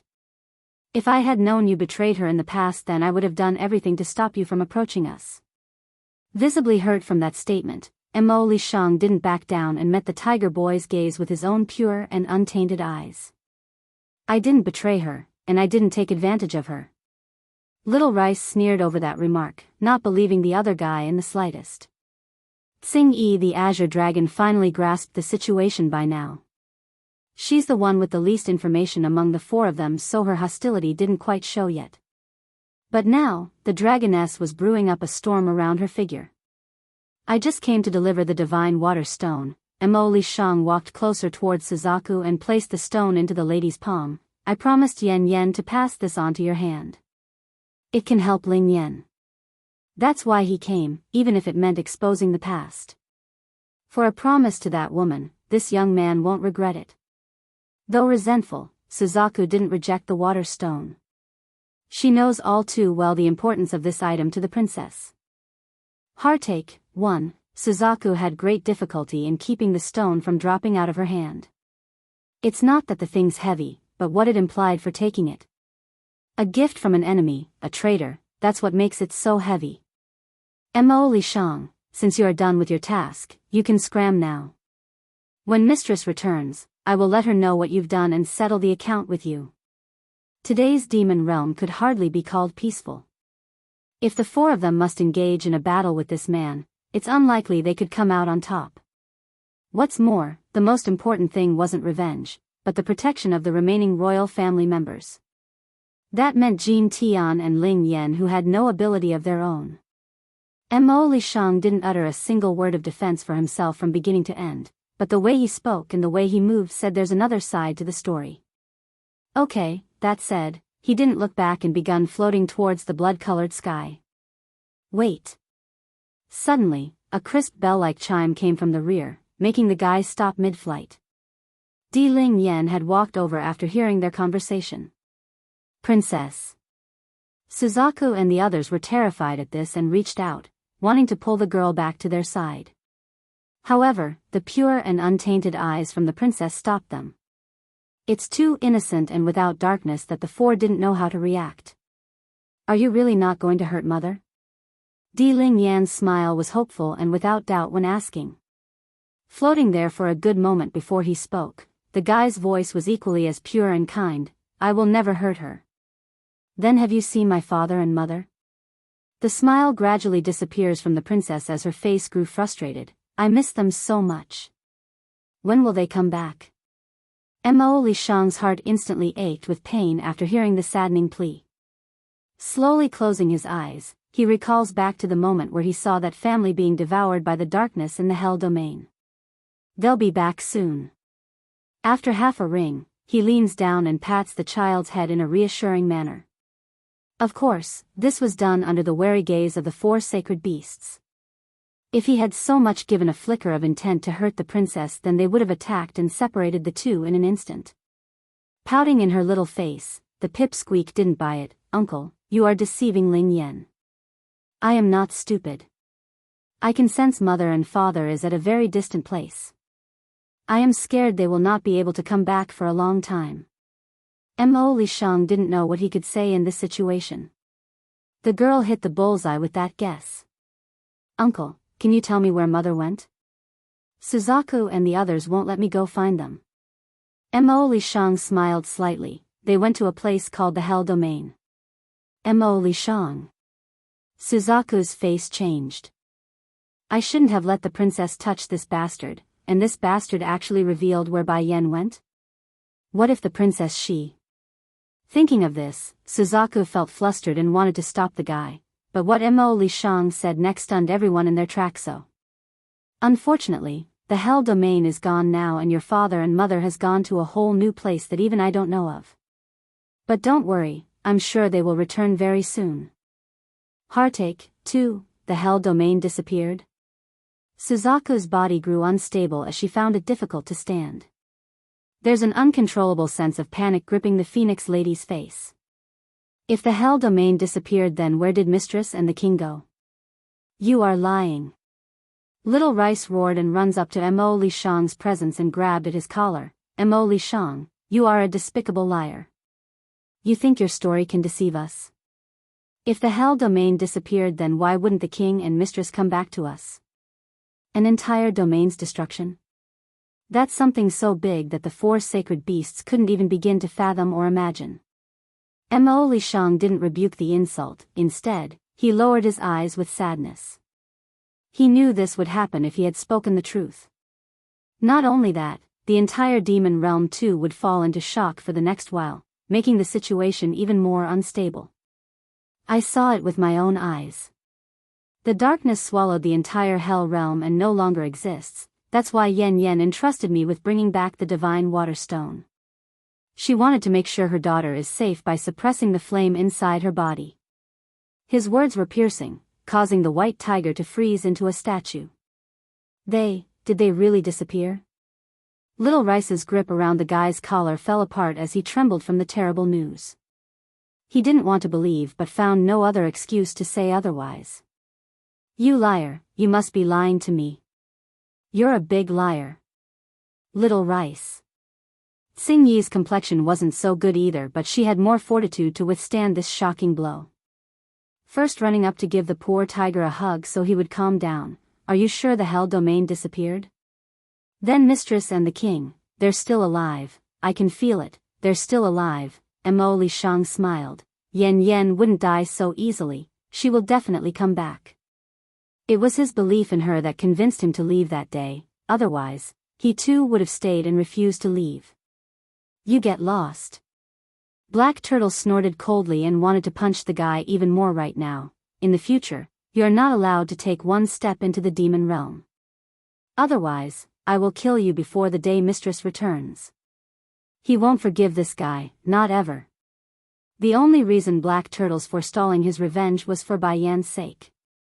Aside from that, he would have torn the guy to shreds a million times over. Moments later, Mo Li Shang finally disappeared into the horizon. Princess, Suzaku quickly rushed up to Di Ling Yan and hugged the baby tightly to make sure nothing's wrong with her. That guy isn't a good person, you mustn't approach him again in the future, do you understand? Why? Di Ling Yan gently purses her lips and didn't understand the reason. Isn't he a friend of mother? If he is, there might be a misunderstanding between him and Black Turtle. Heartache. 3. Suzaku gritted her teeth in hatred. Black Turtle has seen it with his own eyes. What misunderstanding can there be? He can betray us once, he can betray us twice. Princess, you are mistress's daughter, nothing can happen to you, so please keep your distance from him. I will listen, Suzaku, and I won't mention him again in the future. Though, in her heart, she always felt that there was something wrong with the events of that year. Those clean and pure eyes couldn't be from someone that's evil, that much the pipsqueak was certain. But feelings are feelings after all, even if she thinks that Mo Li Shang wasn't a bad person, it doesn't compare to her bond with the 4 sacred beasts. Suzaku's heart finally eased up with the promise and didn't press the matter. But Suzaku, what did he mean by what he just said? What is the hell domain disappearing? Where did father and mother go? Can they still come back to us? Biting her thumb, the pipsqueak gets all sad and pitiful as she awaits the Phoenix Lady's explanation. Suzaku's body stiffened. Lowering her eyes in a depressed manner, she barely manages to force a smile. They merely temporarily went to another place, so don't worry, princess, everyone will be back very soon. Right now I will help resolve the problem with this divine water stone first. Not only will it inhibit that flame inside your body, it can also turn that bead inside your heart into a lethal weapon for you in the future. A flickering light came to life inside the pipsqueak's eyes as she asked innocently, in the future, will I also become as strong as everyone? Will I be able to protect mother and father? Yes, when your highness is strong enough, you will be able to protect everyone as you wish. The pipsqueak finally smiled. Suzaku, you help me, okay? When I am strong, I will take second brother with me and find mother. Suzaku's heart felt so sad and almost teared up. Putting on a strong face, she leans down and changes her voice into a soothing one. Princess, this may hurt a little. Linger is mother's daughter, I am not afraid of a little pain. That said, the baby princess reached up with her own hand and grabbed the lady's. Instead of being comforted, her gesture actually helped the other side. Not saying more since she knew her voice would give away her own sadness, the Phoenix Lady tightly grasped onto the divine water stone and placed it over the child's chest. It's then that a force gradually seeped into Di Ling Yan's body, causing her to tremble so slightly from the pain. This would be a first for the pipsqueak to endure a prolonged form of pain. She's grown up pampered by her family. Sure, there's been occasions where she did get into a fall or a scratch on the knee, but they have always been remedied right away with medicine. Suzaku, go lighter. Little Rice stomps his feet anxiously as he sees the bead of tears seeping out of the baby's eye socket. He wants to take her place and endure the suffering right now. Highness, are you able to keep going? Suzaku asks after getting concerned as well.